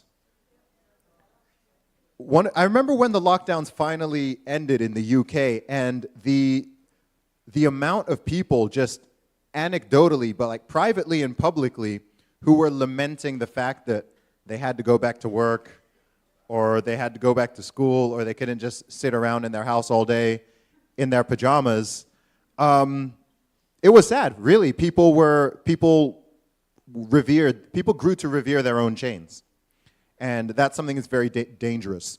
I think on the flip side, though, the way you can use this human ability to your benefit is if there is something that you want, if there's a good habit that you want to develop, if there's something that you want to create, if there's something that you want to build, if there's a health habit, whatever the case may be, even if it's something that you initially struggle with, once you ingrain that habit, then you'll get used to it. So take caution with that. Beware of falling into negative patterns, but if you're trying to get into a positive pattern and reinforce that, it can work very well for you. So I am going to introduce DREA Humphrey to the stage right now.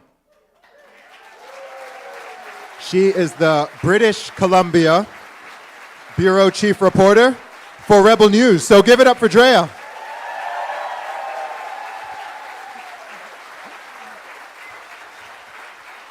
Thank you. Is this on? Thank you. What an applause. I feel like a Nazi in the House of Commons. Full disclosure, I totally stole that joke from True North's Andrew Lawton. But it was too funny not to say again, but only in Canada. Can you believe that was actually a thing? But everybody here actually deserves an applause because you made it in here past the Rainbow Mafia. Yes, absolutely. They lied about you, about who you are, what you believe, and why you're here, and their media parroted those lies, and you did something. And that's what I want to talk about. Why do something today? So when I was asked to speak, I knew right away I was in. I was going to say yes. The organizers would probably say I took too long to respond, to tell them that. Sorry about that. But I was in because I've covered this 2 years previously. And I really believe people are going home, Canadians are going home with nuggets to make our country better. Totally, that's what's happening. And as a Rebel News reporter, I'm on the front lines, sounding the alarm as I should be, and I'd hate to know what Canada would be like if Rebel News wasn't around, especially over the last 4 years. Wow. Yeah. But I'm always telling you what's going wrong, what's about to happen, and I don't get to talk about the solutions much because the people I'm interviewing, what's happening, like we're in the thick of it, it's just happening. So I wanted to be a part of this solution gathering that you're all taking part of. And when I was told the topic, you know, that we're supposed to talk to you about is about censorship and disinformation, automatically, right away, my mind went to the Online Harms Act. The Trudeau government, God forbid we have another 4 years, what on earth would that do to our country? It's scary. And I believe Rebel News is a huge target on that. Maybe the primary, definitely one of the first. And so I was going to talk about that. I mean, just imagine if the law of the land, if what we are going to be living under is that someone can come after you anonymously because of fear of hate, not even hate, fear of hate. They don't have to put a name to the claim. They can go after you, an individual person, $20,000. I think the government gets stuff on top of that. I mean, that would take me right out. So imagine that's the law of the land, and they could do so retroactively. So something you put on Twitter a few years ago, anything you said publicly, imagine that's the law of the land, and then imagine you're a Rebel News reporter. It's scary. So why do another report? Why not take my Twitter down? Why not flee the country to El Salvador? I know you like it. Bukele. If I can communicate and share why I choose to do, then I can give some of those nuggets towards the solution. So I'm going to touch on that, but not right now, and spoiler alert, I'm not special, but I'll get to that. But before I get to why I choose to do, I want to talk about the actual most dangerous form of censorship. And it's far more dangerous and concerning and has already hurt our country so much without being mandated. And that's self-censorship, by far. How many of you are familiar with the bystander effect? Put your hands up. All right, quite a few of you. All right. Popular theory that gets discussed. When I was getting my psych degree, we talked about it a lot. I won't tell you what year that is because I really enjoy when you guys think I'm younger than I am. And, but if you don't know the story, it looks like a lot of you do, it's about the horrible true story, the brutal murder of a woman named Kitty Genovese. I don't know if I'm saying her last name right, but she was attacked when she was trying to come home at night. She was stabbed brutally, and when the reports first came out, it seems like they didn't get it quite accurate. They said there was about 38 people who saw or heard or knew something was happening and failed to act. As time passed, we know it's more about, 7 or so people, several people, but the point is, people could hear her being attacked. They knew something was happening. One man did yell out and say, "Hey, stop, leave her alone." And her attacker did. He left her alone, only to return and finish the job. So I don't know, was he standing in the bushes and watching his victim suffering and realizing the cops aren't coming, no one's doing anything, she's trying to get into this locked door of an apartment, I'm going to go finish her. And he did. He stabbed her, he raped her, and he robbed her. Eventually, the ambulance was called. And what the debate or what the discussion about this theory is, why did people fail to do? Why did they hear something and not come out and see and help? Why did that happen? And the theory is that sometimes people think other people are going to do it. Do you know people like that? They're so concerned with what's happening in Canada, but it's okay. Somebody else will deal with it. And sometimes they just don't want to be inconvenienced. They hear someone yelling, it sounded like she was involved, but maybe it's a domestic dispute. I'm going to keep watching TV. Do we know people like that who have their heads in the sand? I talk a lot about pre-COVID versus post-COVID. So I have my pre-COVID friends and my post-COVID friends, and I love them all. But when I get together with my pre-COVID friends, I'm like, they're talking about like the Kardashians or something. You know what I mean? Like, get your head out of the sand. So that's kind of the discussion about the bystander effect. But what doesn't get discussed as much is somebody did do something. And she was an elderly woman who was in her 70s. And her name is Sophia Farhar. And Sophia called the police. And she didn't just call, she came down. And she held Kitty as she was suffering and told her help was on the way. Unfortunately, it would be too late. But an elderly-year-old woman walked out in the night to that scene because of what she heard and saw. She didn't know how many men attacked Kitty. She knew she could be at risk, and she held that woman. What made her? What made Sophia do? When we think of the examples of how self-censorship has plagued us, there's so many to choose from. I think back to the time when I started to report on vaccine injuries as soon as the rollout happened. I started covering that conspiracy theory that became true to the media. I think they took about 3 years to tell people about some of them. And one of the first medical professionals to speak out, local BC hero, Dr. Charles Hoff. Yeah.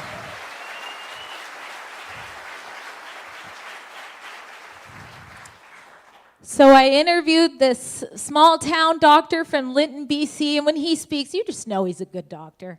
You know, there's a serious doctor shortage in BC. Everybody wants Dr. Hoff, unless you're believing what state media is reporting about him. And so he's saying, you know, they've rolled out around 1,000 of these Moderna vaccines in this small community, and I've had 9 patients suffering from neurological symptoms, and I don't know what to do. I don't know how to treat them. And he's screaming to the mountaintops, going through all the right channels, and he's being ignored. That's why he came to the media. He didn't even have social media or anything. This was not for clout. And he actually, because this was so early on, he went to Bonnie Henry and they entertained him. They actually had a meeting with him, believe it or not. I think it was more to just kind of feel him out, to hear what information he had, but they listened to him. And his 9 patients, some who couldn't open the door, some who couldn't think straight, some who couldn't speak, most who had migraines, and he said, how do I treat them? Surely the top doctor, Dr. Bonnie Henry, knows, right?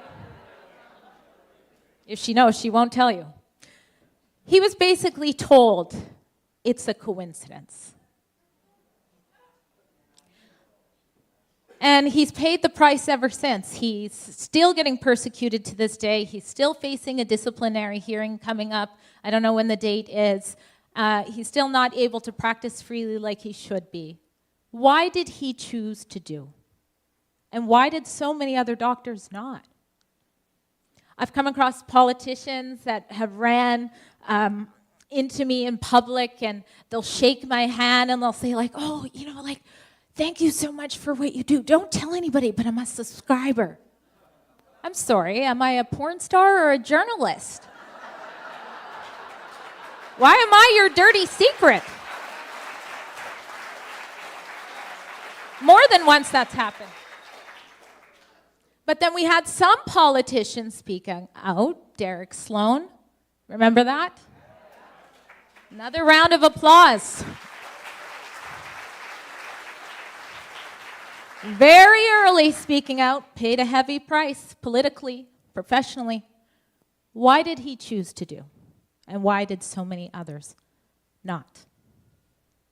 So me, why do I choose to do? I'm halfway through. Let's see how long I can make this go. You know, it's ironic. I wasn't actually going to talk about anything to do with gender ideology, actually. I wasn't planning on doing that, even though I do many reports on that and the harms that it causes children. I wasn't going to talk about it. But as many of you know, we faced lots of opposition. The speakers did, and of course the organizers who did a wonderful job getting us all together. So thank you for that.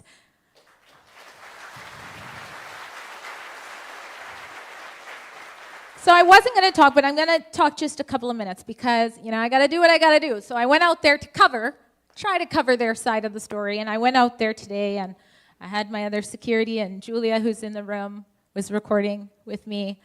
And I went out, and as soon as I got out, they seemed to be civil until I came out. I don't know how that works, but as soon as I got out, I started to get swarmed.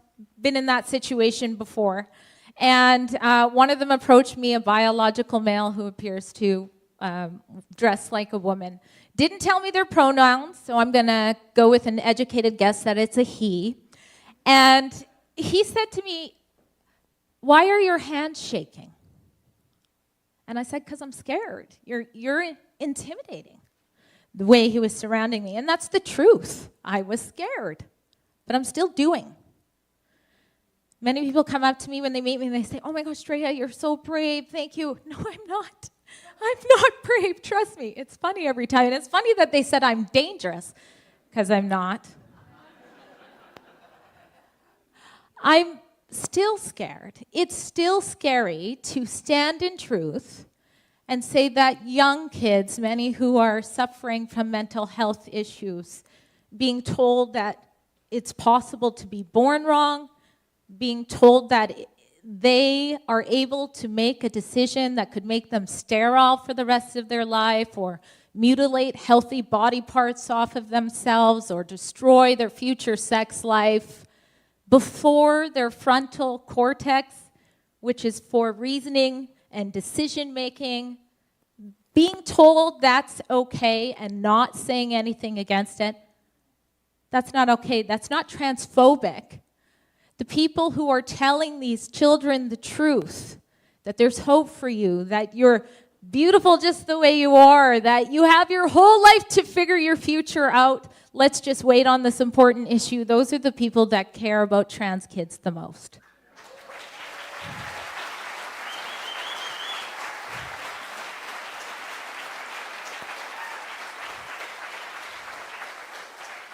So the secret is not about being brave. It's not about having all the answers. It's simply about doing. And I'm not a public speaker, but I would call myself a chronic speaker. My mom is here, and she would know that, you know, every report card I got growing up was like, this kid won't shut up, she's a problem. So I agree, not everybody can speak to do something, but we can all do something. I started this off by saying you all did something by being here, but you can be intentional and do something every day. One of the things that I love doing, and that everybody in this room can do, is just have intentional conversations from love with strangers. So when I do grocery shopping and I see that clerk who's got a mask on in the middle of summer, and they're young, they're not even the age that, you know, like, we saw the stats, like, anyways. I ask them, number one, can I ask you a question? If you ask that, they will not be offended by the question. That's my experience. They give you permission. Why are you still wearing a mask? I don't say it in a condescending way, I don't say it in a rude way, and they tell me. And that's what they're trying to censor so much, is that simple conversation of really understanding where people are coming from. And that's really my goal when I speak to the people outside. I believe they're hurting. I want to know why. And when they tell me, you know, sometimes they've got a reason that makes sense. They don't have all the information that we have. They'll say, you know, someone's sick that I live with, and it's almost always out of love.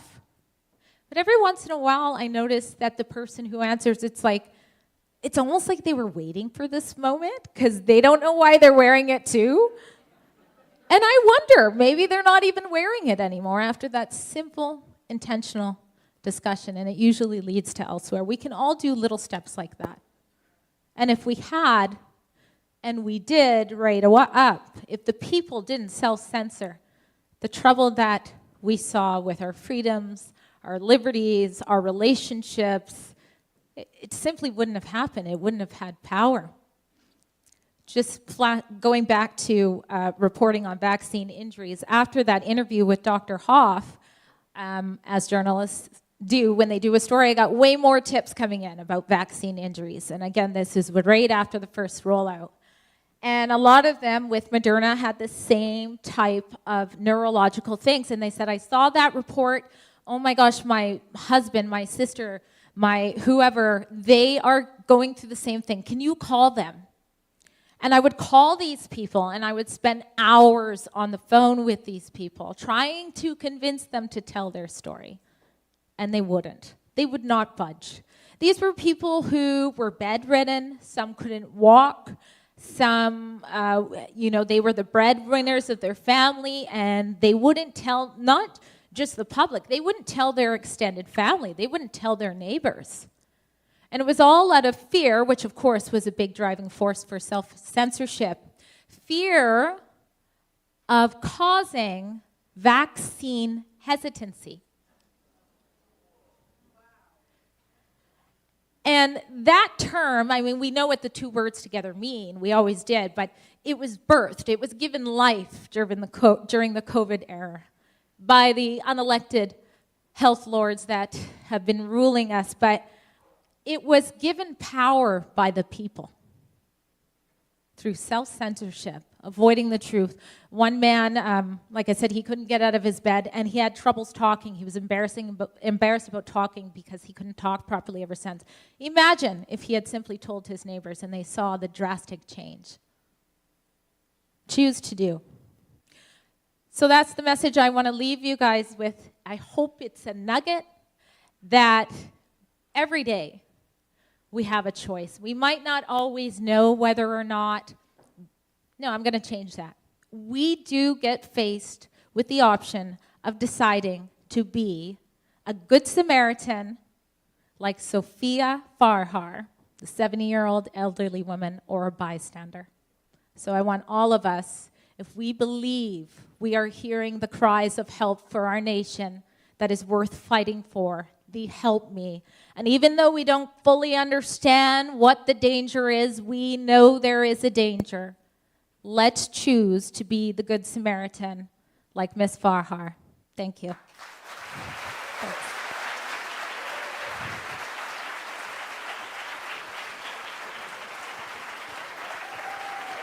Make some noise for DREA Humphreys.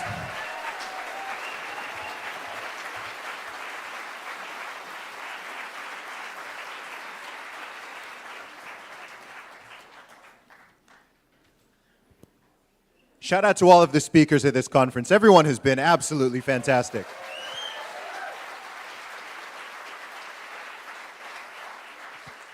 Just following on from some of DREA's words there's something that I tell people often, and that is, don't outsource your courage.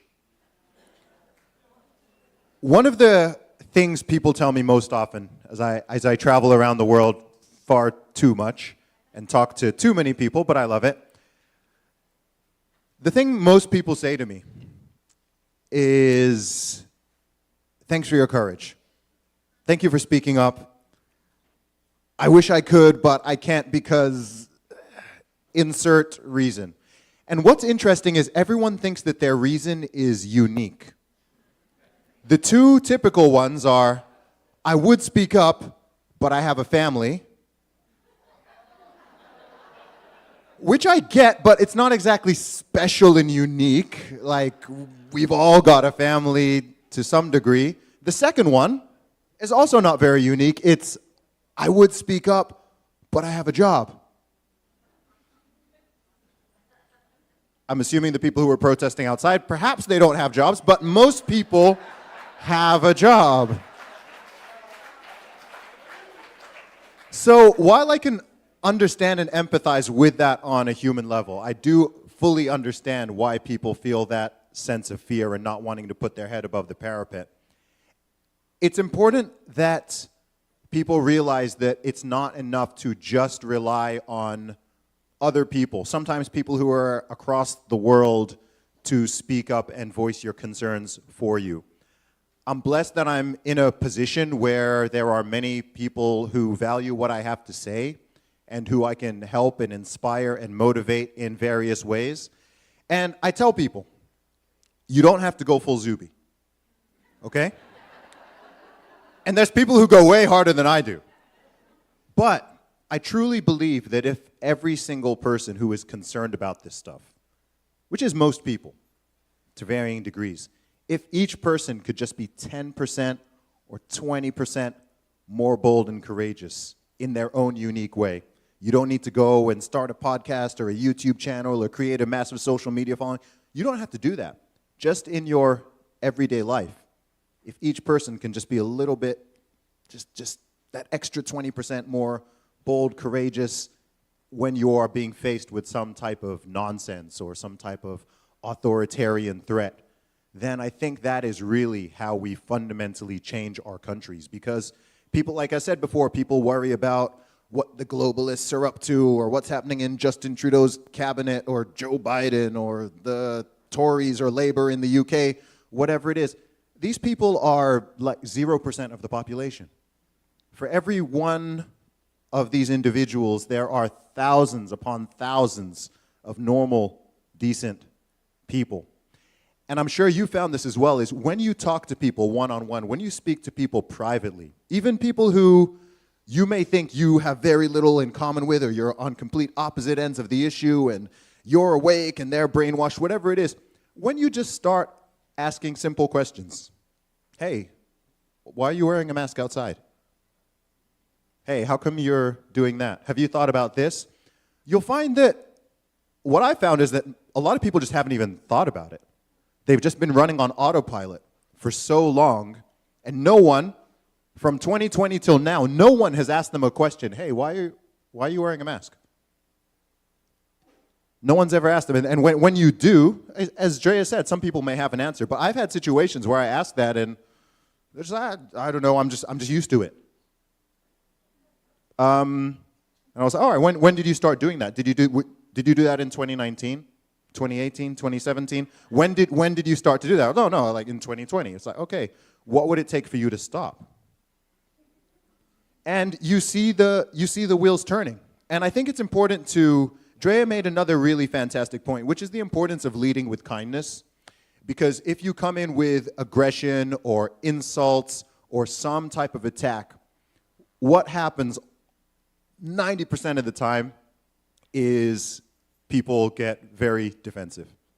People get defensive, people respond in kind, they also get insulting, they also, if you approach them with aggression, they respond with aggression.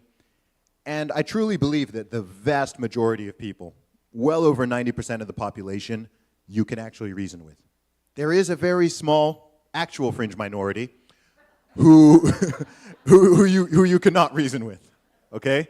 And I think with such people, once you realize that's the case, you don't have to have a conversation. But with the vast majority of people, if you just ask these questions, at a minimum, you'll plant a seed in their head, and you'll also be able to understand their position. Even if the reason they give doesn't make sense or their line of thinking doesn't totally follow, at least on your side you can gain that empathy where you can reach that position. It's like, okay, we've reached different conclusions on this, here's where we differ, but I can at least understand where you're coming from, even if, they may think your position is crazy, you may think their position is crazy, but at least there's not the animosity and the hatred and the confusion anymore. So before we go to the next panel, I'm just going to give point number 10 on my list of things that I learned during the pandemic. And this is another important one. Number 10 is, when sufficiently frightened, most people will not only accept authoritarianism, but they will demand it. They will demand it. And we've seen this play out. So this is another reason why it's so important to keep your fear in check. So we are going to be going to another break right now. We're going to have a 10-minute break, and then we're going to come back, and we are going to have the panel for tech and media. Once again, if anyone has any questions, anybody in the room or anyone who's tuned in online, if you go to weunify.ca, hit the, in the top, there's the menu, go to Q&A, and you can ask a question there. We'll come back with the panel. 10-minute break. Thank you very much. See you in a minute. Ladies and gentlemen, if we can please bring the volume down. Let's quieten down again. Before we kick off this panel, Steve has a very quick update that he wants to give everybody, so I'm going to pass this off to him.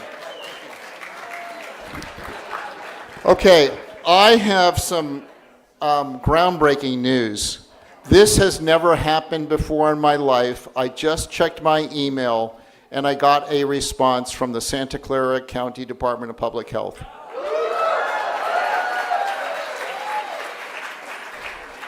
So up until this point, I have been ignored by every public health official pretty much on the planet except for Joe Latipo. So it was, and I tried for months to get them to respond to me. My simple question, which is, look, your data shows 98% of people who are diagnosed with COVID were vaccinated, but only 75% of people in Santa Clara County are vaccinated, so how do you explain that?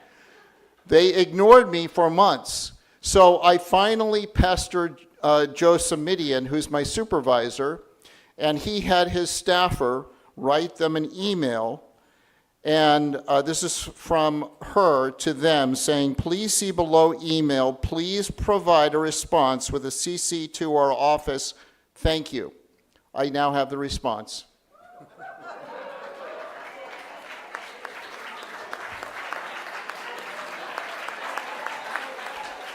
I have waited my whole misinformation super spreader career for a response to how I got it wrong, okay? So they actually responded to her within just a few hours after receiving her email, and I just realized that this was in my inbox. So I'm going to share it to you. For the very first time in history, So this is groundbreaking. Their response to my query, can you guess what they said? This is it. Dear Mr. Kirsch, love it.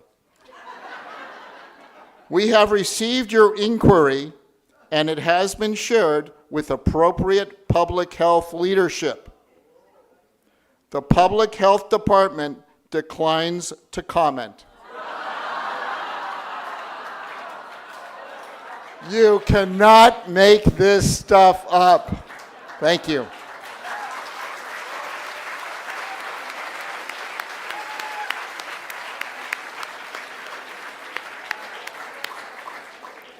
Before I introduce the panelists, we have a quick raffle from one of the sponsors, New World Precious Metals.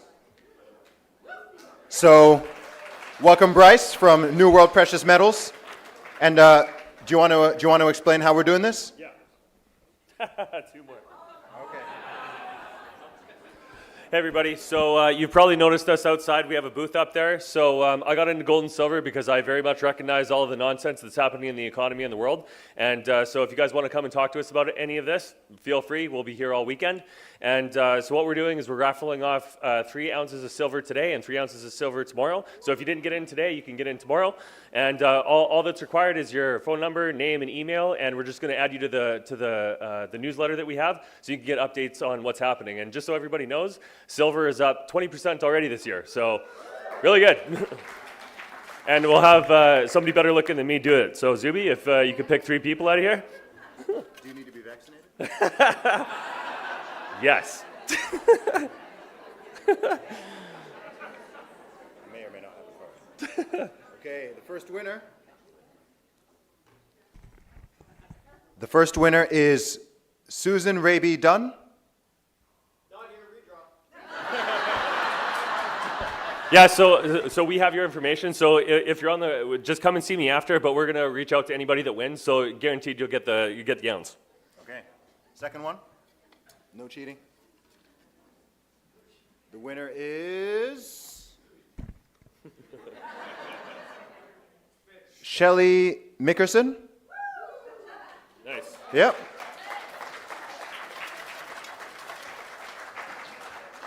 Third time's the charm.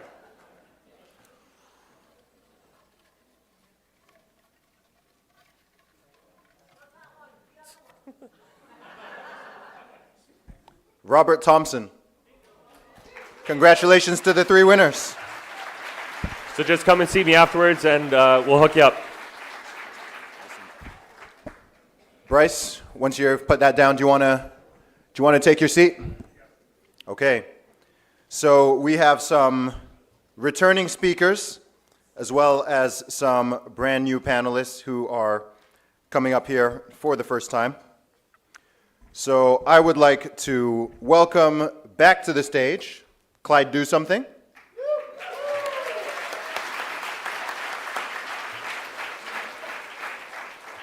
And DREA Humphrey.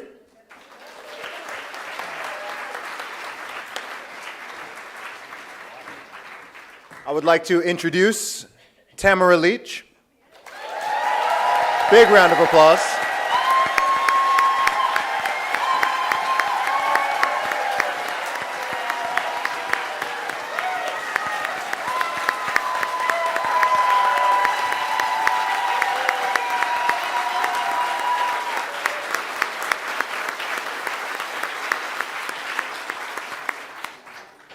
And last but not least, Lauren Southern.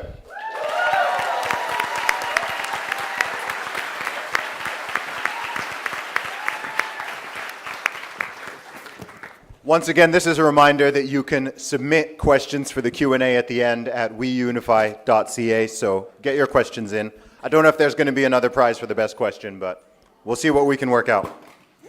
Okay, so this is the technology and media panel. So similar to how I started off the previous one, I think it's best if we, let's kick it off with you, Bryce. I know you are a man of many thoughts and opinions. So whether it's throughout the course of today's events or just more broadly speaking, what's on your mind? What would you like to talk to the people?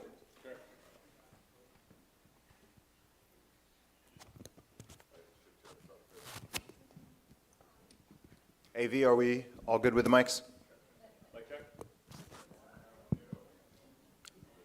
If someone's got one that's already working, you can just pass it down.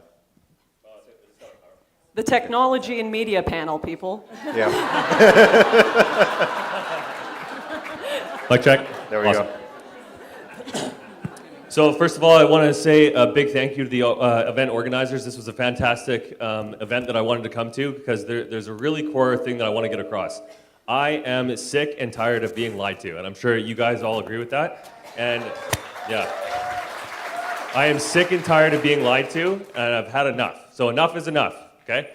And so the big thing that I want to get across today is really, really simple. What are we going to do about it? That is the central theme of what this should be about. What are we going to do about it? Nobody is going to come save us. Nobody is going to do the work for us. So the ultimate question that we got to ask is, what are we going to do about it, okay? And I did a presentation a couple weeks ago to the BC Independents to help the BC Independents really get across what it matters, what is important to them, and how to talk to people about what it means to be an independent in the political system.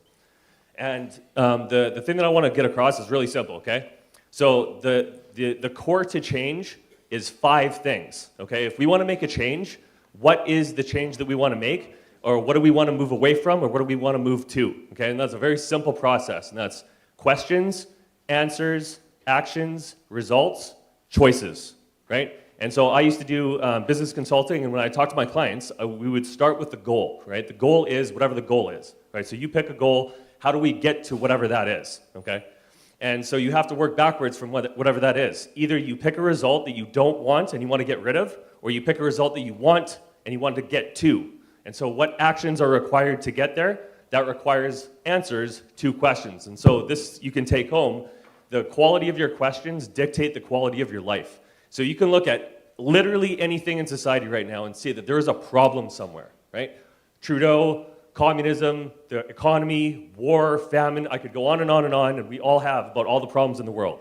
The ultimate question that we have to ask, what are we going to do about it? And this is one of the pathways to making that change, is if you recognize a problem, you have to be the person that says, this is unacceptable and we need to do something about it. And you don't know necessarily what it's going to take to get there, but you have to be able to ask the question, and that is the core that they are trying to censor us. They don't even want us asking or answering the questions that are important to us. They're trying to destroy our families. They're trying to take away our money. There's another reason I got into gold and silver, as an aside. But what they are trying to do to us is take what is important to us.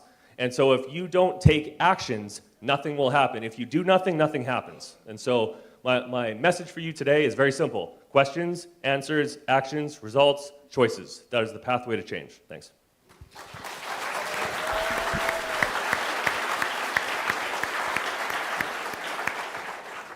Thank you, Bryce. Lauren? Yes. I just have the floor to talk about tech You have and the media. floor. All right. Well, I haven't had a whole lot of confidence in the future of media conversation, technology, definitely Silicon Valley and all that. I don't know how many of you follow my work, but I've been banned from almost every site I've signed up for. Patreon was probably the first big one. They claimed I was shooting torpedoes at immigrants in the Mediterranean or something. I don't exactly remember that, but banned from that site, banned from Facebook, banned from Airbnb, and then actually about... It's funny, but it gets less funny. It gets quite sinister, because about a year and a half ago, my parents were actually banned from Airbnb for being related to me, blood relation. You know, we've got this, they actually called it kin punishment. They did this in Soviet Russia, Nazi Germany, North Korea to this day, and at Airbnb. So yeah, a year and a half ago that happened, and luckily it blew up in the media. I know not everyone has the same public profile as me, so they can't, if that happens to them, they're kind of screwed, but I was very blessed that Tucker Carlson had me on his show, and a lot of people decided to delete their Airbnb accounts. They were like, that's a little schizo, don't think I'm gonna stay with your website. And Airbnb decided to reverse it, come out with a statement saying, oopsie, that was actually a glitch. Our system glitched and said, you have been banned for being related to a political activist. Strange glitch there. But anyways, the reason I'm talking about this is because I've gotten very black-pilled, I think is the word, where I just don't have a whole lot of hope for the future of tech, media, information, all this kind of stuff, especially when the media backed up Airbnb saying this was just a glitch and an accident when it obviously wasn't. 3 days ago, a whistleblower came out from Airbnb saying that actually it wasn't a mistake at all. It had been deliberate. And in 2018, the company had formed a group to specifically hunt down people with dissident opinions and ban them from their website. Now, the reason this whistleblower had come out was because she was upset and disgruntled that after my parents' ban, all of you, everyone out here that has a little bit of sanity to them, got upset, uninstalled the app, shared this, tanked their stock prices, and behind the scenes, Airbnb dismantled that entire unit and let her go.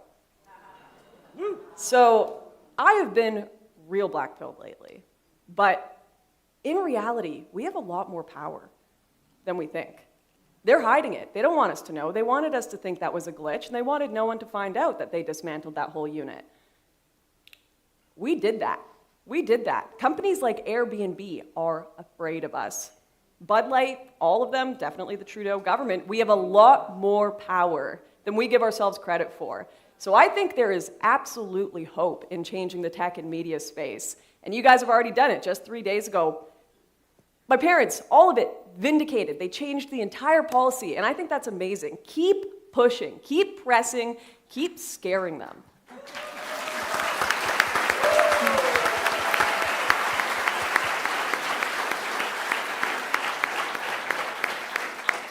Thank you, Lauren. And on that note, Tamara?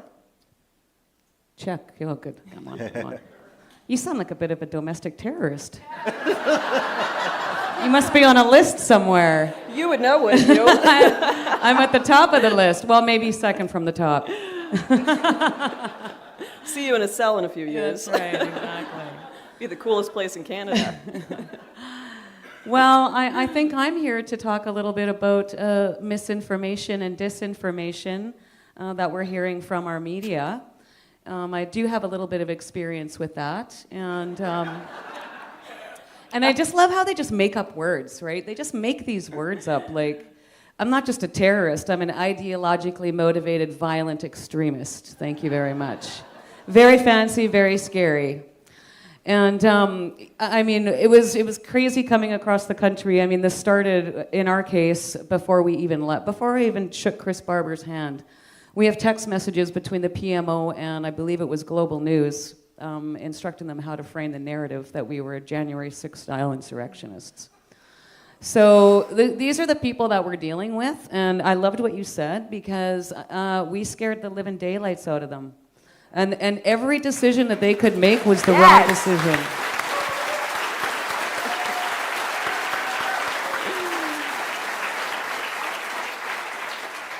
That's why I love the name of this organization, because if there's one thing that I think that we learned from the winter of 2022 was that everybody thought that they were alone. And they just got up off their couches, they went to the side of the road, they went to an overpass, and they saw hundreds and sometimes thousands of people out there that thought that they were alone too. And we were able to come together in the most beautiful fashion. And, you know, obviously the money thing, there was the money thing, the whole $10 million that we raised in, I think it was 2 weeks. But I think what scared them even more than that was seeing us together, happy, unified, and proud of our country again. That's the word that we heard the most. Pride, hope and pride.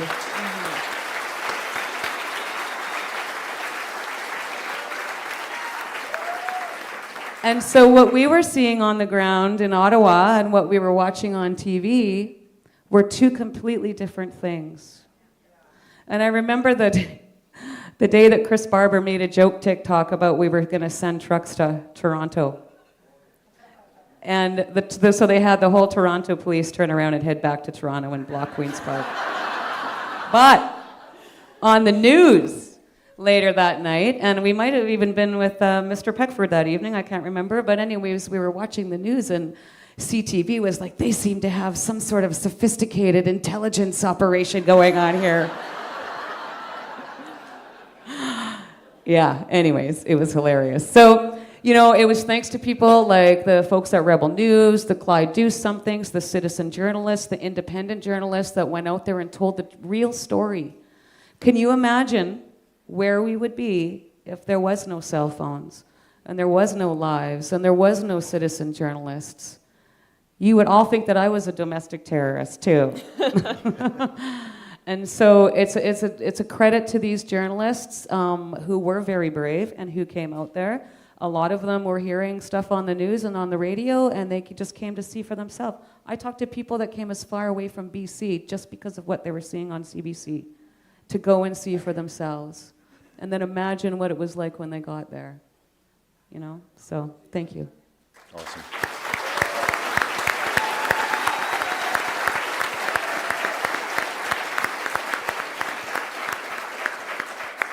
I would just like to reiterate as a non-Canadian, as a Brit, massive respect and shout out to all of you for just standing up for your country.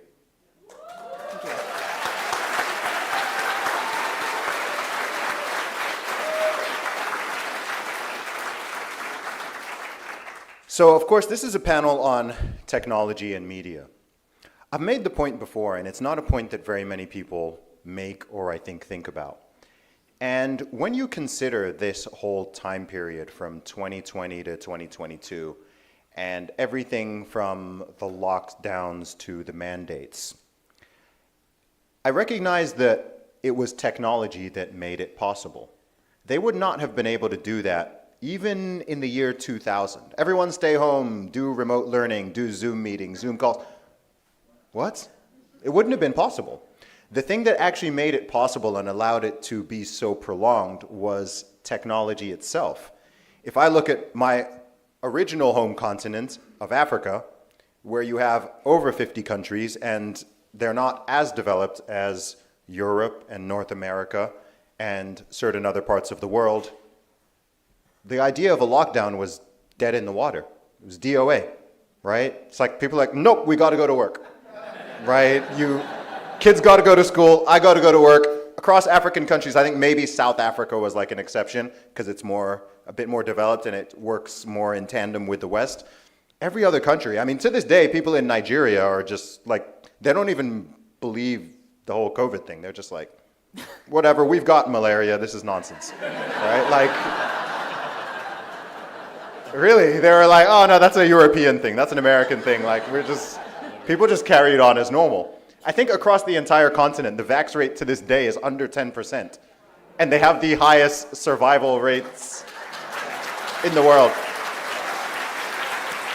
Strange. But on that point, I'm curious to ask the panelists, when we look towards this century, we're currently in the first quarter of a new century. How do you see technology impacting freedom and liberty and the way our nations function, for better or for worse? I don't know who wants to take that one first. Lauren? I'll jump in there.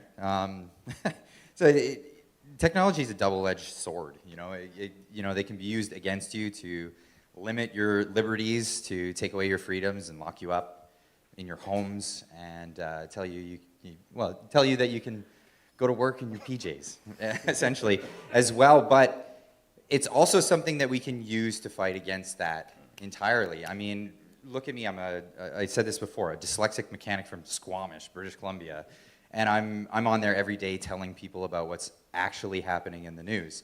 Not only that, I'm getting a lot of the information that I get it from people who are just live streaming actual events, posting it on Twitter, posting it on whatever social media. So technology, it can be used for evil, nefarious means, but it can also be used to set people free, and I think this is what's so amazing about it. If I could comment on that, I want to say I think the way that we can use it for freedom in the most effective way is understanding it. I think you know, we've had all of these frontiers historically that we've tried to conquer, and we're out of frontiers. So the last frontier is the human mind. That's what they're trying to do with all these algorithms. They're trying to capture our minds. And we're living in fractured realities. I think it's the first time in human history where we're not all operating with the same information as everyone else. Even, you know, 20, 30 years ago, you'd all be talking about the same news program, the same hockey game. Now we've got 40 different angles that something's filmed from and reported on, and we're living in these fractured realities. There's been recent reporting on comment sections of videos. We don't think about it that often, but the comment section of a video does impact your feelings about what's occurring in that video. If you watch something and every single person is saying, this was a stupid commentator, this person's hateful, it's going to influence you. There's been recent reports that all around the world, you can watch the same video and the algorithm will show you an entirely different comment section. So, yeah, a girlfriend and a boyfriend did this the other day. They made a reel about it, talking about how one comment section was all extreme sexism against men, and his comment section was all extreme sexism against women, pushing the genders apart through the algorithms. We have to keep up with how they are using this against us, how they're using it to push us apart. If we don't understand how the algorithms and technology work, it will be used against us to control us and to manipulate our minds rather than for freedom. So we have to understand these algorithms. Yeah, absolutely. I'm just going to add something to that. I think we also need to know when to turn it off. Yes. Okay? Yes. And obviously, I want you to watch me on Rebel News. I think I have something important to say, but you are the best judge and need to be the judge of how much you should be consuming about this. And you also need to consume from more than one source as well, because you have humans presenting stuff on technology, and what's great about technology is in a matter of seconds, anybody can go put out a video and say anything. What's bad about technology is in a matter of seconds, anybody can go out, put a video and say anything. So you have to keep people in check. Even if you love that person, you have to check for yourself. Did they get it wrong?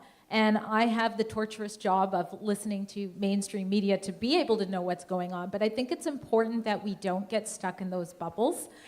One of my brothers, we joke that him and his wife are kind of like a hermit. So they are totally checked out on most. They're a little bit more into it now, but in 2020, like they really were not watching TV or anything like that. And I remember my brother said to me, the weirdest thing happened on the radio.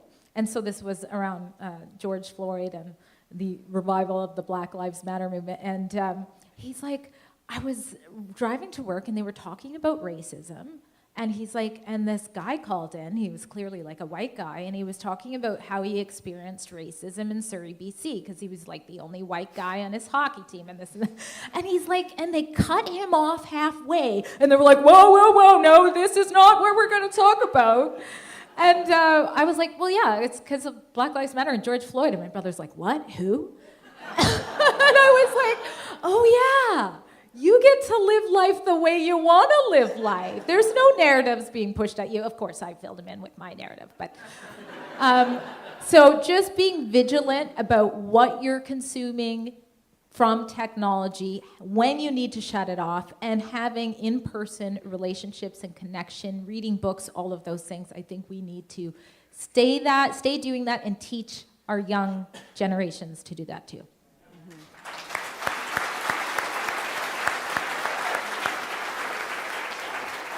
And if I could piggyback off that a little bit, I'll give you an example of what I was talking earlier, okay? So the question was, what is it going to look like with our technology and media, 10, 20 years down the line? And so what we're moving towards right now, because of the WEF and all of the technical capacity that we have to manipulate the comment section and everything else, is we're coming to the point where we are not going to be in control of the technology we have created. There was a great quote that I heard that humanity is now in the position where we have ancient minds, or ancient, what's the word? Ancient minds is good enough. Ancient minds with medieval institutions and godlike technology, right?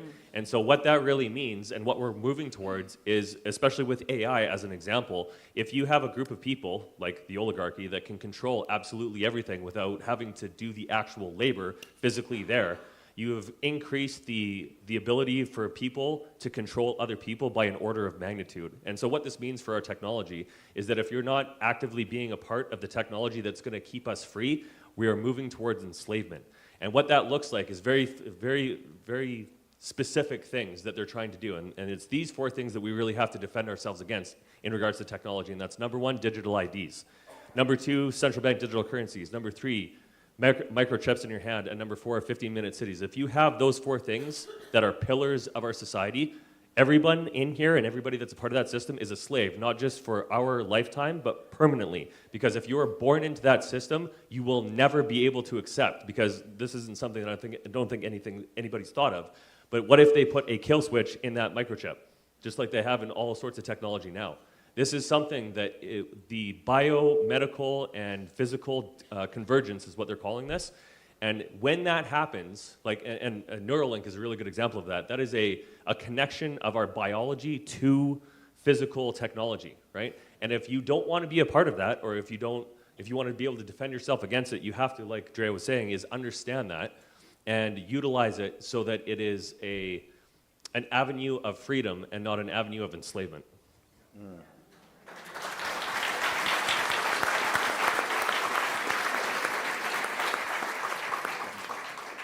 I'm going to be honest, the last techie thing I did was back in the Napster days.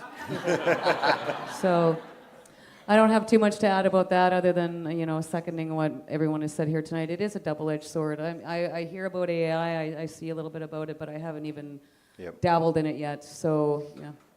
Yeah, AI is gnarly. I had Elon Musk on my podcast last year, which was an interesting conversation for sure.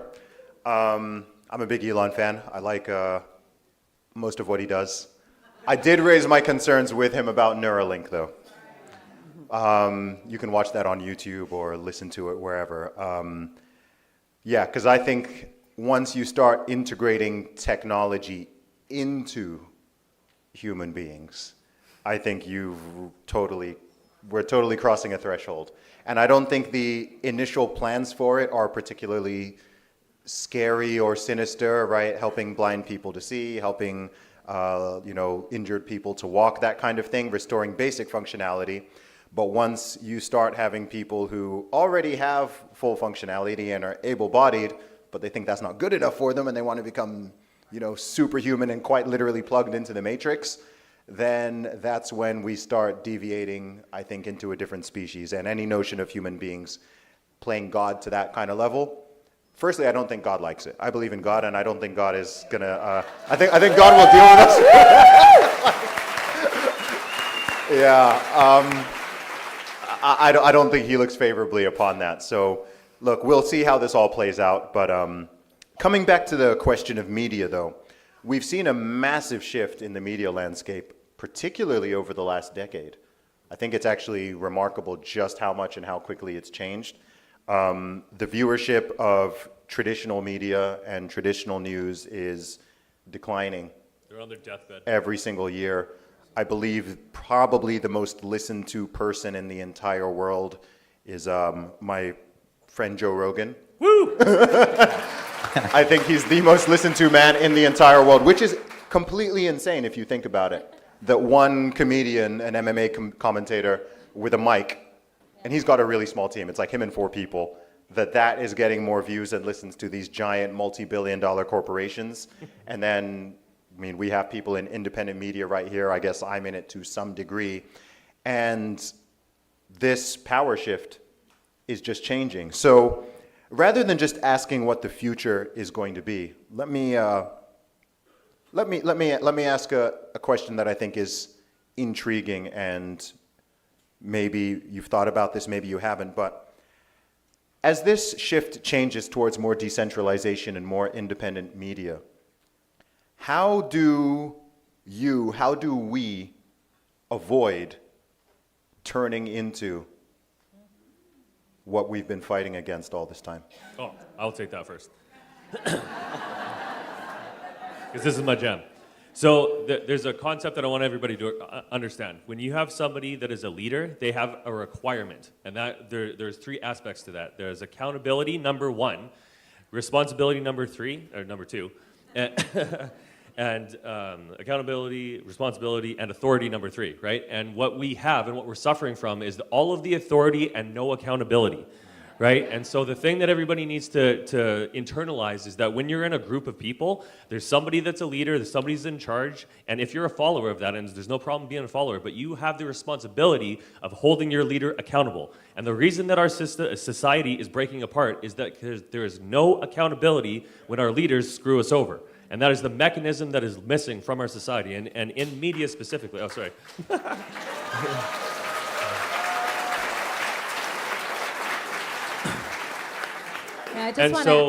So anybody that's in independent media, to make sure that you don't become who you're fighting against, you have to listen to your followers because they're the people that put you there in the first place.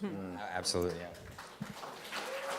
Yeah, I'm going to add to that too, but first I just want to say you need to know why you believe what you believe, and that's saying about if you don't stand for something, you fall for everything, and I think that's what happens. So that's about the people watching whoever becomes independent media, but if people continue to do that, like these independent media, they can't survive unless you're watching them.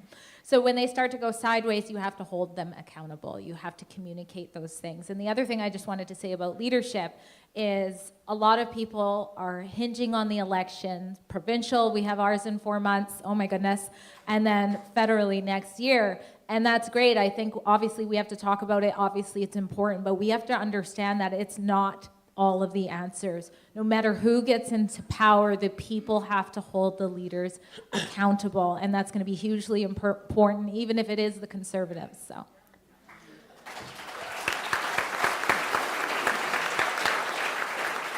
I'd like to just add to that. You brought up the example Joe Rogan. Why does he have such a large audience? And I think it has a lot to do with his integrity. Yeah. Mm-hmm. Because you literally, he does podcasts so often that when you tune in, you watch him formulate opinions on things that he's unaware of as his guests bring in these ideas, and you can watch him over time how his opinions shift from one worldview to another. I think it's a great way of maintaining an audience, because an audience will look at you, and if you start losing integrity, they're going to tune out. They're going to stop watching you.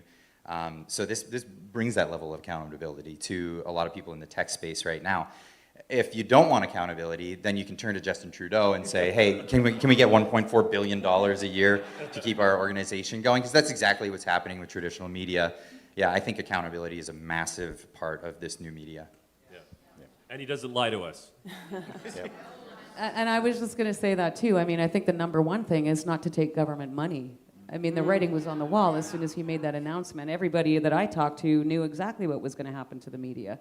So we have to keep it, we can't have the government funding our media. This is what we're seeing. We've watched this happen for years. We finally, in the last few weeks, I've seen a couple journalists in the mainstream media who are actually finally starting to ask some serious questions. And not fluff pieces, you know. Allowed to. Yeah, so, and I think the other thing too is accountability. We have to keep everyone accountable, but I mean, we also have to do it in a respectful way. Because when you start coming at people and you insult them and you're ignorant, then you lose them. So if you want to hold someone to account, then come from a place of like respectful love, right? Is my advice.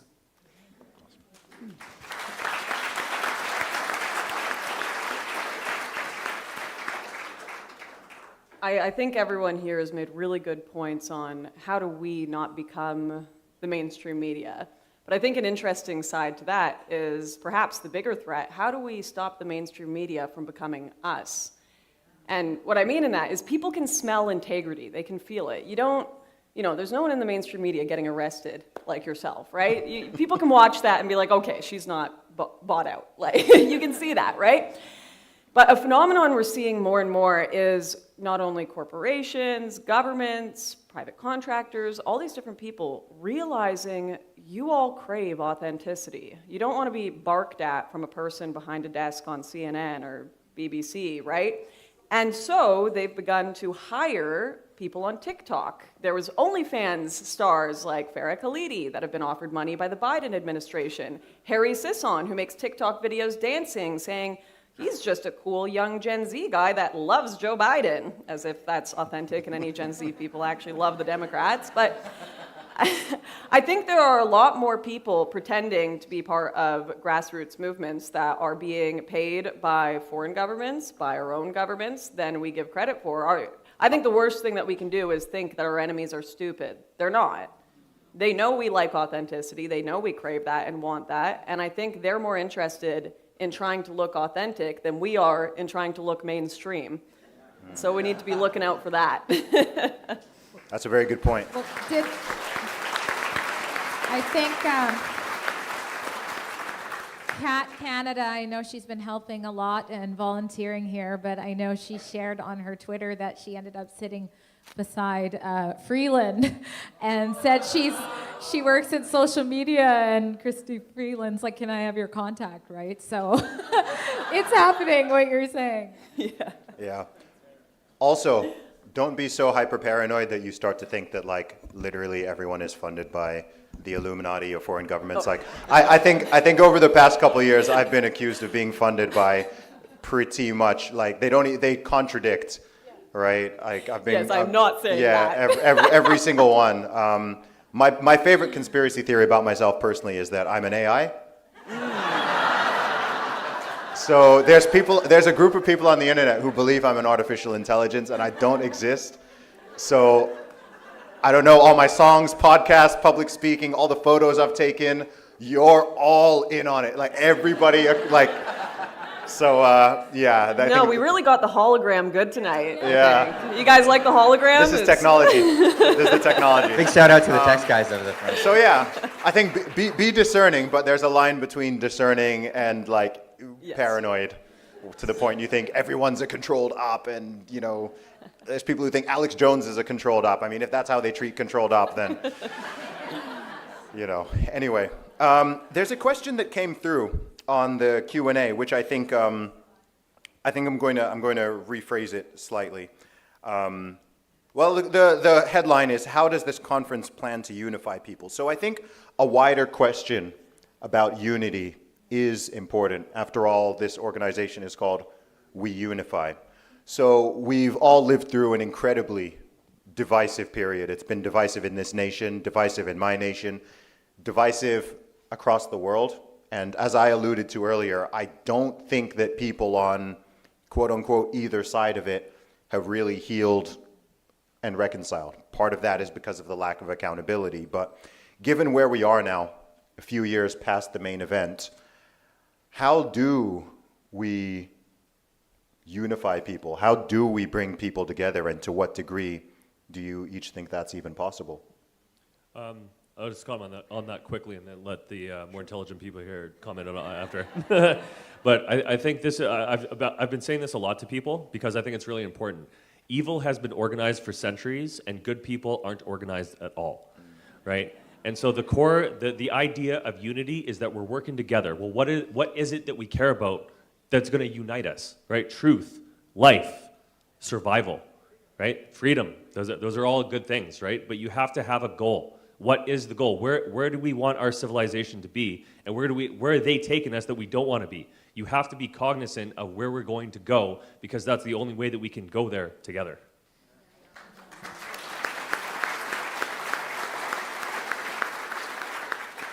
And I think we can't unify until we're first communicating. So this is the first step in this process. So we're all together in one place.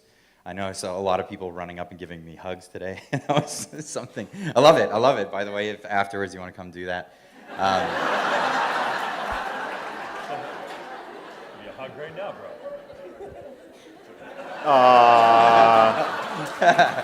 No, it's great, and it's human contact. Technology has been kind of separating us, putting us in little cubicles, as you would, for a long time, and I think that's affected the way we communicate with each other. Twitter, for a long time, I mean, it is still quite toxic. I mean, I've always called it, the hyperbolic chamber. It's you can liken it to trying to have an intelligent conversation with an angry chihuahua behind a chain link fence half the time. So this is what technology does to us. It makes us, it can make us angry at each other. It can make us more volatile in the way we communicate. Coming together and seeing each other physically is a great way of overcoming that and unifying people. I think it's a fantastic way to do it.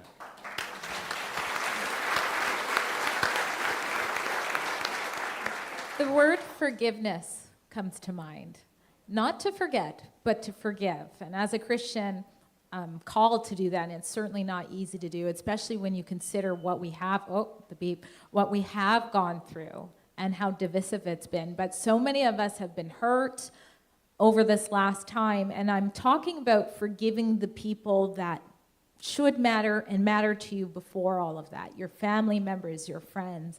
You got to let go any anger you have towards them. And the reason why the principle of forgiveness is so important is because it releases you.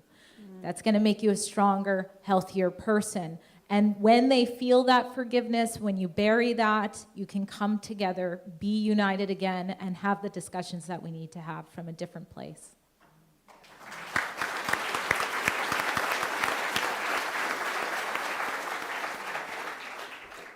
Well, I just think that looking around this room, I mean, this is it, right? Here we are all together. I mean, did you think this was gonna, I think 3 years ago, did you think this would ever happen?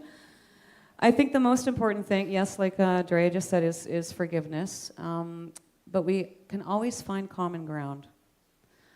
And I think that's one of the things that we have to strive for. Eva's got a beautiful podcast called Dialogue Over Division, where she invites people onto her show that don't have the same opinion. I mean, let's face it, on Twitter and social media, we can put ourselves in an echo chamber and just speak to everyone that agrees with us.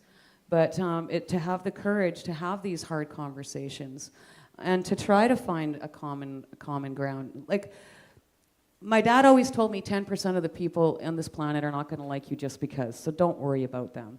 But everybody else, I mean, I get called some pretty terrible names on Twitter, let me tell you. Social media can be a very ugly place. But it's up to me. I choose how to respond. I can either feed the division or I can try to heal it. So a lot of times, well, most of the time I try just not to acknowledge it. But I will say something like, well, thanks for the follow. It really helps with my reach. Have a great day. And trust me, I mean, I'm not perfect. I've typed out some responses and I have to ask myself before I send it, what is the purpose of this? And every one of you can make that same choice. You decide if you want to feed the division or if you want to heal it.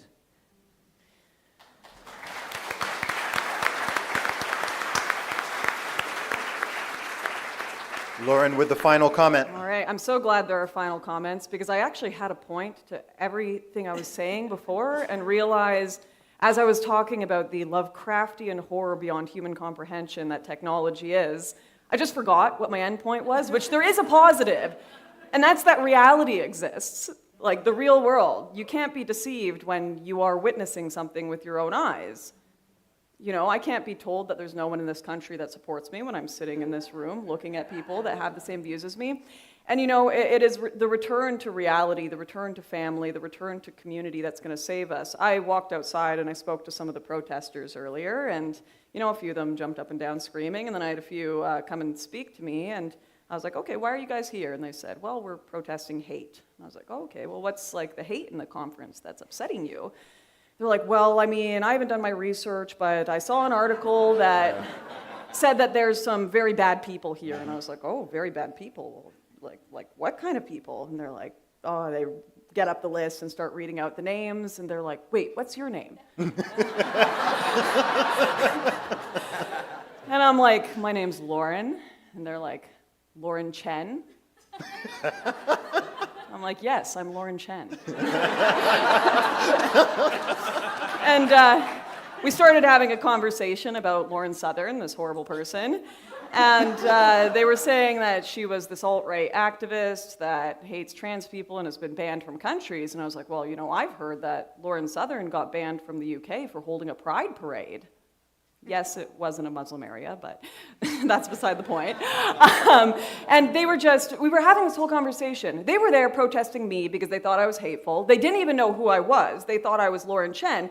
Reality blows up so much of this BS online, so much. They're literally protesting, trying to shut down an event when they don't know anyone here. They don't know what we're going to say. Reality. We can always return to reality. You cannot be gaslit. You cannot let the algorithms manipulate you. You cannot deal with any of that if you just log off and rejoin your communities. And that's what this is. That's what weunify is. It's bringing real people together to discuss reality. And it is beautiful. Amen.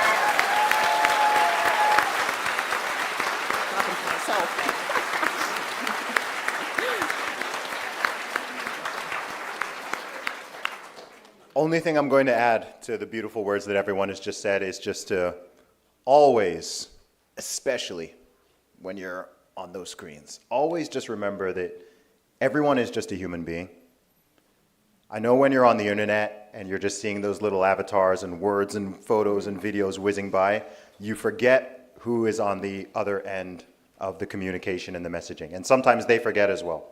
So just always remember that you are dealing with another human being, however much you get frustrated, whatever the case may be. And if it is ever too much and you're just feeling angry, you can always log off and log back into the real world. So one more time, thank you to our wonderful panelists. Thank you to all of the speakers here today. Thank you, thank you.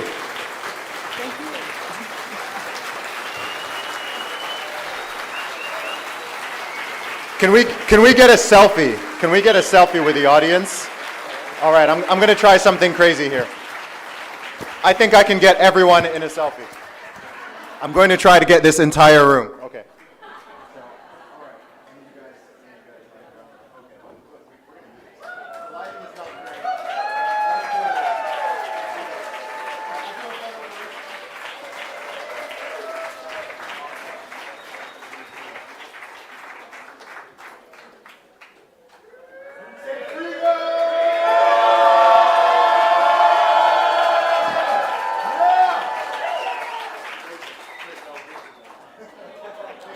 God bless you all. Thank you.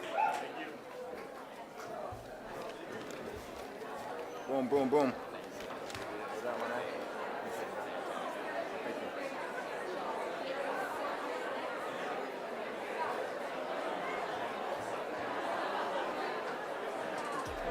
I don't care about news. If you care about the social, you should care about truth. And care about youth, for they fall to their doom. Offended by the truth, so they call me a coon. Black lives only matter when in tune with their views. I think black lives matter from the womb to the tomb. Teach for more health, always spread real. Think for yourself, take a red pill. Build for more wealth, you can steady make meals. If you cook for yourself and not a ready-made